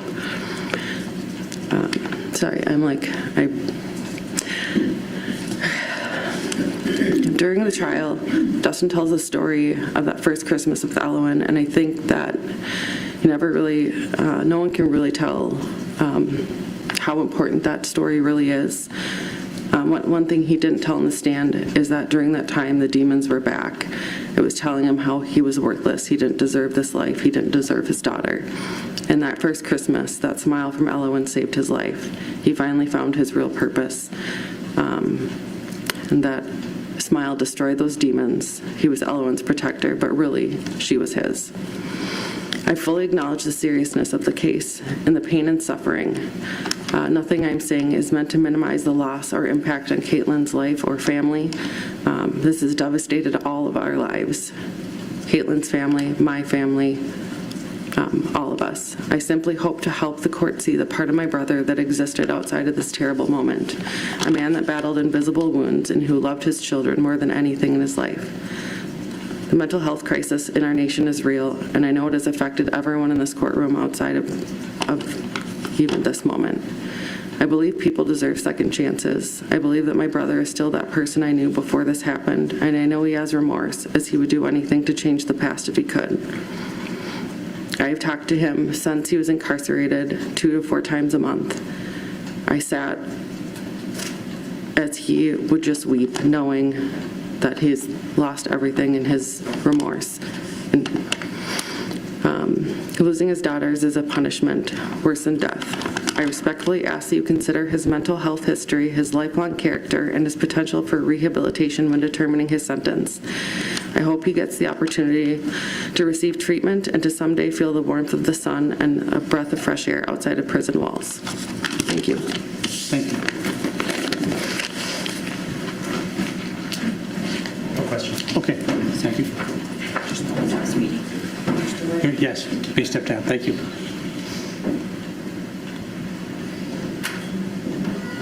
Dustin's father would also like to address the court. Certainly.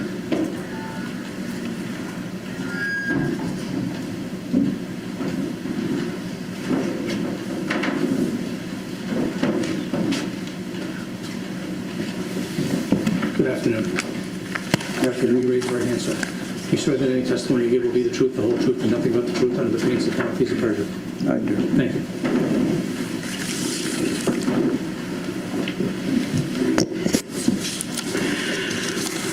Afternoon, Your Honor. And Mr. Duren, if I could have you state your name for the record, please. I'm the father of Dustin Mark Duren, D-U-R-E-N. Thank you. During Dustin's lifetime, he has always been nothing but a good man. As a child, he was easy to raise. We had zero behavior issues with him throughout his childhood and even his teen years. He always excelled at academics, a straight-A student through middle school and high school. An honor roll student in high school.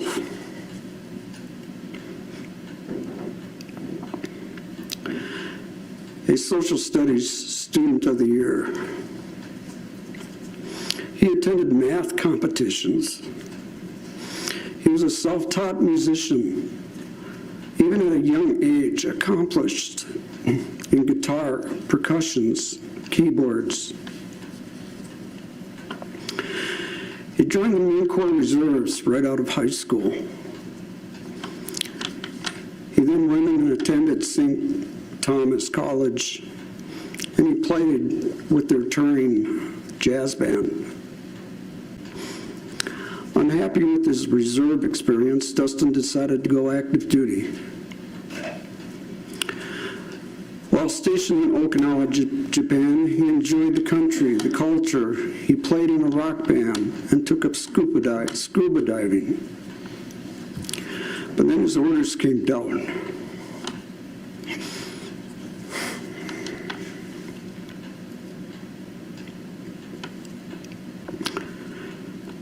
He was being deployed to Iraq as part of Iraqi freedom.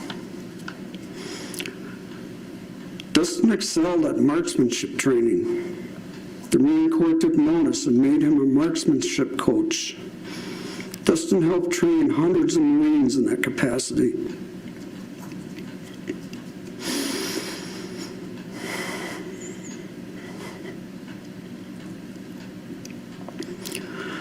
While in Iraq, Dustin witnessed a tragic event which had a profound effect on him.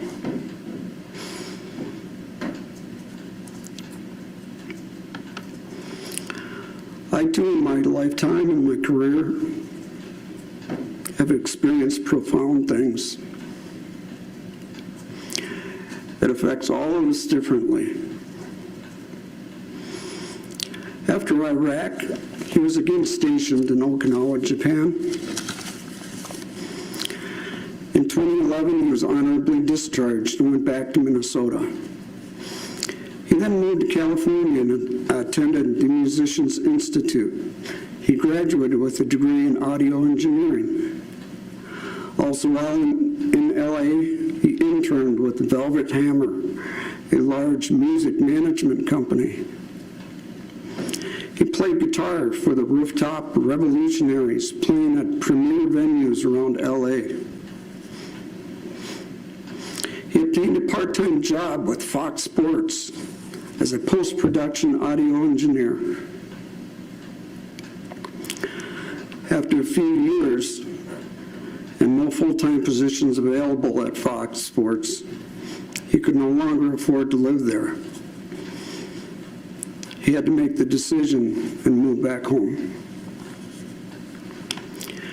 Preferring a warmer climate and determined to find work in the entertainment or music industry, he decided Las Vegas would be a good option to look for work. He packed everything he owned and drove to Las Vegas. Once there exhausted, he got a hotel room. The following morning, he discovered his car had been broken into.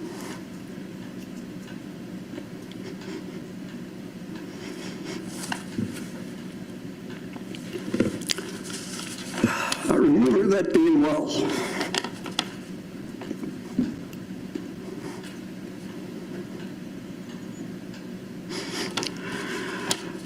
Everything of value to him had been stolen.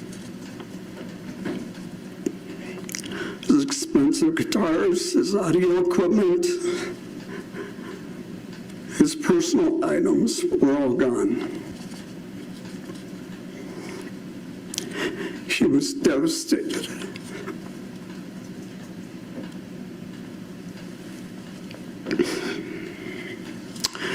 Eventually, he came back home again. That is when he met Caitlyn. Soon after dating, she became pregnant with Ellen. We invited Caitlyn into our home to live with us and made her part of our family. When Ellen was 7 months old, they decided to move to Las Vegas and make a life there. We visited often as flights were cheap. We even traveled there in the winter and spent extended stays with them. We spent considerable amount of time with Caitlyn and Dustin and Ellen. During all those times, we never even heard them raise their voices to each other. There was one incident in our house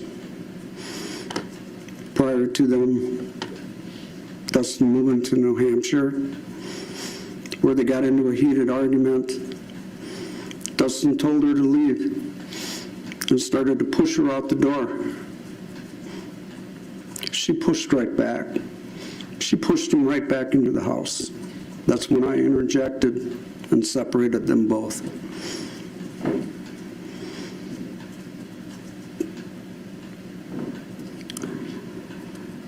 Prior to moving to Las Vegas, Dustin had secured a job with the post office. After experiencing very long days, Dustin quit this job. Little did we know at the time, he had PTSD, which we found makes it difficult for a person to hold a job that they had no interest in. Not long after that, hard times came upon them. Caitlyn worked several part-time jobs. Dustin worked occasionally when he could, but it wasn't enough. Dustin became depressed. He was failing his family and couldn't land that dream job that he always wanted. He was seriously considering suicide when Ellen came into the room and gave him one of her great big smiles.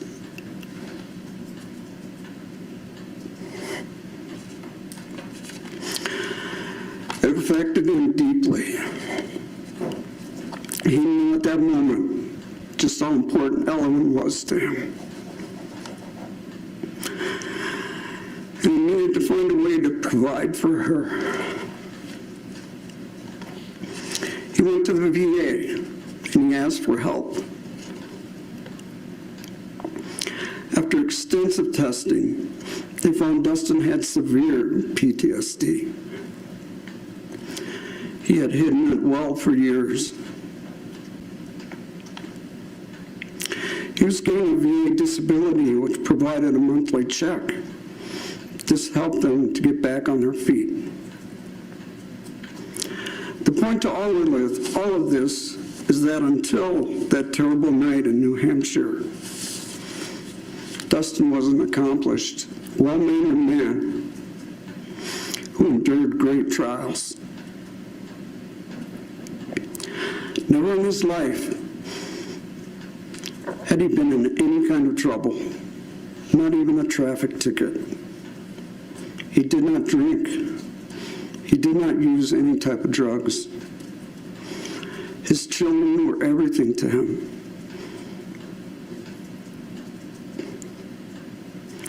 He wanted to work things out with Caitlyn so that they could stay involved in the girls' lives. I want to make it clear that Deb and I have never condoned what happened that night. What has been important to us is to find out how and why things could go so horribly wrong that night. How could a man this good commit an act so shocking? Finally, and just recently, we were able to read a portion of Dr. Pittman's 16-page report. A renowned PTSD expert from Harvard University. Dr. Pittman sheds a great deal of light on how PTSD played a major role that night. He made it clear that it was not Dustin who acted out. He had completely disassociated with himself. Upon researching disassociation in the psychiatric manual DSM-5, it means someone became someone else, not someone anything like themselves. Under extreme stress, he went into an altered state. He thought he had to protect Ellen from harm, and his ingrained Marine training kicked in. After he took the girls from the house, he stated he was overwhelmed with grief and didn't understand what had happened. As he stated to his mother that night and to the court during the trial, he was not trying to run away with the children. He did simply want to spend a little time with them before he turned himself in. We believe all of that to be true. He did not try and run from the police. He gave himself up cooperatively and peacefully. He told the police to be careful that there were kids in the car and told them where his weapon was. He gave a full confession to the police and hoped that they would understand and help him to make sense of things. That did not happen. A life was lost, and a family understandably demands justice. We only ask that you consider the man he was. A man who has never been in any kind of trouble his entire life. A man who joined the military and went to war for his country. A man who came back from that war wounded.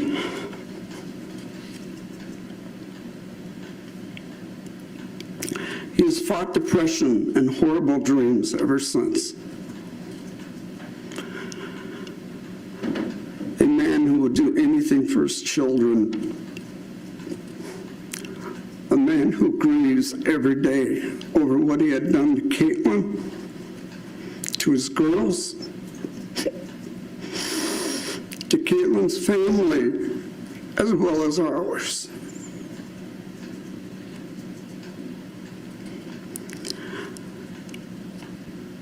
Some people don't show grief and emotion as others do. Dustin is very internal. He keeps his emotions inside. But he is also a man who now daily ask God for forgiveness. Because of all of this, we ask that you consider leniency in your sentencing. May God be with us all today. Thank you, Judge. Thank you.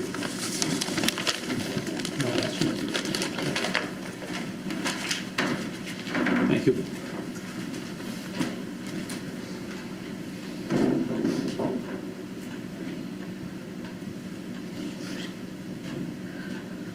Mr. Duren will now address the court.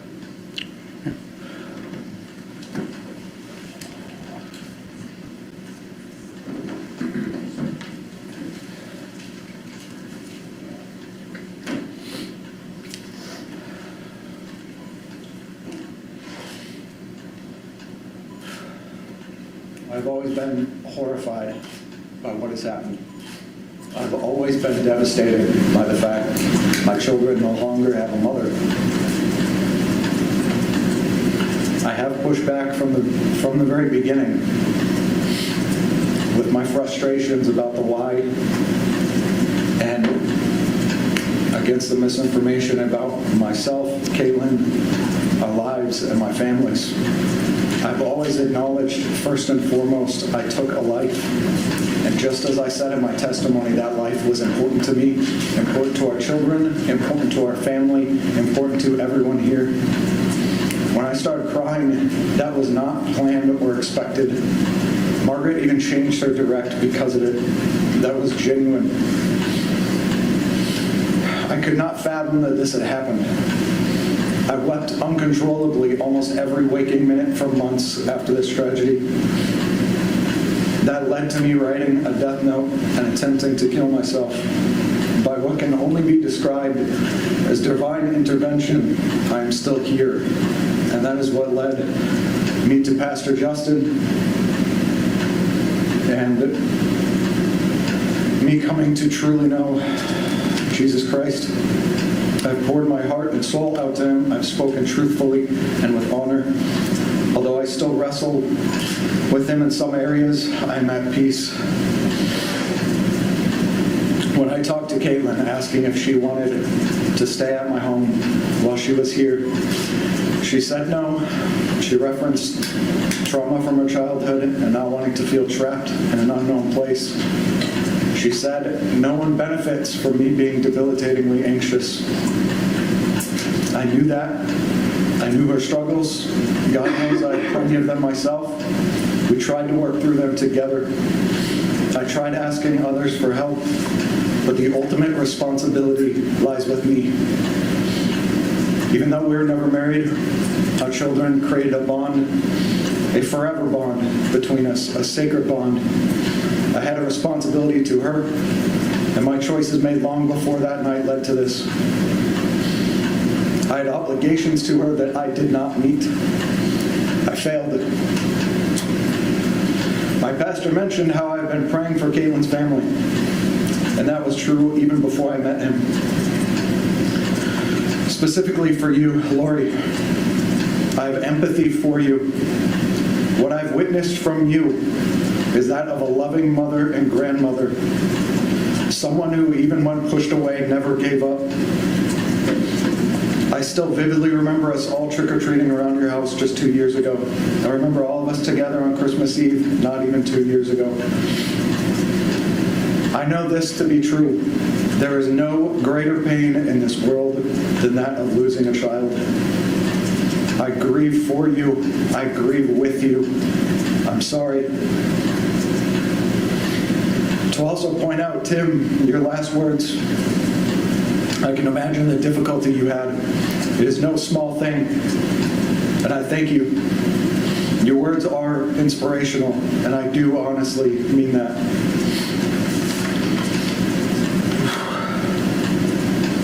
I will not let Caitlyn be forgotten. I never spoke ill of Caitlyn to our daughters. I always wanted Caitlyn involved in our children's lives. I have so many incredible memories with her. When she was pregnant with Elwyn, I took her to my favorite place, Yosemite. My fondest moment was waking up to our campsite surrounded by deer, watching us and grazing before slowly trotting away. Then a few months later, Caitlyn took me to Chicago, including visiting the beautiful botanical gardens and Six Flags, where Elwyn got to ride a little roller coaster before she was even born. In Nevada, there was a beautiful oasis a few miles from our house with man-made lakes, horses, and dozens of peacocks freely roaming. We went there regularly and was a family routine I wish never ended. That was also where Elwyn and Valen got to pet and ride their first horse. And Elwyn and Valen, my life, my purpose, my everything. I envisioned great things for both of you, and I still do. Know that my love for both of you is infinite. Above all else, stick together, protect and love each other unconditionally. I will be there for you no matter what. Even when separated by distance, we're never separated by heart. To all my friends and family who have supported me and continue to do so, from the bottom of my heart, thank you. I'm truly blessed, and to each one of you, you'll never be forgotten. I ask, Your Honor, that you minimize my limitations as much as you are able, alongside allowing me to cultivate a life with my daughters and be the strong, positive influence I was always meant to be. I do not ask this for selfish reasons, but so that I may humbly serve God, country, family in full. Thank you.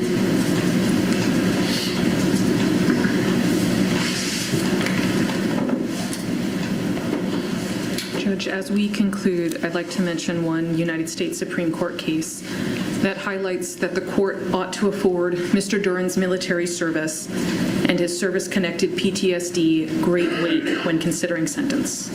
It's a 2009 case, Porter versus McCollum, 558 U.S. 30.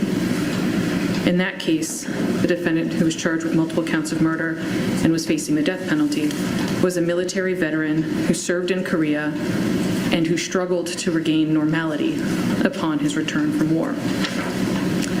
Likewise, in this case, Mr. Duren is a military veteran who served in Iraq and who bears the wounds of that service and who struggled to regain normality upon his return from war. The court in Porter found that Mr. Porter's defense counsel was ineffective in failing to present mitigation evidence related to his military service and the effects that his service had on him, because that mitigation evidence would have and should have made a difference in imposing sentence. The United States Supreme Court explained, and I quote, "Our nation has a long tradition of according leniency to veterans in recognition of their service, especially for those who fought on the front lines, as Porter did. Moreover, the relevance of Porter's extensive combat experience is not only that he served honorably under extreme hardship and gruesome conditions, but also that the jury might find mitigating the intense stress and mental and emotional toll that combat took on Porter. And this court ought to uphold our nation's long tradition of according leniency to veterans in recognition of their service when imposing a sentence in this case. And the court should also find mitigating the intense stress and emotional toll that Mr. Duren's service took on him, as documented by his VA disability rating, the attached reports, and what you've heard and read today. In consideration of all the facts and circumstances of this case, in recognition of Mr. Duren's service and the permanent toll that his service took on him, we ask that the court adopt our sentencing recommendation and impose a sentence of 25 years to life in the state prison. Thank you. Anything further from the state at this point? No, Your Honor. Okay, all right. Thank you. The council have given me a lot to think about. and I've been thinking about it nonstop the entire day, including before today. I will take a few moments, take a few brief recess, review my notes, review a few things that I want to check, and I'll be back to issue sentence and a few comments before I issue sentence. Thank you.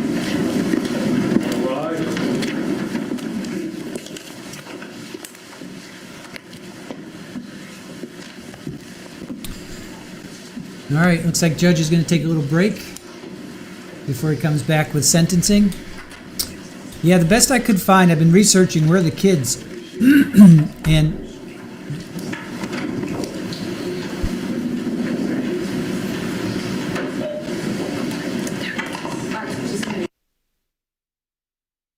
the best I could find is that they're splitting time with the grandparents. So that's the best I could find, and it was only from one source, and it was like, I think it was Vinnie Politan's Facebook page or something. Where are...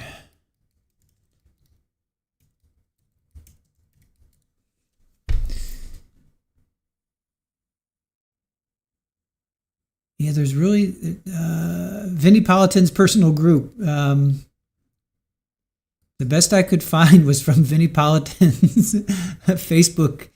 Shared custody between her parents and his dad. I heard grandparents share custody. So I don't know where.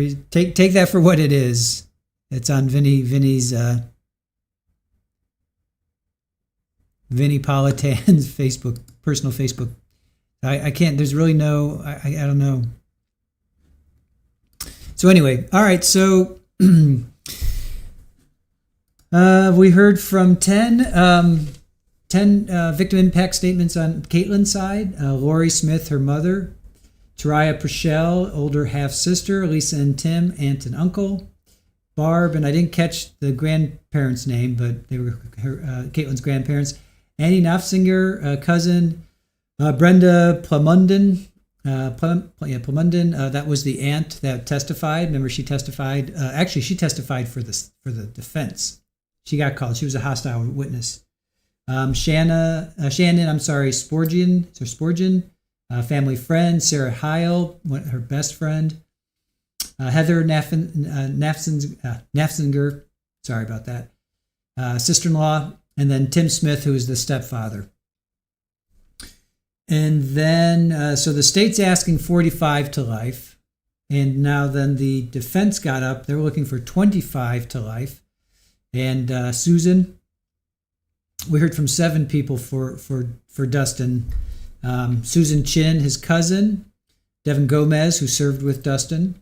Timothy Duren, his uncle. Justin Weberg, who was the pastor, the prison pastor. Heather Schlichter, sister. Mark Duren, his father. And then finally Dustin Duren. So...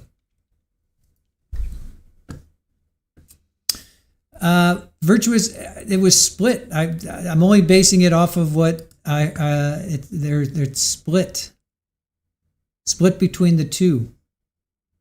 And like I said, I got it from Vinnie Politan's personal group, which is pretty active right now.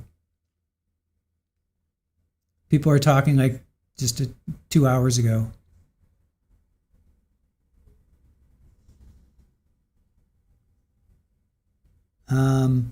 That he's splitting it between, the kids are being split, shared custody between Caitlyn and Dustin's father. I don't know why, the grandparents. So.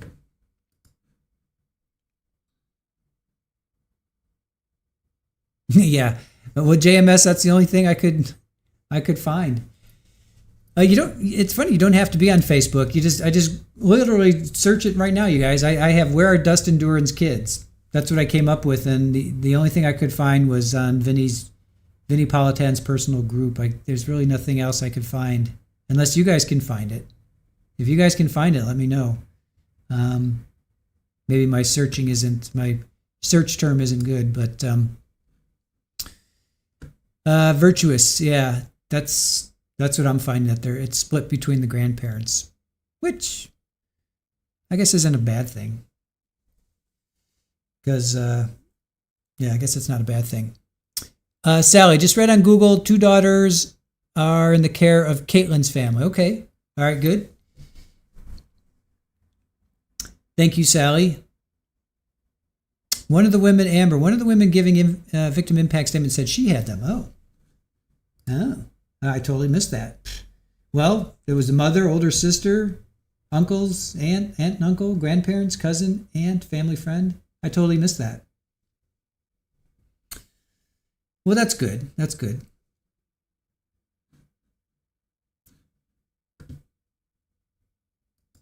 Sharon, you think Amber's saying it? Okay. Lazy boys, we are live. We are live. We're as live as we can get. Shirley, they're in the care of her grandparents only. Her brother and sister-in-law have the kids. Okay, thank you, Louis.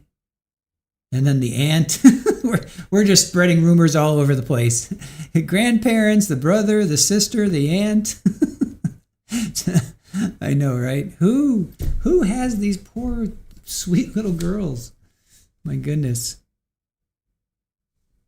All right, Amber, rewind and see it was bad audio. Okay. Yeah, I totally missed it. Nan, you found something and part of it might be accurate.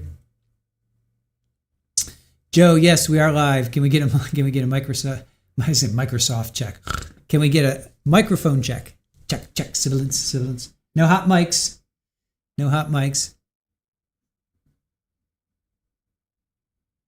Ambi, gotta love us. Right? Sharon, amazing his family does not deserve the kids. Yes, his family would poison her mind, Sharon. Sister-in-law, Shelley. Okay, the sister-in-law. Is that what we're going to go with, the sister-in-law? So that would have been, if you guys are going back to look, that would be Heather. Heather Naffziger. She was the right before Dad. So if you guys are able to go back and check, well, heck, I can go back and check. Let me see. Let me see if I can find it. There's Dad. Let me see if I can get to... Okay, what's after here? Let's see. Instances during their time in Nevada, Dustin and Caitlyn, simply living life together. All right, here's the sister-in-law talking again. Missy, her sister-in-law said in her statement. All right, here's the sister-in-law statement again. I know it's probably terrible audio, but let's see if we can hear it. The next person presenting a statement is Sarah Heil, and she is, and I apologize if I said that last name incorrectly, she's appearing via WebEx.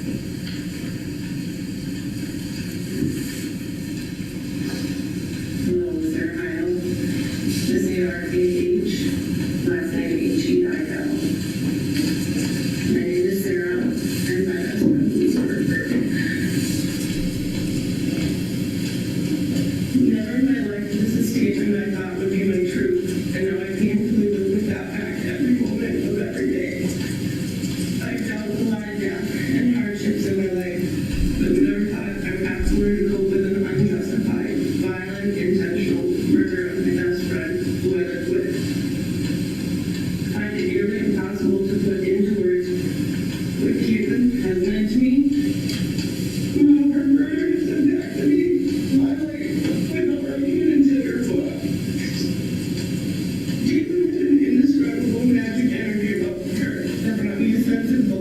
It's at the end? Okay, Missy, it's towards the end. Let me fast.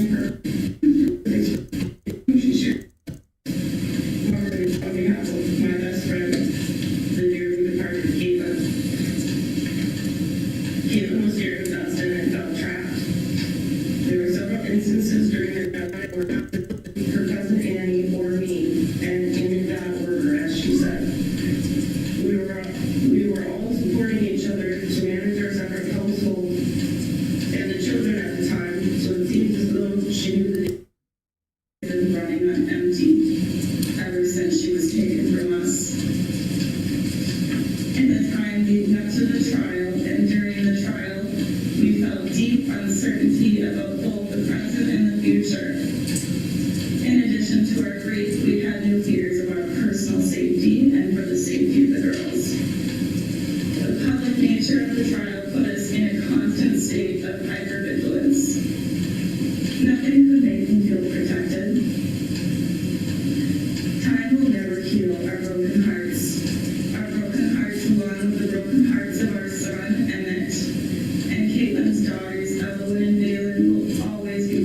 This is Heather. We're listening to Heather Naffziger, and she just finished saying during the trial, they had the girls during the trial. So Heather is the sister-in-law. Yes, this is Heather Naffziger. She's the sister-in-law. That's what we're listening to right now. Is this the right one or not? Tell me. This is Heather Naffziger, the sister-in-law we're listening to right now. Is that correct or not? Because she just finished saying that she had the kids during the trial.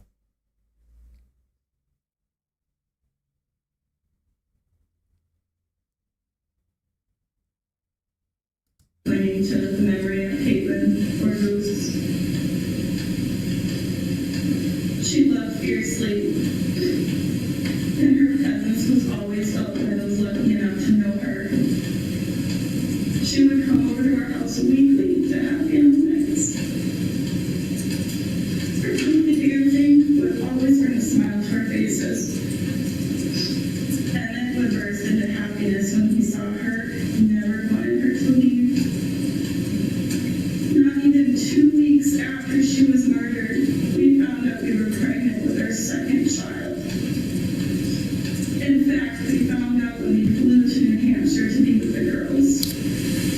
Though our son Grayson has never met Goose, he will always know of his aunt, and he will see her and the girls as they all grow up together. Okay, as they all grow up together, that still doesn't tell me that they're living with them. Our family members always said Bailey was Goose's favorite and her hero. We did everything we could to support her. At times, she would ask for money as she was working at least 3 jobs and barely scraping by to provide for the girls, all the while Dustin was not working.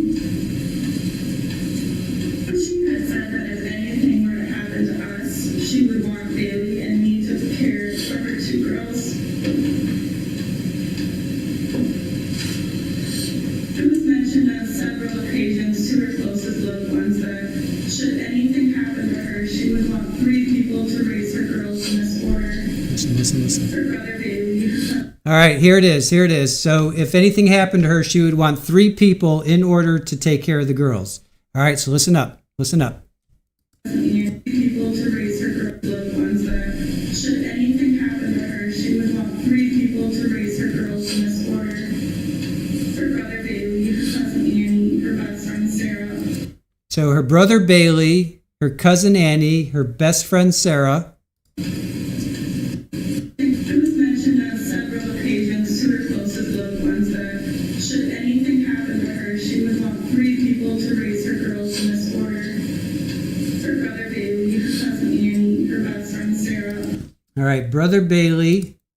So if anything happened to her, she would want brother Bailey, cousin, brother, cousin Sarah. What was it? Her brother Bailey, her cousin Annie.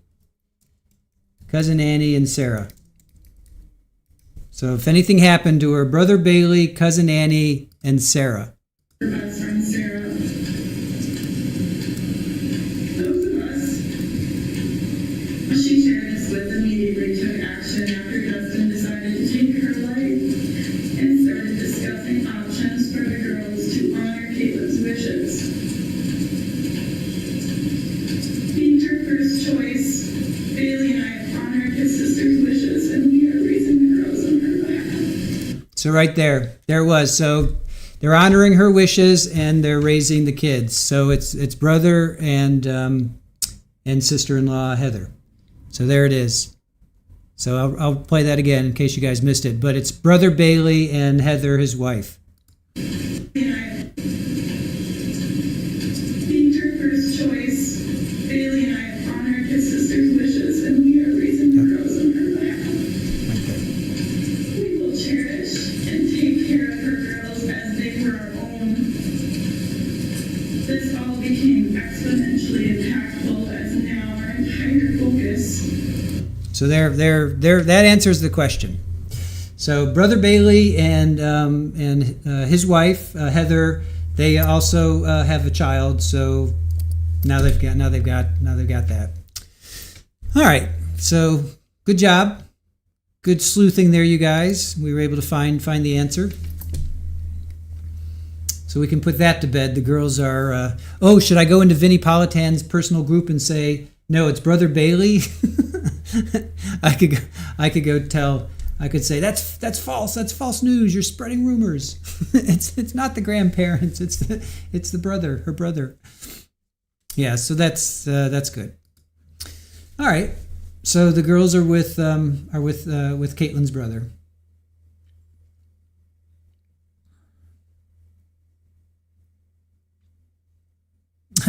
Yeah, how much time is Caitlyn serving? Caitlyn's not. That doesn't make sense. Yeah, that doesn't make sense. Caitlyn's not serving any time. Missy, yes, it wasn't your meds dreaming that. Good job. Good job, Missy. Points to Missy. Good job. You're welcome, Jenny. Joanne. Shirley, let them figure it out. we got the right answer. Oh, here they come. It's coming back. Thank you. Please be seated. Judge, for the record, we're back on the sentencing hearing, State versus Dustin Duren, 2/4/2024, CR 28. Thank you. First of all, I would like to commend all counsel in this proceeding. I know it has been a difficult and lengthy one. I would like to thank the family members, witnesses, and media for your patience. Any delays that occurred at any point during these proceedings have been to protect and safeguard the rights of all involved in these proceedings. Mr. Duren, as we know, 12 qualified and impartial jurors, all citizens of Coos County, have unanimously found that you have committed the crimes as charged by the prosecutor, and the jurors returned verdicts of guilty on those charges. Accordingly, it is my sworn, please be seated. Oh, okay. Thank you. I will, thank you. Accordingly, it is my sworn duty under the state and federal constitutions to impose sentences upon you for those crimes. The sentences I impose will be in accordance with the sentencing laws as established by the New Hampshire legislature and within the protections afforded to you and on your behalf by those same state and federal constitutions. The sentencing remarks that I make here today are based upon the guilty verdicts as returned by the jury. In deciding upon the appropriate sentences, I have considered all relevant factors in mitigation and aggravation. And I've also considered all of the goals of sentencing as I am required to do, which include punishment, rehabilitation, specific deterrence, and general deterrence. Matters that I've considered include the state's sentencing memorandum, which is 23 pages long. In it, it concludes a listing of comparable sentences, and for those of you who thankfully are not familiar with this process, it is typical for both the state and the defense to provide comparable cases for them to argue to indicate that a sentence should be more similar to this case or more similar to this other case. As we all know, and as both parties have acknowledged, no two cases are identical. Especially in any murder case. Every murder case is unique. As I said, it is standard practice for the attorneys to argue by analogy relative to comparable sentences, and that is what has been done in this case by competent and experienced counsel on both sides. I've also reviewed completely every word, the sentencing memorandum proposed by the defendant, submitted by the defendant, 94 pages, which includes a detailed report from a military expert, Captain Art Cody, the report from a psychiatrist expert, Dr. Roger Pittman, 7 letters of support that were appended at the time, and 3 more letters of support received today and read into the record. I've also considered the impact statements from Mr. John King, Ms. Eliza Schmidt, hope I'm pronouncing that correctly, all others who spoke today in support of Caitlyn, all of the family members who spoke today in support of her. I've considered Mr. Duren's military service. I've considered the impact of Mr. Duren's actions and my sentence on all families who have been so affected by this tragedy.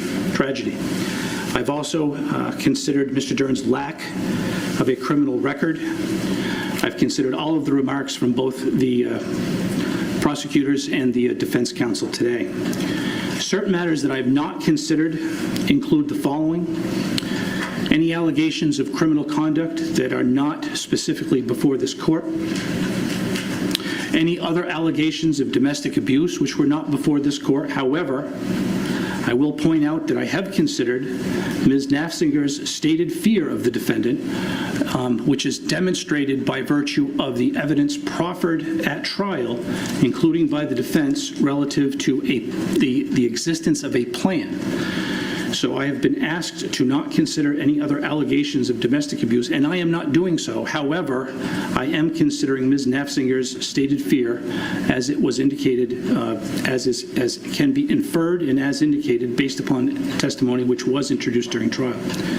I am not considering the status of any custody disputes or remarks made about guardianship or family law proceedings which are not part of this proceeding here today, nor am I considering the impact of any financial disputes that may have occurred between the families after the events which are the subject of these proceedings.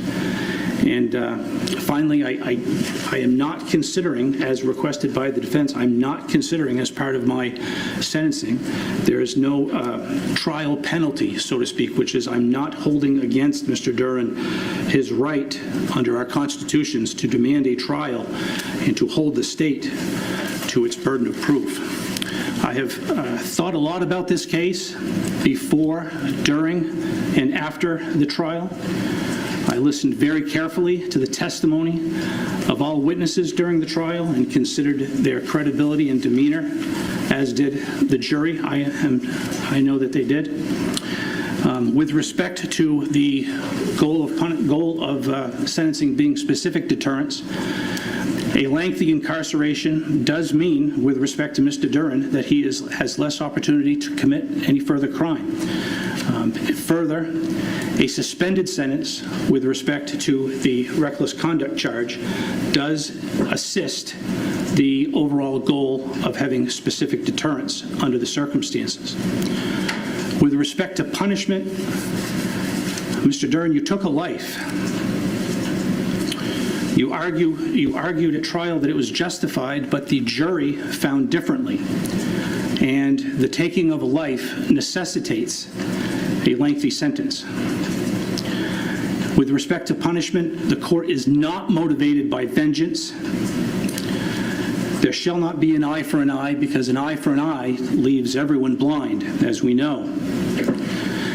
And further, there must be some prospect, even if slim, but there must be some prospect for redemption and/or salvation. With respect to rehabilitation, for those of you who are not familiar, the New Hampshire Constitution does provide that the true design of all punishments is to reform and not to exterminate mankind. I would note that both proposals from the state and the defense do include the possibility of Mr. Duren earning time reductions for completion of programming. I understand the defense argument to indicate that those are not quite as substantive or substantial as the prosecution would have us believe, but I do note that those components are included in both proposals relative to rehabilitation. With respect to general deterrence, another factor which the court is entitled and must consider under these circumstances. The message that the taking of another life carries with it in this state and in this county is that the prospect of a severe punishment as a general, there must be a prospect of a severe punishment as a general consideration to reduce crime. Also, with respect to general deterrence, there is a domestic violence component to this case, which has been discussed and cannot be ignored. I would point to evidence that included during the trial, Mr. Duren, that you called your attorney about your options. And then almost directly after that, based upon my recall of the evidence, you did call the Berlin Police Department. What I would describe based upon as a proactive tactical choice with respect to the circumstances that were presented to you at the time. And by that, it indicates that you knew that you had the option of calling the Berlin Police Department when confronted with the circumstances on February 29th. You could have called the Berlin police in response to the actions that were confronting you at that time, which you had done previously. But on that night, you chose not to. I also need to make a few comments about deadly force as a justification for homicide. I hope and I pray that everyone in this courtroom and all those in the sound of my voice never find themselves needing to use deadly force to defend themselves or others. However, if that does happen and deadly force is used, if the user chooses to use it to defend others or to stand his or her ground, the message must be sent that the user must also stand their ground to take the consequences of their action, to take responsibility for the use of deadly force, and not to flee the scene. I've considered all factors relative to specific deterrence, rehabilitation, punishment, general deterrence, as I've said. Further, there has been much presented of the challenges that you have faced, Mr. Duren. I recognize and sympathize with the impact of those challenges. I would also like to state that I have not heard quite as much about the gifts that you have received. You were born an American citizen. You have two loving parents and others who surround you who love you. You had natural traits that allowed you to excel at an early age, as has been indicated by the evidence I've received. You've been blessed with not one, but two healthy children, which so many others would envy you for. You were gifted a pistol by your father as an heirloom, and you had the right to keep and bear that pistol as a right under our Constitution. Despite all these gifts that have been bestowed upon you, nothing changes the fact that, based upon all of the evidence, you shot the unarmed mother of your two young children in the head. I'm going to repeat that. You shot the unarmed mother of your two young children in the head. The citizens of New Hampshire and society at large demand, and the law that I must enforce clearly supports, a lengthy sentence under all of the circumstances that have been presented. So if I could have you please stand, Mr. Duren. By virtue of all of the considerations that I have described, and after considering all of the evidence during trial and during these sentencing proceedings, I am adopting the requested sentences from the state of New Hampshire with respect to each of the sentences. With respect to charge ID 223-7508C for a crime of second-degree murder knowing occurring on February 29th, 2024, you are hereby sentenced to the New Hampshire State Prison for not more than 45 years nor less than life. There is added to the minimum sentence a disciplinary period equal to 150 days for each year of the minimum term of the defendant's sentence, to be prorated for any part of the year. Pretrial confinement credit of 650 days. This sentence is to be served as follows. Stand committed.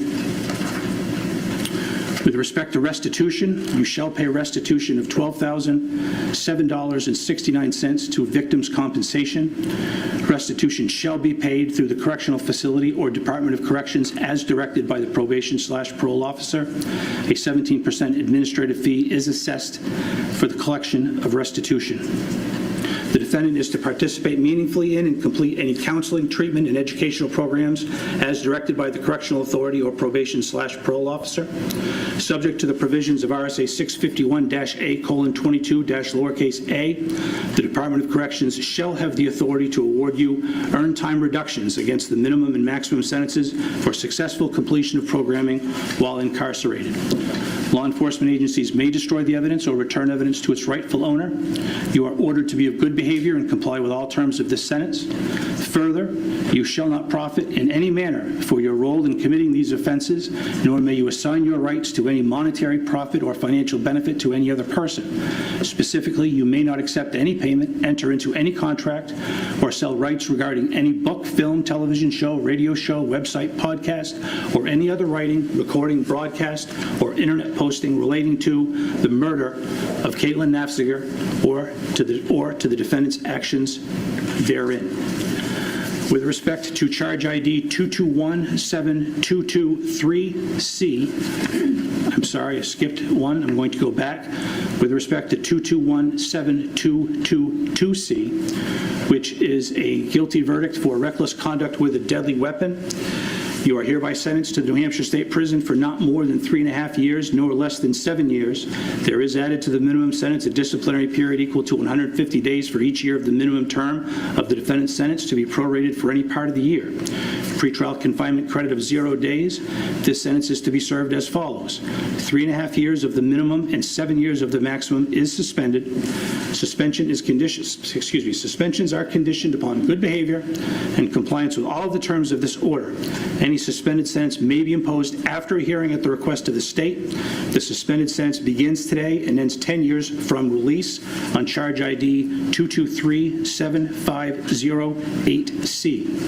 This sentence is consecutive to case number and charge ID 223750-8C. You are to participate meaningfully in and complete any counseling, treatment, and educational programs as directed by the correctional authority or probation/parole officer. Law enforcement agencies may destroy the evidence and return the evidence to its rightful owner. You are ordered to be of good behavior and comply with all terms of the sentence. Further, consistent with the state's request, you shall have no contact with the family of Caitlyn Naffziger, which includes Lori Smith, Bailey Naffziger, Heather Naffziger, and Brenda Plondon. The defendant shall have no contact, either directly or indirectly, including but not limited to contact in person, by mail, phone, email, text message, social messaging sites, or through third parties with ED and or VD unless such contact is solicited by ED and or VD of their own volition and such contact is in accordance with any applicable related agreements or court orders governing such contact. Further, the defendant must comply with any court orders concerning contact with ED and VD issued by any court having jurisdiction, including any orders issued by the Minnesota courts related to custody proceedings. Further, you shall not profit in any manner for your role in committing these offenses, nor may you assign your rights to any monetary profit or financial benefit to any other person. Specifically, you may not accept any payment, enter into any contract, or sell rights regarding any book, film, television show, radio show, website, podcast, or any other writing, recording, broadcast, or internet posting relating to the murder of Caitlyn Naffziger or for your actions therein. Finally, with respect to charge ID 22172223C for a guilty verdict of endangering the welfare of a child, this conviction is for a misdemeanor. It does not include as an element of the offense the use or attempted use of physical force or the threatened use of a deadly weapon. The defendant is sentenced to the House of Corrections for a period of 1 year. Pretrial confinement is 0 days. This sentence is concurrent with case number and charge ID 223750-8C.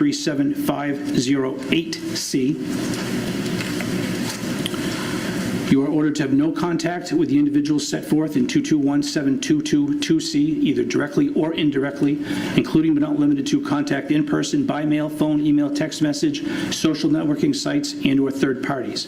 Law enforcement agencies may destroy the evidence or return the evidence to its rightful owner.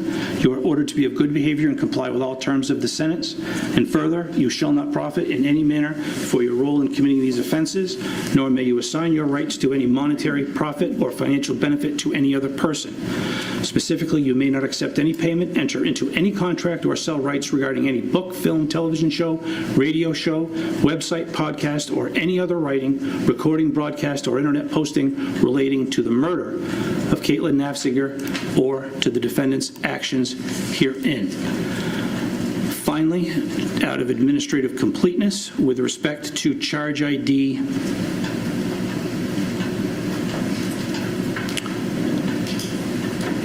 ending in 2217721C, the guilty, which is the reckless second-degree murder charge, the finding of guilty will be maintained, but no sentence is assigned with respect to that charge, it being duplicative to the other charge of second-degree murder knowing. Again, by virtue of all of the factors I have considered today, I am adopting the sentencing recommendations from the state of New Hampshire. Attorney Durand, anything further at this time? Nothing from the state, Your Honor. Attorney Kettles. No, Your Honor. Thank you, Judge. Mr. Duren, you're hereby notified that you have the right to apply for review of the state prison sentence imposed on you today. The application must be filed within 30 days after the date of the sentence, but not thereafter, except for good cause shown. If you file such an application, your sentence will be reviewed by a board of 3 members who will be either judicial referees and/or superior court judges. Review of the sentence may result in a decrease or an increase of the minimum or maximum term within the limits fixed by law, or there may be no change in the sentence. A form for making application, if you wish to do so, is set forth below. Judge, I'll just ask the record to reflect that I'm going to hand Mr. Duren's attorneys a copy of this form, and the state has a similar application if they choose to apply. Thank you, Clerk Kovalenko.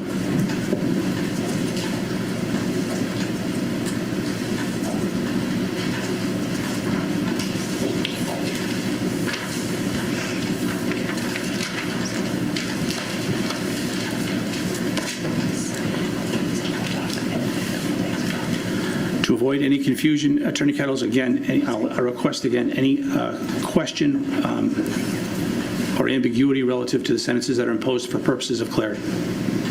Not for purposes of clarity, Your Honor. Okay. Okay. Anything further on behalf of the state? No, Your Honor. Anything further on behalf of the defendant?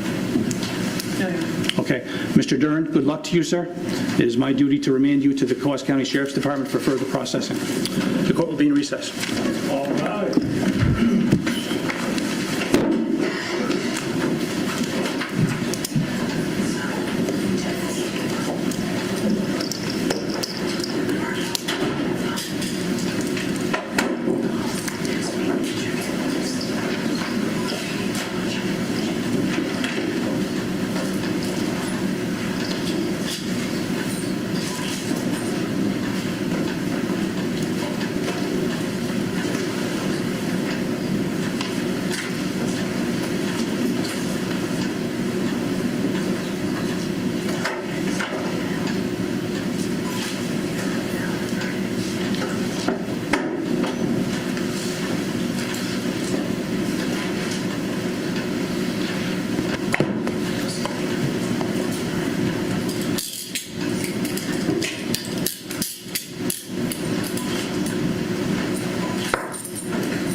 All right, that's it. All right, so he got, let's see, I think I can come here. So judge was adopting the state's recommendation. So for second degree, found guilty, 45 years to life. The next one was reckless conduct with a deadly weapon, 3.5 to 7 years consecutive to the, I guess, count one or the count above that. So that brought him 45 plus 3.5. So you're up to 48 and a half years. And then endangerment welfare of a child, 1 year. Oh, and that was supposed to be consecutive, right? And then the endangerment welfare of a child, 1 year, and that was concurrent. So that one pretty much just throw out. And then reckless second degree, no sentence for that because they were found, he was found guilty, I guess, for count one. Not quite sure how that worked out, but the end result is that he's going to go at least 48 and a half years. I don't know, does New Hampshire have, you have to serve, you serve like 80% and then you can get out? Let's look that up. How long do you have to serve prison in New Hampshire before, how long do you have to serve prison in New Hampshire before parole? Let me see if that comes up. You know, like some states, let's see, in New Hampshire, you're eligible for parole after serving your minimum sentence. And truth in sentencing adds a disciplinary period, 150 days per year. So we heard that as well. You must also serve, which good behavior credits can offset. Ideally, bring you back to the minimum term. So you must serve the minimum minus good time plus disciplinary time, aiming for release when minimums are met. All right, so for every year of the minimum sentence, 150 days of bad time are added.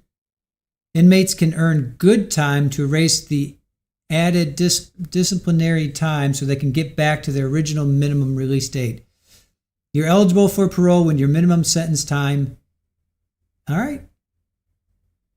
So 10 to 25 years means 10 years plus roughly 1,500 extra days. So he's going to be there for 48 years. He's going to be there for 48 years. So, yeah, he's going to be like 86. 48 and a half gets him to about 86. So, yeah. All right, you guys. Let's talk about this. What would you give a statement if Dustin was your family? Would you guys give a statement? Let me end that poll. Would you guys give a statement? Because that was pretty tough. How do you guys feel about that? Would you? Wait, where's my poll? Where'd the poll go? All right. Would you get up there and would you give a statement if that was your brother, son, husband? What would you guys do? 74% of you said no, and 26% of you said yes, you would. So, JMS, you voted no. Missy, you clicked the wrong answer or the wrong one. Amy, you couldn't answer the poll. Denben, nope. Shadow says no. If it were my brother or sister or even my child, they lied in the bed they made. Lori says yes. Susie says no. Not with the demeanor that Dustin had, Kathy says. John, you would speak against him. Shelley, I said no, but if it were my son, I'd know I'd do anything for him. Bisu says nope. Michelle says yes. Jenny G says, I said no, but I guess I really can't put myself in their shoes, so I'm not really sure of your answer now. Andriel says no. Nan says, oh wait, was it for Dustin or my actual own family? I said I would, but not for him. It would, no, if Dustin was your family member. The question was, would you give a statement if Dustin was your family? So if that was your family member, somebody in your family did something like what Dustin did. Absolutely no, Mary says. I guess it would depend on the circumstances, Morgan says. Sherry, I couldn't do it. I'd be a wreck. Dustin has narcissistic disorder. Yaha. For my kid, yes, most likely. Anyone else? Nope, paralegal says. Morgan, actually, I probably would. Lori, I would feel obligated. Because think about it. Especially Dustin, he's 38 years old. So you have 38 years, well, 37 when he did this. You have 37 years of knowing this person. And then one absolutely terrible act, decision, horrible, horrific happens. And then does that wash away those 37 years of what you had with that person? You know, I don't know. It's a tough question. I know it's always, we have these these theoretical questions, but it's interesting to think about what you guys would do. JMS, I would make them take responsibility for their actions. I'm not saying you wouldn't. I'm not saying, JMS, I'm not saying no, let them off. I'm just saying, would you get up and would you testify for them? Would you get up and say, hey, you know what? What they did was terrible, but let's look at the 37 years of what, of good, if you will, that he did do. So I'm not saying that we would get up there and we would say, let him off, Judge. I'm not saying that at all. I'm just saying, would you go up there and would you say, what he did was terrible, but I still love him, and I'm, like, what would you guys do? Sharon, your statement wouldn't change the facts. No, of course they wouldn't. Of course they wouldn't. Shirley, what about if that person is horrible all the time? Well, then there's that. Sure. I mean, if that person has a history of, a terrible history. I'm trying to think of just if it was Dustin. If it was just Dustin, if you were Dustin's family member. JMS, I would tell them to plead guilty and not have a trial. All right. Silas, I would if it was a DP case. Sharon, but it's also how you express it. Jenny G, I wouldn't make excuses, but I might make a statement. Might not be what they wanted to hear. Den Ben, you can show your love to them in prison. Widespread dance story. Yeah, we're gonna end soon. Go widespread. Go. Go. We'll leave soon. We'll end soon. Carol, hard to stop loving your child. Yeah, then there's that. I mean, if that was your kid and I don't know. It's a tough one. Sharon, like the dad was really disrespectful. Let's see. Yaha, you can defend someone without minimizing their horrific act. That's true.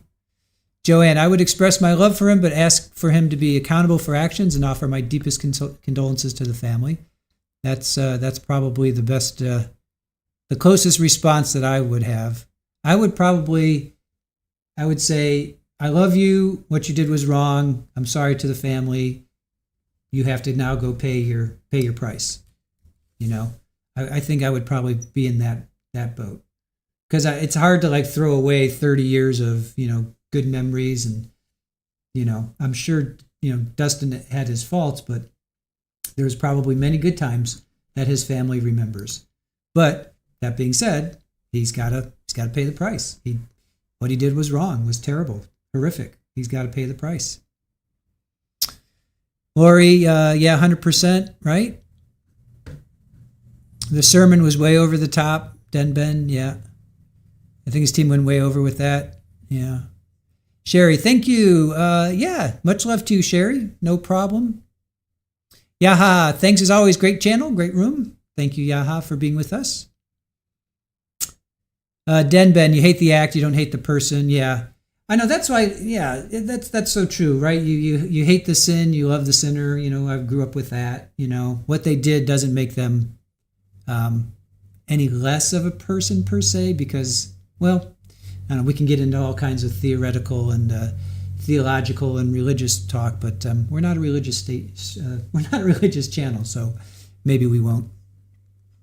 Anyway, Joe, that pastor testimony was excruciating. How can he tell us definitively what's in Justin's heart and mind? What if he was gaslighted? Yeah. Yep. Den Ben, I missed your live. I might have to go back and watch, but don't think I can deal with that today. Maybe after the verdict. Oh, Brian Walsh? Which one are you talking about, Den Ben?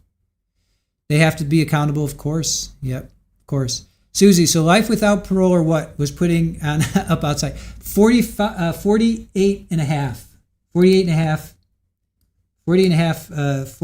a half years. So he's going to be 86. Here, this is the full thing.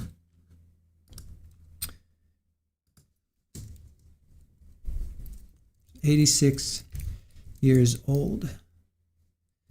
So, Brian Walsh, yeah. Well, tomorrow's going to be closing statements, Ben, and then verdict watch. Play on Crime. Have a good night. Cheers to you. Be well. Have a good night. We'll see you tomorrow. All right, you guys. I think that's it. It's 4 o'clock here on the East Coast. I think that's a good time for us to say goodbye as the sun is setting. So tomorrow, Caitlyn. Yeah. Oh, you know what? I always like to end with something good about. Hold on. Let me see. I always try to end with something positive for the victim, if you will. Let me see if I can find something on Caitlyn. She had a very interesting last name. What was her last name? Naffziger. Let me see if I can find something on her. Caitlyn Naffziger. Let's see. Is there anything?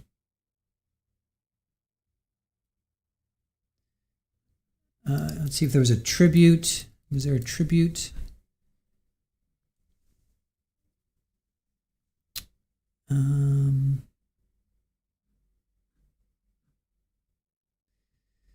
Sometimes they do tributes. Other times, unfortunately, there doesn't seem like there's one. Doesn't look like there was one for Caitlyn per se. That's a shame. All right. Well, Caitlyn, rest in peace. I was trying to find some kind of tribute for you, but I'm not seeing one on YouTube, at least. I know she had a. Let me see if I can get you to her.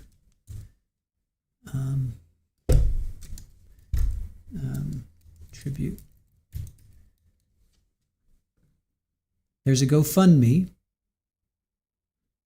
Oh, here's a legacy. Let me see if this. Oh, Ever Loved.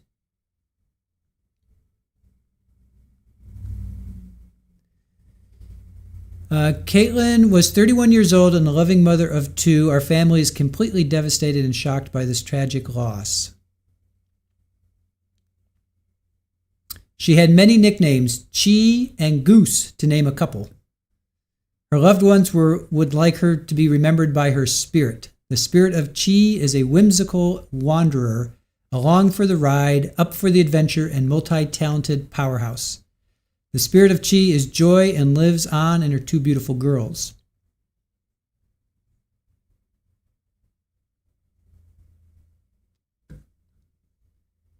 That's cute. So Goose and Chi, Caitlyn Chi. Here, let me see if I can pull this up for you guys. Let's see here.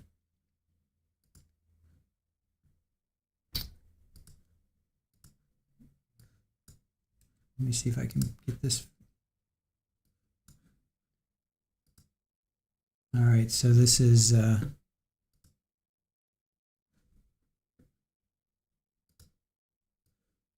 there's some nice pictures of her.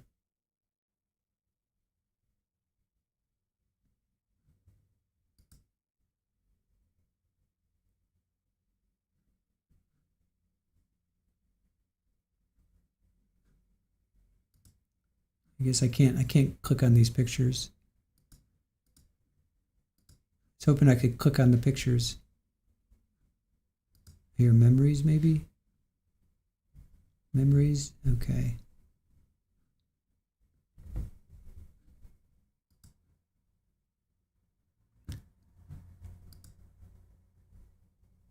Yes, okay, here.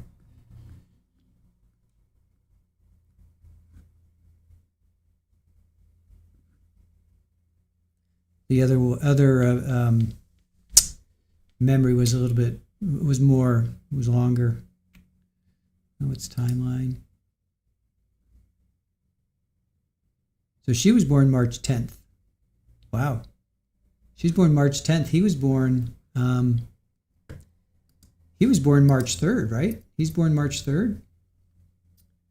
Yeah, March 4th. He was born March 4th. She's born March 10th, so both Pisces. Interesting. He's born in 87. She's born in 92. So, All right, you guys. All right, with that, we will let you go. We will say goodbye. Thank you all for joining us today. It was a full day with Brian Walsh and Dustin Duren and Caitlyn Naffziger. So we found some justice and some peace for Caitlyn and hopefully her two little girls, two little daughters. So with that, tomorrow, Brian Walsh, closing arguments, and then verdict watch, and then Pamela Smart. We're going to do a Ego Takes the Stand with Pamela Smart. So looking forward to that. That's the very first trial that was aired from gavel to gavel. So really looking forward to watching that. So with that, you guys, thank you for joining us. Thank you to our mods, Dual Streaming. You guys did a fantastic job. As always, really appreciate you. Be sure to thank our mods on the way out chat, and also thank Aaron, who did a fantastic job always getting our store of our merchandise up and running, doing all the background graphics and helping with the kitties. So with that, I will leave you with a sleeping kitty, a little bean here, got a little sleeping bean. That's Riker. She's the one that fell out of the tree 25, 30 feet. So she's right here with me. All right, guys, thank you for joining us. Appreciate you all, and have a great night. Have a safe night. Do something good for yourself, your soul, your mind, your body. Make sure you squeegee off today's ick, if you will, because there was a lot of it. So make sure you take care of yourselves, and we'll see you tomorrow. Have a good one. Bye.